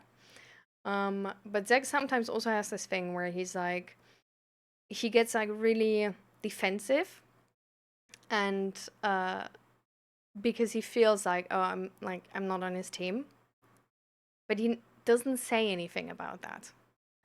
And then because he's insecure about that as well, because usually when we like sort of like argue with each other and butt heads, like, well, I'm usually the smart person in it. Like, you just, I learned a bunch of psychology. Like, what do you expect, Like, I'm usually the calm person who then, like, gets everything, like, sort of, like, figured out. And then because he's, like, insecure to, like, be mad about me, he's overcompensating. So he's going, like, he's not checking first, or he's not just taking the thing which maybe I did say wrong or something, right? But he makes it, like, way bigger. And then when he throws that at me, I'm just like, no, that's not what I did. That's not fair. So in that moment where he wants to be seen, right? Because he's overcompensating, it's actually putting it between us. Because you're so, like, against the other person already with your judgment that they're just gonna be like, no. This is like, I don't want to cooperate anymore. And then it's gonna be way harder to figure things out. So it's easier to ask for clarification. If a person then clarifies that they were meaning to be an asshole, then you can be, then like, then the situation is clear cut.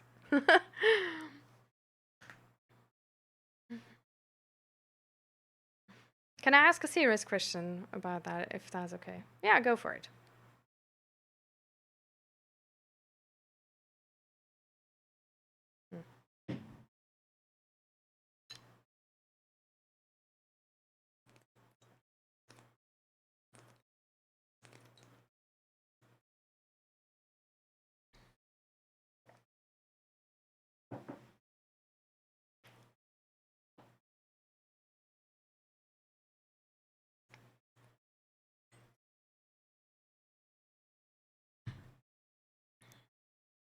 So when couples argue, that's entirely healthy. Isn't it like no such thing as a couple that doesn't argue?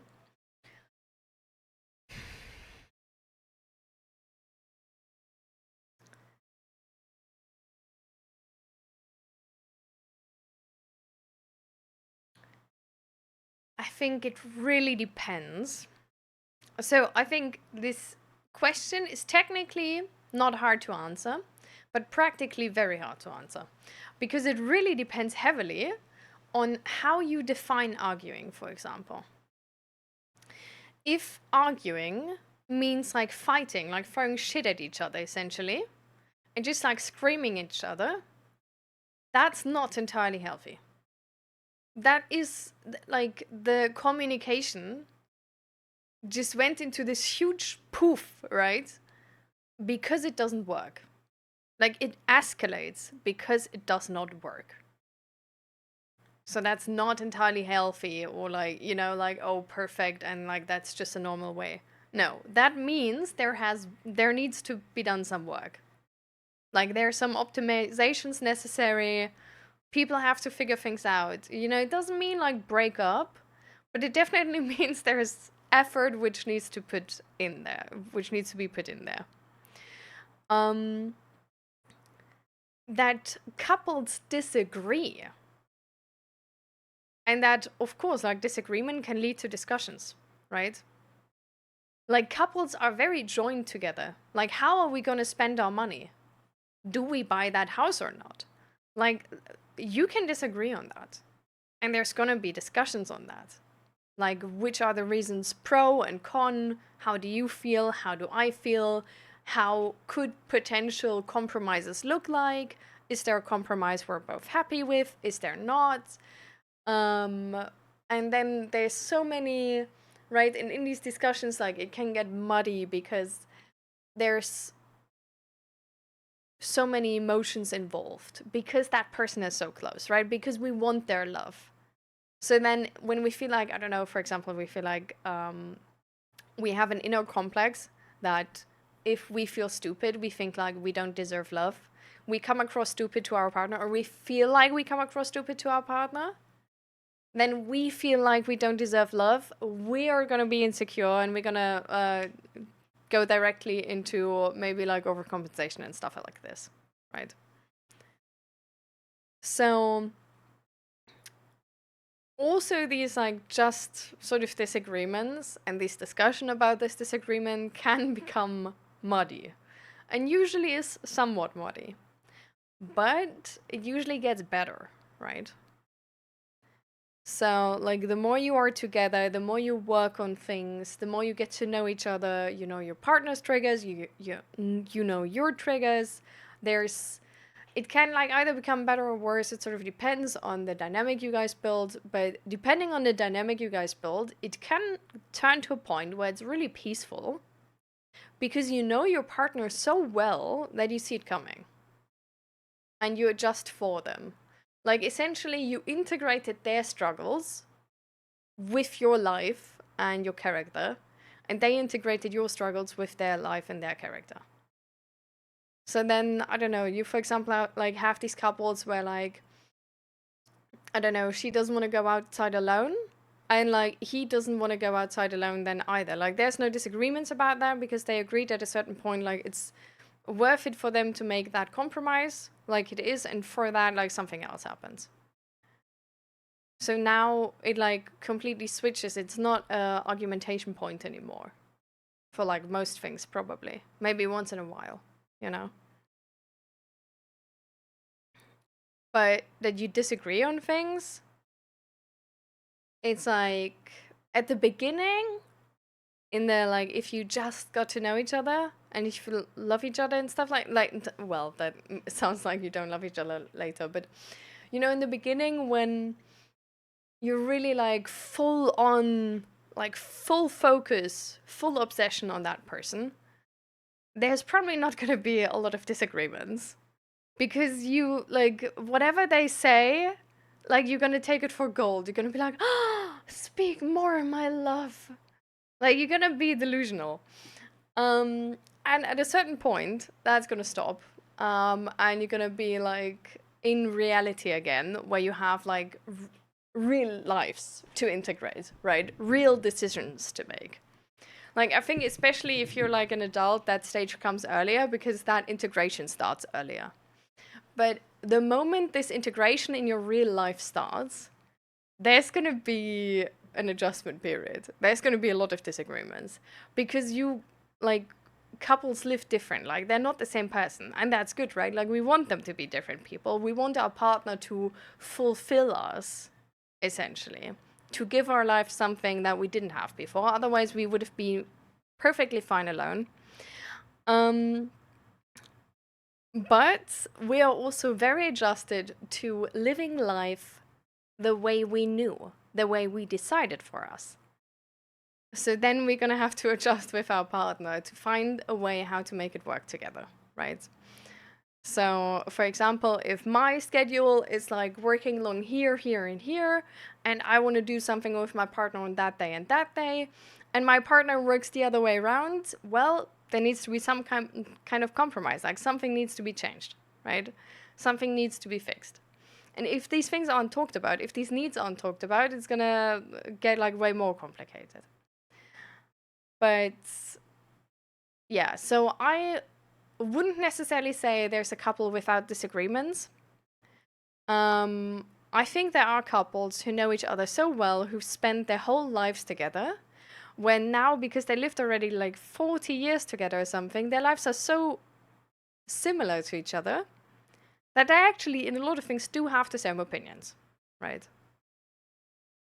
And I think then to the outside, it can look like they don't disagree anymore, or they have like not really, like they're not really arguing or disagreeing.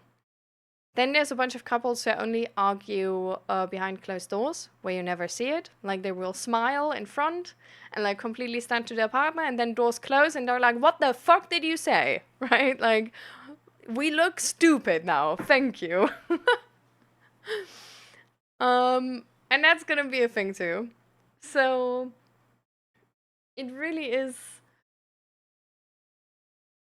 highly dependable on the context.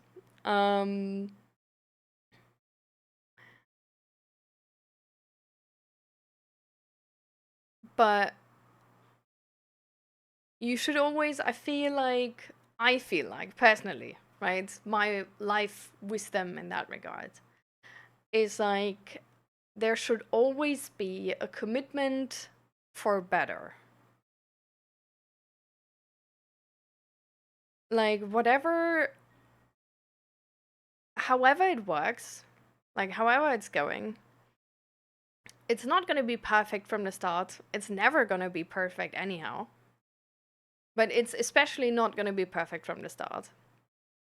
And for a relationship to work, there needs to be commitment from both people to make a good relationship. And, well, that includes really everything. But really to make it work, like to be in it fully. And that's not only like not like, you know, like not quitting, not breaking up, but that's really like meaning to like be vulnerable every day again. You know? Share those things you're scared about, you're insecure about, where you feel like they might not love you. Talk again, even though it didn't work the last time. Try in the fight already if you notice, like, oh fuck, things are not going well. In the fight, already be vulnerable. And be like, fuck, I realize what's going on. We're both being dickheads right now. I don't want to be the first one to be like, hey, I still love you, and I'm sorry I'm being a dickhead, because he's a way bigger dickhead, whatever, but still doing that.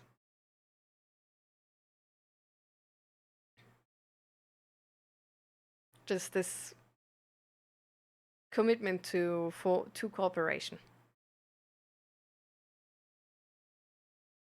And then also with that commitment is also meant responsibility. Which means, for example, if you notice you're at a wall, seeking out therapy. Maybe personal, maybe couples therapy. Coming up with another solution. Going to bed late. Because you talked again.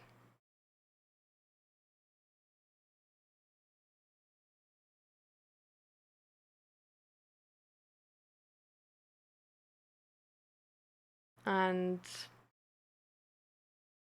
yeah, really putting that effort in. So not just talk, but really the commitment to make it happen.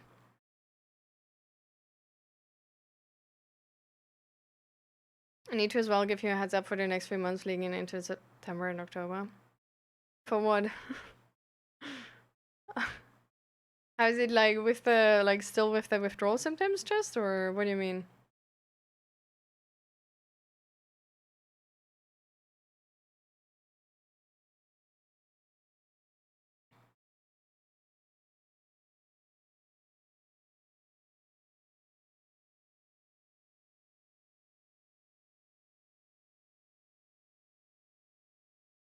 I think it's actually good if parents don't try to hide their disagreements.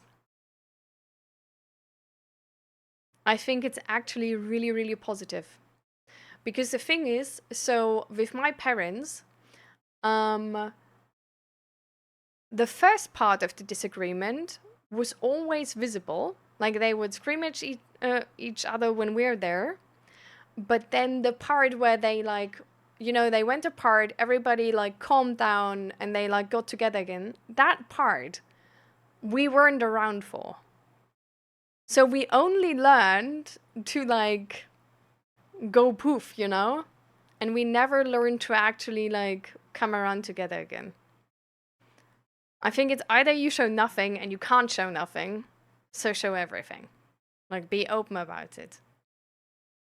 Make it clear what's happening. I think it's, if you want your, like, as a parent, you're supposed to teach your child everything they need to know about life, right? Having a good relationship is a good part of how to be happy in life. So essentially, as a parent, you're also supposed to teach your kid how to have a good relationship. How do you teach them to have a good relationship? Well, you show them a good relationship. But if you show them a relationship with no disagreements, your child won't be able to handle disagreements. Like they haven't learned that. You didn't show them, right?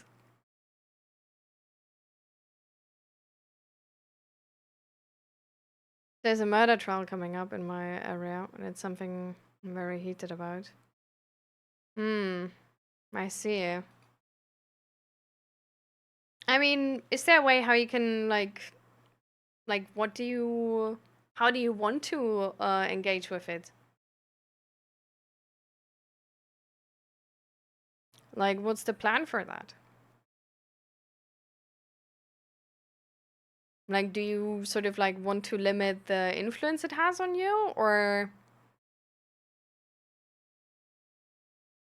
what is the idea?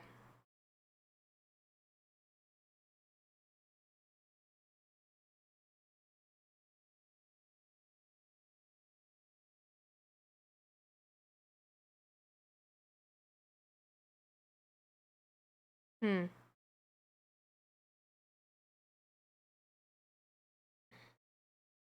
I mean, is there anything you like if you stay, mind experiment, okay?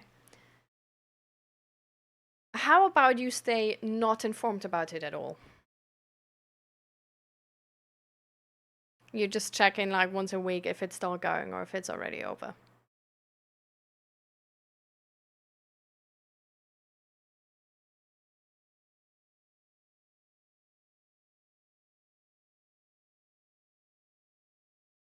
I can imagine that is really hard.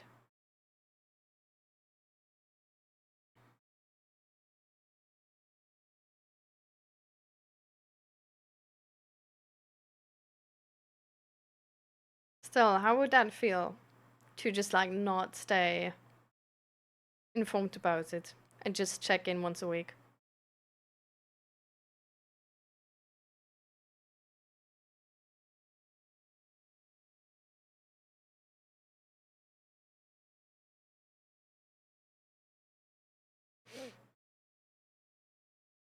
I mean, technically that's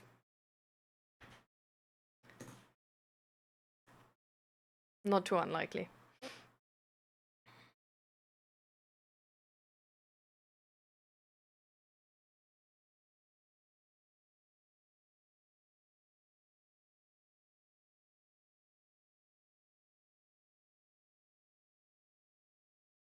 Hmm.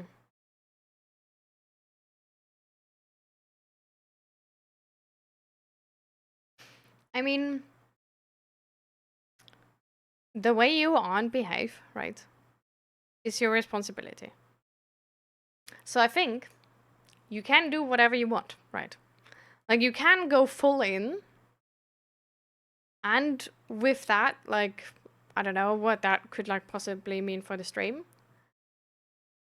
but risk, I don't know.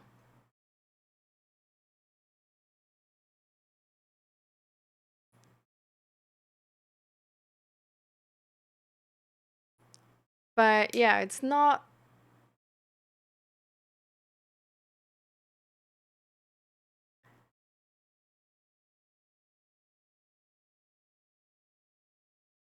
it's really like your responsibility to engage with content to the amount where you feel content with the outcome of it, right?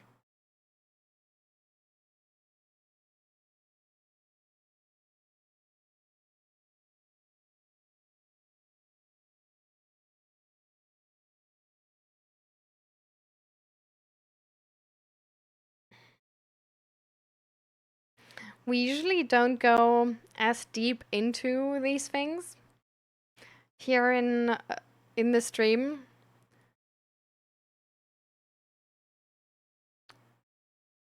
Because if we were all like, like talking about like bad stuff in depth here, I don't know, like in 2 weeks we would all kill ourselves or something. You know what I mean? Like it's gonna be. Have you ever heard that like essentially like people who are like depressed, it's sort of like sometimes if they turn friends like with another person who's depressed, it can be like good because they feel hurt and they understand each other. And sometimes it can absolutely escalate their depression. That's sort of the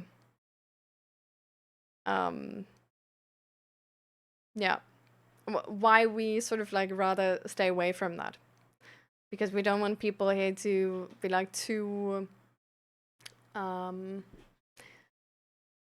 too closely connected to the trauma other people are going through, if that makes sense.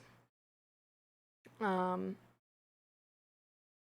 because usually there's already a pretty negative like worldview, so we don't try to make that worse. um but again, like how do you want to feel with all of this going on? Because you could just like not inform yourself about it, right? And keep your consumption of the content which is connected to that on a minimum. You can also spend all your free time on that. Read everybody's comment and commentary on it.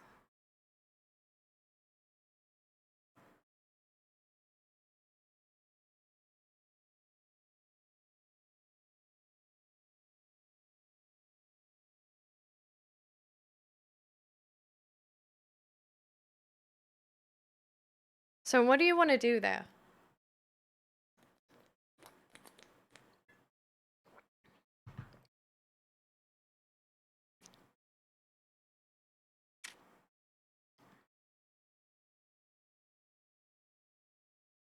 So what do you want to do then?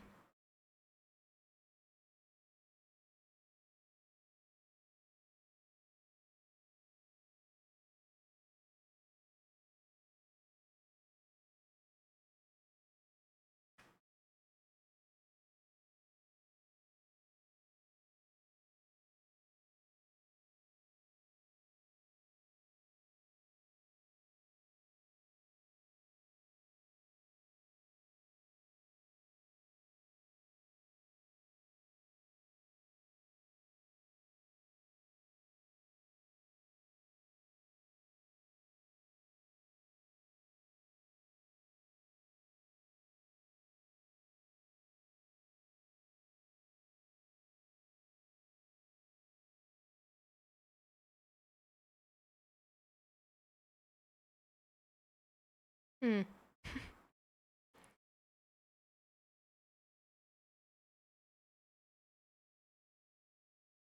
I think something like this is always sad, mainly because you're not involved in the whole story. Like, there's so many questions for the kids. Like, I want to keep up on it, but not fully care about anything to do with him. Just focus on justice for Mamta.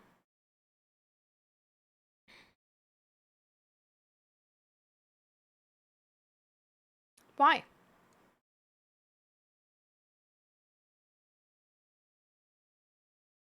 Like, what is the reasoning behind that?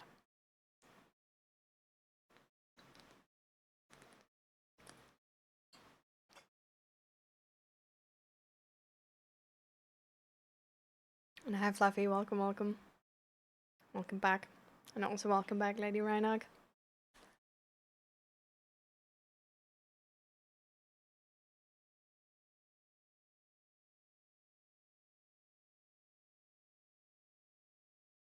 But I mean, does your like how are you involved in the justice which is gonna happen or not happen?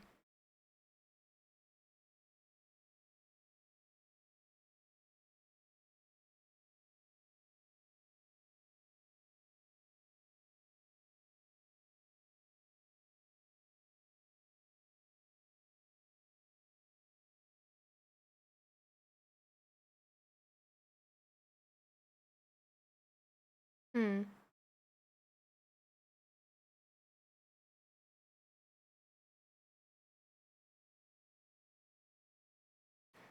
Because sort of the question I ask myself is sometimes we're like very invested in these things, right? And I completely understand why you're interested in this case and how it's going to end and stuff like this. But it's sometimes really interesting to understand why we're interested in it. Because we might not actually really fulfill our need in that moment really well. Um, so, for example, being like really involved in this case, watching like all the news on it, all the commentary on it, like especially when you say like, "Oh, I'm gonna have to warn you for like this time until there," it seems like you expect that your mental health is gonna suffer under that, which is something where I wonder if that's worth it.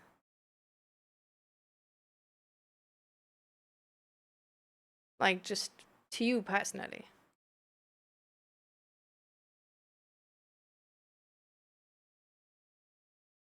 because you don't have to, and that's your choice, right?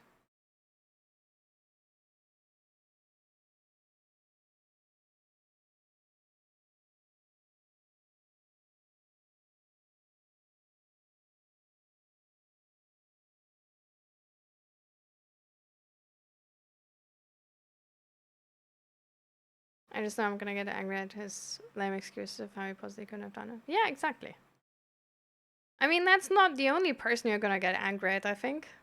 There's going to be some stupid commentary who's gonna excuse his stuff as well. There's gonna be some stupid comments, which are gonna be like, no, I believe him.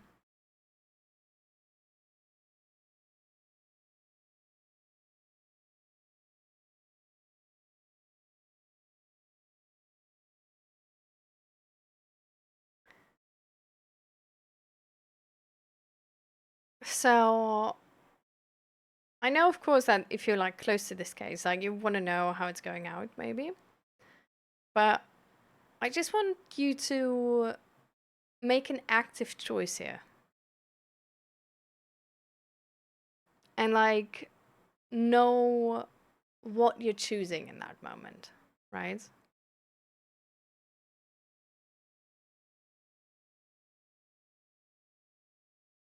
So, like, is it okay for you that informing yourself with all of this, being in the loop on that to that extent, will influence your mental health, will influence your social interactions, will influence your life for that period of time? Is there maybe a line you do draw where you're like, okay, if it gets worse than this, then I'm gonna, like, that's not worth it anymore? Where knowing that beforehand is like beneficial, right? Because it makes it easier to look out for these signs.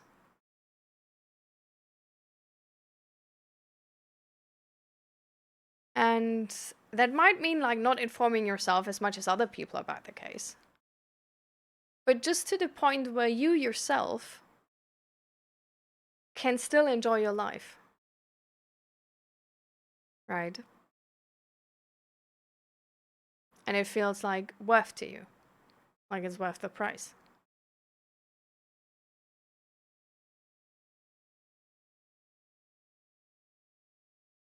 Because you choose how you engage with this content and how much.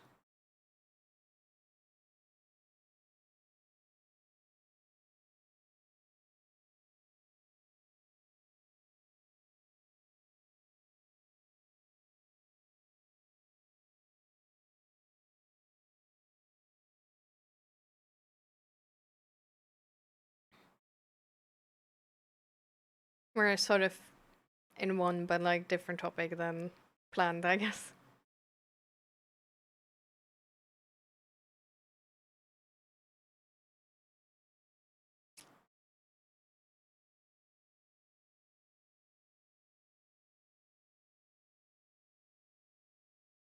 But I don't think I would start a new one, Lady Reinag. If that was you sort of like asking if there is like a space for a spotlight.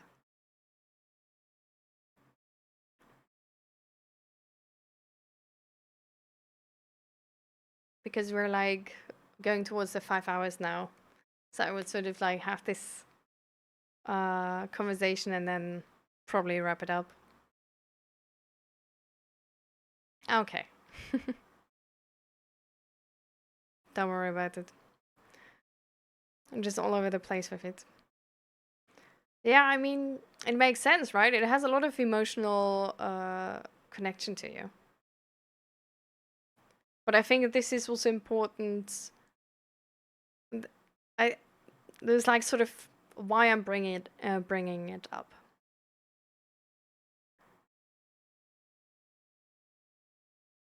Because I think it's important for you to see that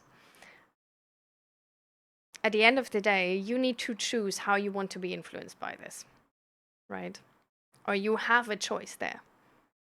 You maybe don't have the choice how, if you were to watch that, how much that's going to influence you. That's not really your choice. But you have the choice of how much are you going to watch that?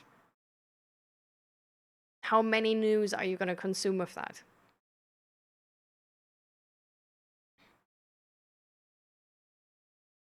And especially when you say, like, the next couple of months are going to be tough because of this. I don't want you to, like, sacrifice your mental health for this, if that's not the price you want to pay for it. You know, if that's something where you're like, no, I'm going to do it still, don't care, that's your pick, you know?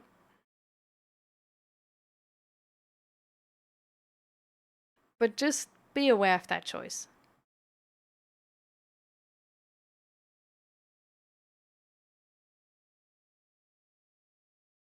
And be aware, of course, as well, that I, like, just to clarify that part as well, um, I'm gonna have to keep this community safe anyhow, right? So if there were, like, major boundaries being crossed or something, that's not, like,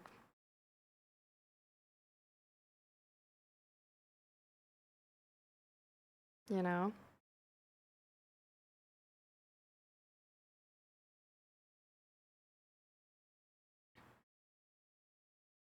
It's still important that you show up here and you take part in making this a safe space for everybody. When are you coming home, Zeg?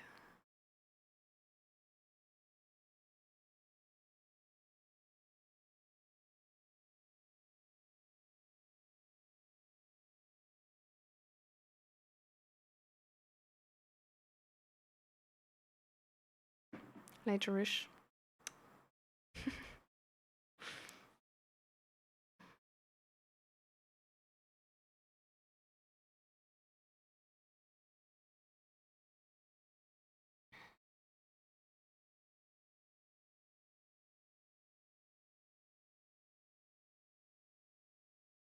I mean, I think the best thing we can do is really, like, whenever like I stream, right? At the beginning of the stream I always do the mental health check-in.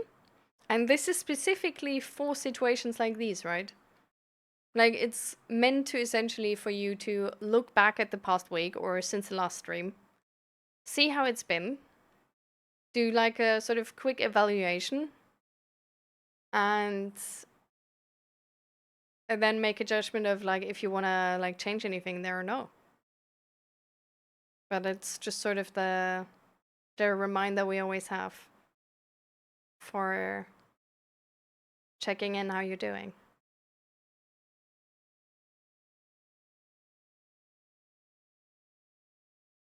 Mm. I mean, then if you come later, just like I always, like, usually ask, like, how you're doing, right? And then just see that as the general mental health check-in of, like, you know, look back since past last stream, make like a sort of like quick evaluation. How have I been doing? What have I been doing? And see if you want to keep going like that, or if you feel like, I'm too irritated, or too sad, or too overwhelmed, or too maybe even depressive symptoms like coming back up or getting more. And then, if anything like that comes up, you just reduce a bit of like how much you engage with this, with the content of the trial and with this trial in general.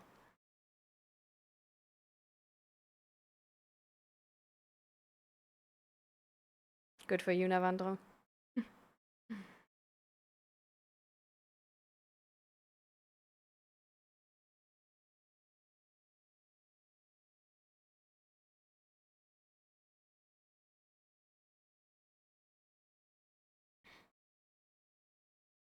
I mean, the vaping you can then also do as well. Yeah, just both.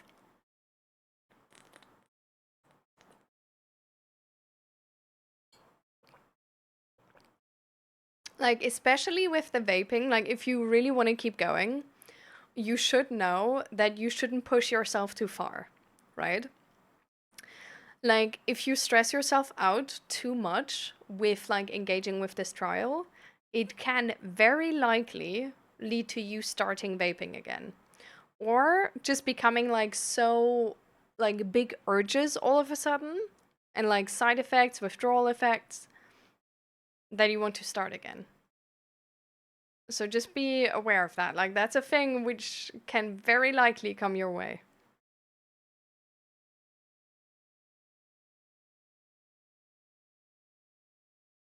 Yeah, I mean, that's good. But just keep that in the back of your mind, right? That if you feel like, oh, like not vaping feels harder and harder, it probably has to do with you having less energy overall because of the trial, for example. Or being more stressed overall because of the trial.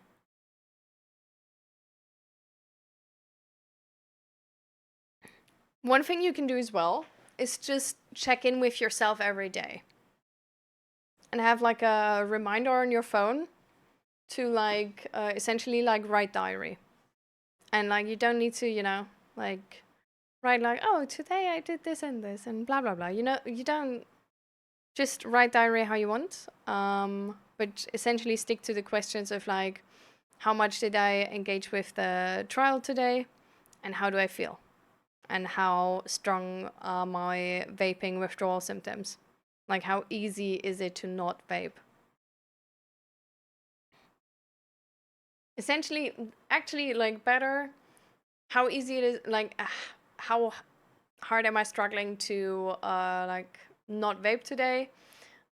Second question, what was the first question I was just saying? Um, oh, god damn it. How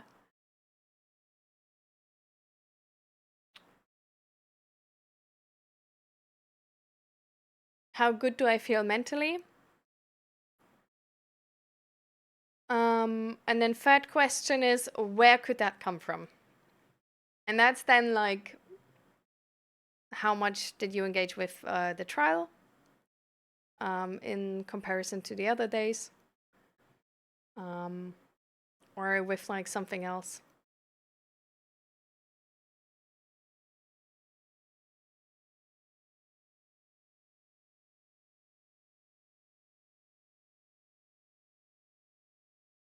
Oh my god, and I've never heard of that.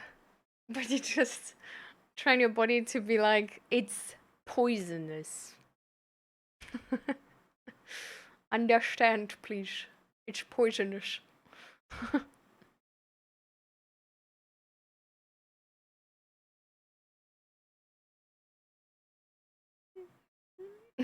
We're all Team Nova.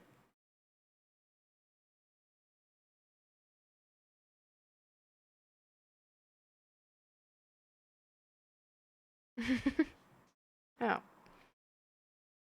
But yeah, be aware that there is like the main thing making these withdrawal symptoms worse and making it harder to like not vape is gonna be like overall like less energy or more stress.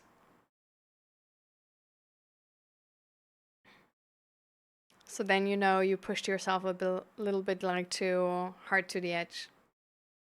And you need to leave yourself some more energy to like, you know, not start vaping again.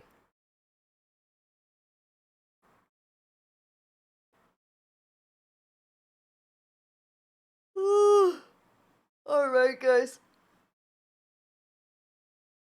Ugh.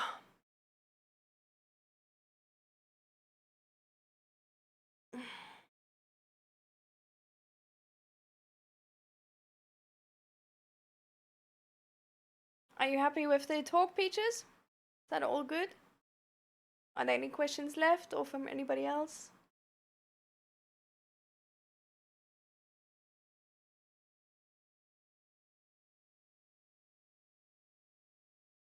Nice. Let's go.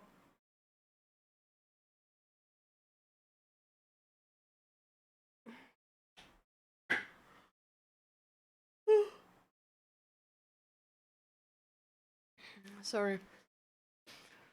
I was sitting for so long. I'm getting so tired now.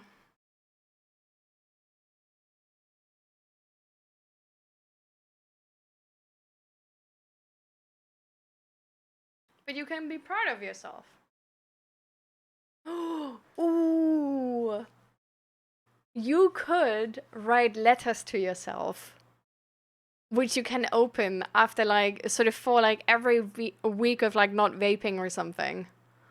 You write yourself like essentially like your own love letter, you know, for like I'm so proud of yourself, you did another week, or like you did like 3 weeks now, do you know how much that is? Like I thought you would never get there, and blah blah blah, you know, and like really hyping yourself up and cheering yourself up.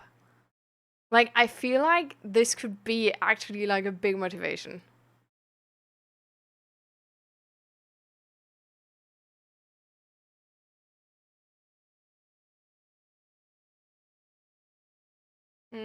I think I'm just gonna skip on the belly breathing today. Sorry, guys. I feel like I'm like so sluggish and tired now. I wanna like get going. And if I do belly breathing now, then I'm just gonna like sit at the PC for longer. So you all can do belly breathing. The way belly breathing works is you put one hand on your belly, one hand on your chest. You try to not move your hand on your chest. You breathe in through your nose. You breathe out through your mouth. You can have your lips a bit closed to give some more resistance. Slow breaths, but really all the way out. And you really try to breathe into your belly. It's also called stomach breathing or diaphragmatic breathing. You can also watch YouTube videos for that. But it's really amazing for anxiety, stress, panic attack, really anything where you need to calm down. Also emotional regulation in general. Also, just if you don't feel like you're really well connected to your body or taking care of your body really well, you can use it to check in. Yeah.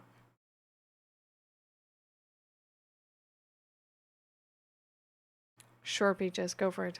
I'm just gonna stretch, like keep on stretching.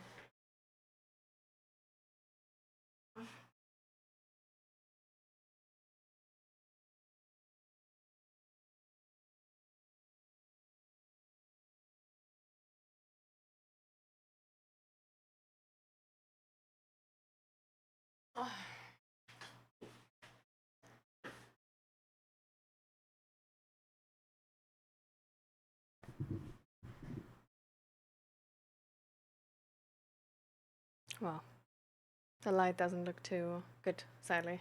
This is like so wide.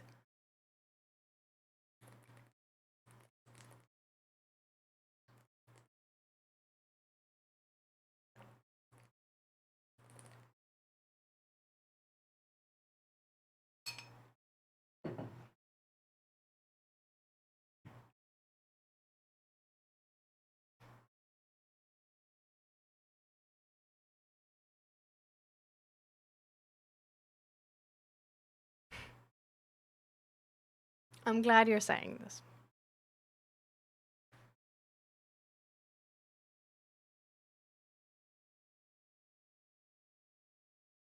I hope it doesn't happen again because it's definitely challenging to answer to this on stream, right? With like other people seeing it and all of that. It's quite a lot of pressure to like find the right words and everything.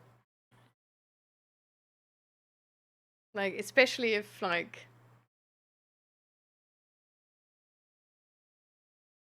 I don't know, like this is the practice to like talk to people I have, right? So like there's no, like well, there's some practice from the certificates I did. But yeah.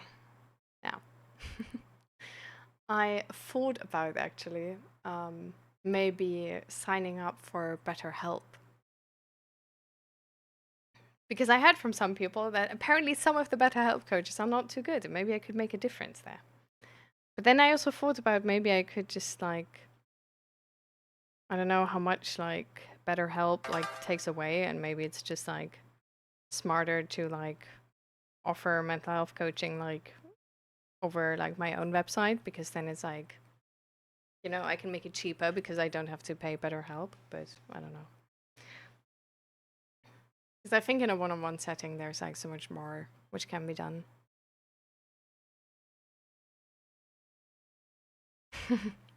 The topic of hugs, flamboyant people, and establishing healthy boundaries. Oh yeah, boundaries. Boundaries is always a topic I love. It's so important, I think.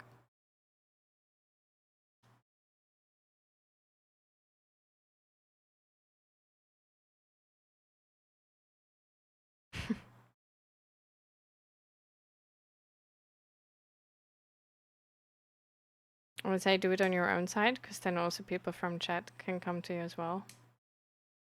Yeah, I'm a bit scared that people are just gonna say like, "Oh, you're just streaming to promote your coaching," la la la, you know. But it's just, I mean, I don't know, like girls gotta make some money somehow, like either I like offer coaching or I'm gonna work in IT. Like pick your poison, I guess. But yeah, I don't know. I don't know like what's good there or not, I guess. I feel like maybe if you go over BetterHelp, then um like it's gonna be easier to be like, hey, I'm an actual mental health coach. Like, it's not just I'm not just some streamer who thought like, oh, mental health is a cool topic. So yeah. And Dwayne, welcome to the chat. How you doing?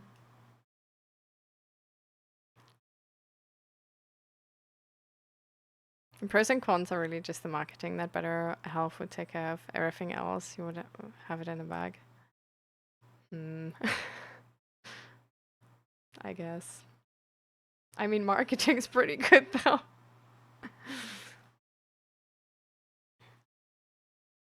I'd love to be on it to have you as a coach. That's very sweet of you. I use BetterHelp. I do not recommend working with them. Oh, why not?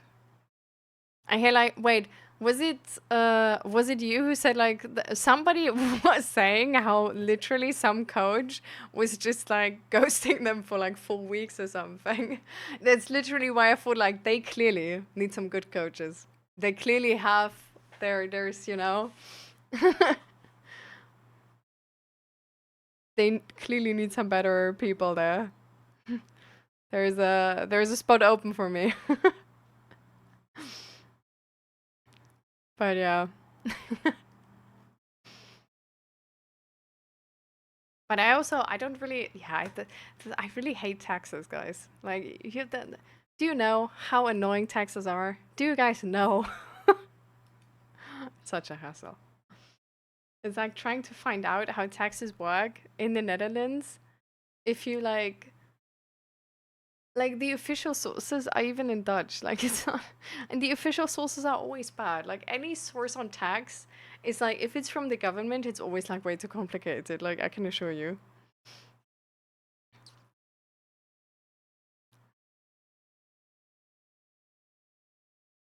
But also, if you're doing BetterHelp, you wouldn't be able to service people from chat on there, versus your own side you can. Oh. Is it not like you have like a okay, I never use BetterHelp, guys. I'm so lost. But is it not like you have a profile there and then people can apply to get coaching from you? Is that not no? No?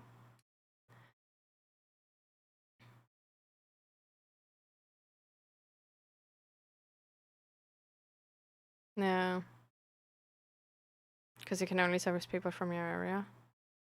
Oh. Wait, are you expected to meet in person? On BetterHelp? Like, I thought BetterHelp was online.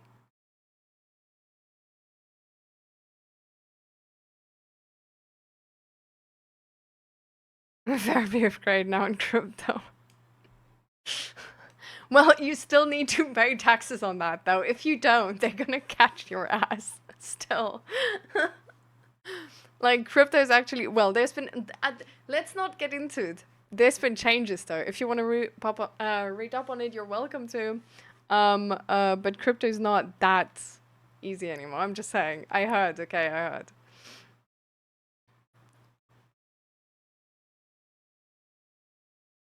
Ah, okay. I see, I see. I mean, technically, I already have the website for it. Like, technically, I think... I'm not... Okay, I'm not entirely sure, but technically, I think with the website I have already, I could, like, have that there set up. I think. But yeah. Boomba, welcome for the follow. Obviously, don't make it in your name. Can you unmute the site if that's okay? You just mean my shop? That's just like the... I think it's like... I would just do it there, I think. But I don't know if it's like if it works there. Sorry. Yeah, I would like I don't know if I would make a new site for that. Like, I feel like I would just make it like a tab on that website. Is that bad? I don't know. Maybe I should make a different website for that. Okay, potentially I will. We'll find out. But yeah, not there yet. Not there yet. But we'll see. At the moment, I'm having like so many... At the moment, I have so much to do, but I don't get any money for it. It's really annoying.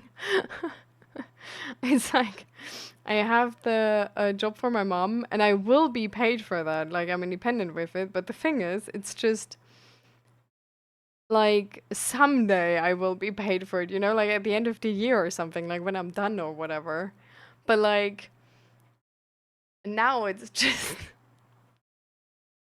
Now it's just you work every day, like you feel like you're employed, but there's nothing you get from it. Like, I can't go nice to the restaurant. Like, I can't, you know, these, like, you do adult work and you don't get adult money. Like, it's a scam. Like, it feels like a scam. And I know, like, you know, I'm gonna get adult money later, but it's just like right now, it just really, it just feels like a scam, really.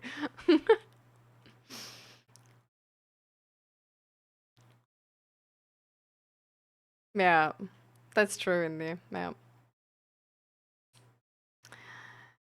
Yes, yes.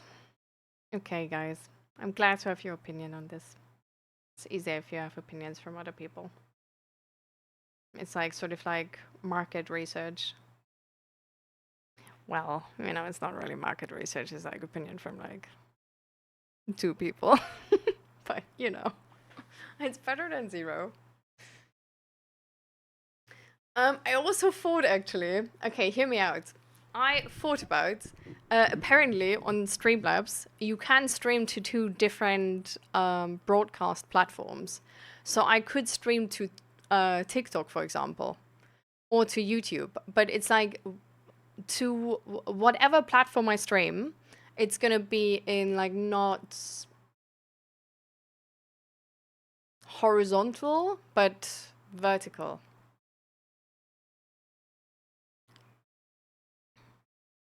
So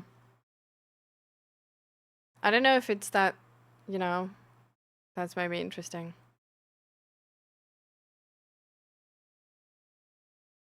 You don't recommend YouTube and TikTok are both nothing but trolls? Okay. Well, it's like I've seen Twitch also now says like, oh, they're gonna make like a new stream thing for like that, like people can like watch it easier on their phone as well. That like you can change your stream to like be vertical as well. But I don't know how that works yet, or like if Streamlabs supports that or anything.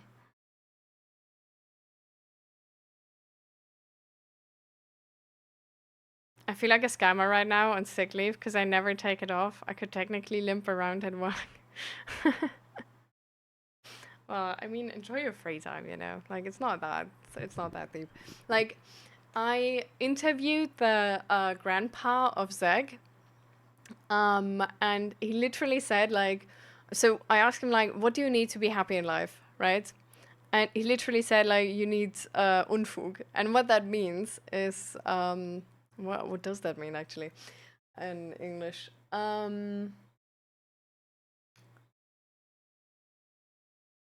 Ja, Schabernack halt. Mensch. Like have fun, you know, like have fun, like do things you're not allowed, like have fun, like do, you know, what I mean, in which direction it's going. It's like it's like a bit what like kids do as well, like when they're like, you know, like they're doing stuff they're not allowed, but it's like fine. Or like if you're like at work, if you and you have like a fancy machine there you're like not supposed to use for like anything else, but then in your break you like do use it for something else. You know what I mean? It's like sort of like don't take life too serious, like have fun. Essentially, that's the bottom part of it.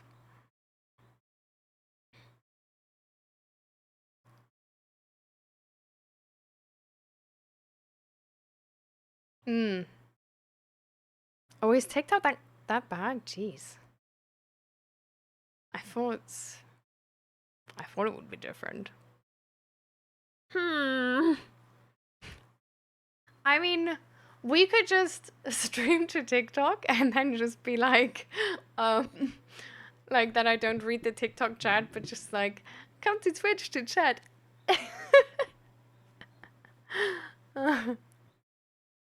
Two people still technically a market. Oh my god, India, I think you have insane delay. Either both of you have insane delay, or only India has insane delay. But this I said by feel hours ago, which is definitely not accurate, but you know what I mean? So so maybe you can reload.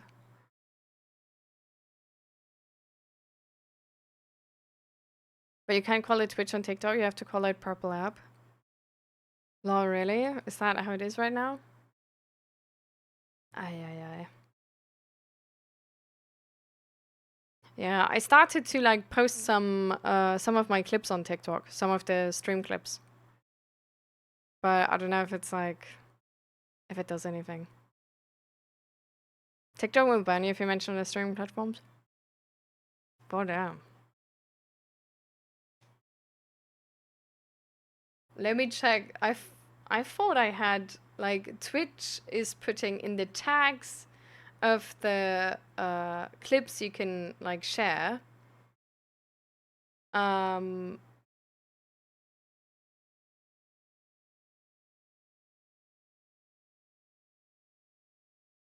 oof. It's usually like putting Twitch. Oh, but I removed it actually. That's good, I guess. Ah, okay. I see, I see. My recent video has like no views. To be fair, It's about like I have in the tags I have like fascism. So the fascism tag doesn't even like it's not shown properly. So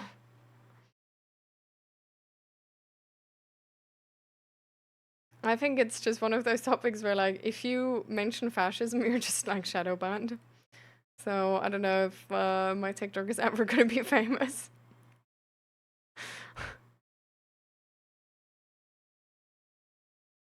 You can have mods on TikTok? What?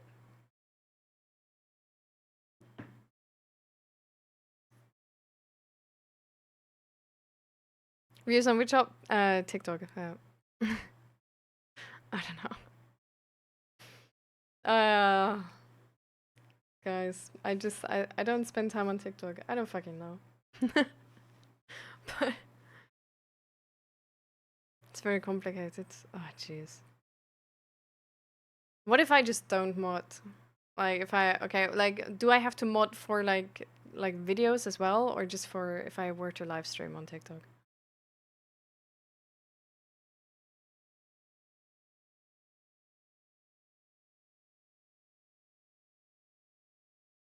Mm. Do you need mods for TikTok live stream? Like do you what if I just don't mod?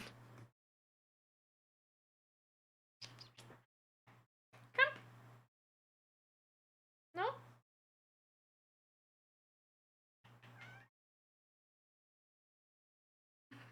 He's just screaming at me. But like not coming up. I don't know what you want. People's comments can get you cancelled as well. Yo.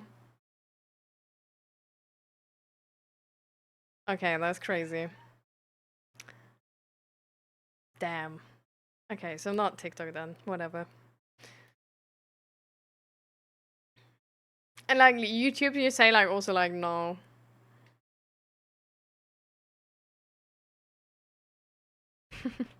Yeah, don't worry about the TikTok follow. It's like it's I don't know. The account is like borderline. Like I don't even. I would be like perfectly happy to just have somebody manage my TikTok account. And just or like make their own TikTok account about like clips from like Cute Cried stream and just like repost all of my clips or whatever. Like I wouldn't even mind. You can like just do what you do. You can download all the clips. I don't give a fuck. Like as long as there's like my Twitch tag and you know like people know how to find me, know who like who I am and the clips are not like, you know, like taken out of context, just like regular clips. I would be perfectly happy.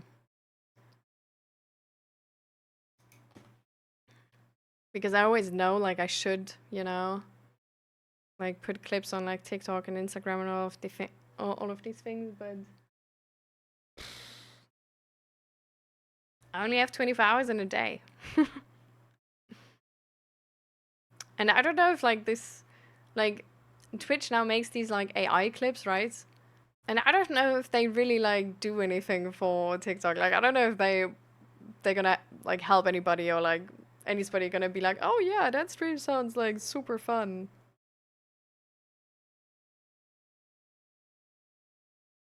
Hmm. Damn. Okay. Ah, jeez. Okay, that's crazy.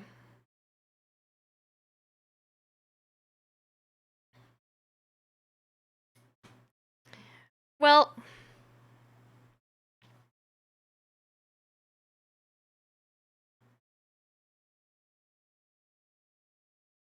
yeah. But I thought like maybe that's good like to do. But yeah, I don't know. Okay, anyhow guys. I'm gonna head offline. I'm really, really hungry. And I do need to just stand up and move. My all stars. Mm,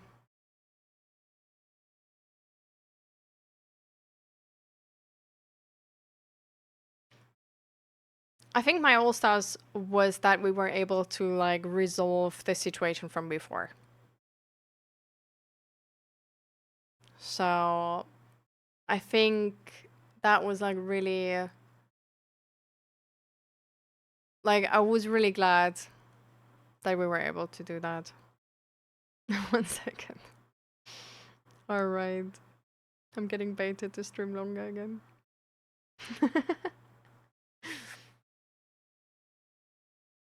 It's just what is your favorite moment?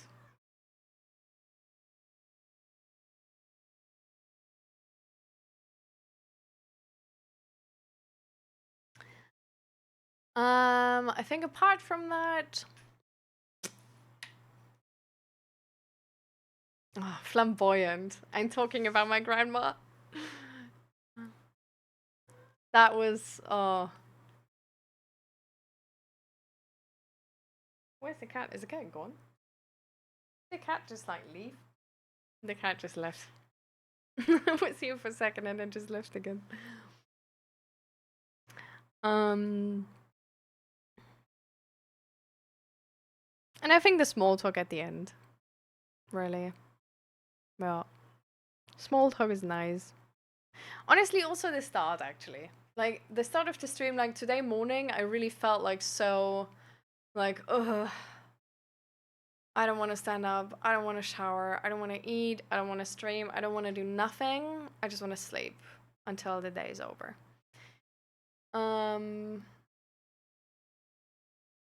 And I was really like, oh, I have to like get going. And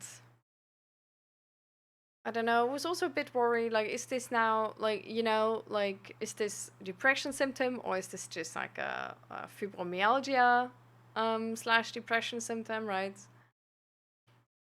And because it's always like like do I have to like change something about my life or do I just have to get up and start doing something? And then I started to get up and do something, showered, ate, all of these things, and I don't know. I'm really happy I did. It was like I had energy and all of that, and well, now I did stream too long again. I do have to start stopping earlier because I'm like sort of like I use like all my energy now.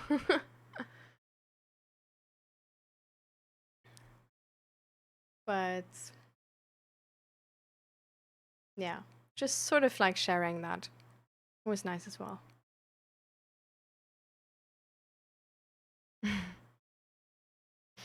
Yeah.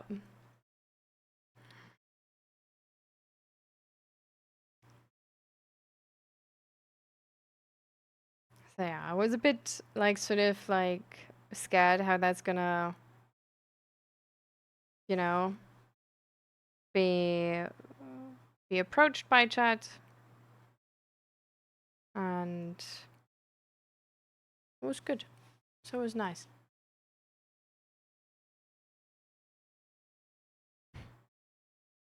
Exactly, indeed. Also because it's a bad morning doesn't have to be a bad day.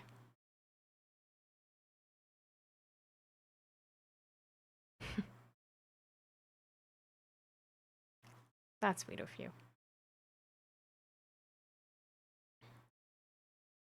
So then I'm gonna head off. See you guys next time. Hmm?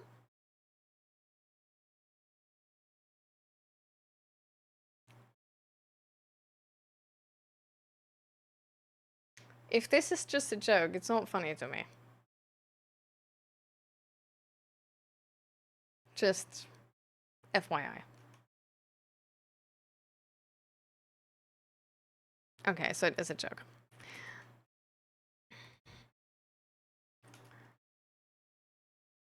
It's like that's yeah. It's just not really, like I want to be there for you guys as long as I can, but the thing is, if I do this too long, right? And I do this too long oftentimes. And like Indian Fluffy, I'm always like sort of like on duty to like, like move me out the door essentially of my own stream. Because if I do too long, then it's really just like I don't have energy for anything on the day anymore. I'm super hard crashing because it's also time where I don't eat, right? And so now, for example, I'm like really, really hungry, like I need food like ASAP. And I still need to have the energy to actually make that food and like all of the other stuff I have to do. So. What in the? What are you doing? Thank you so much for the gift subs. Thank you so much for 10 gift subs. Aww. Thank you, Indy, for the support. Thank you. I really appreciate it.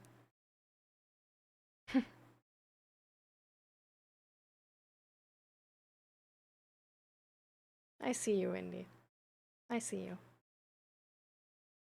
Thank you a lot.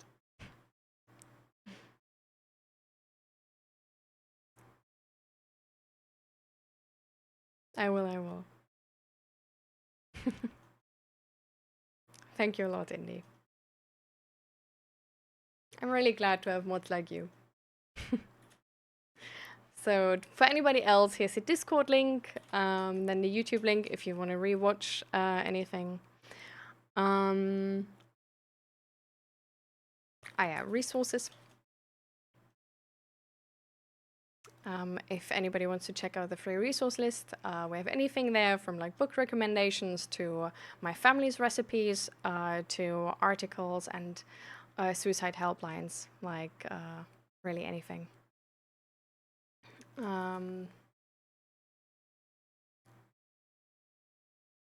Brownies.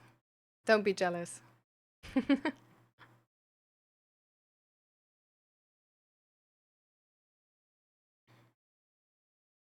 And yeah, if anybody wants to check out all of my creative work, that's going to be my shop.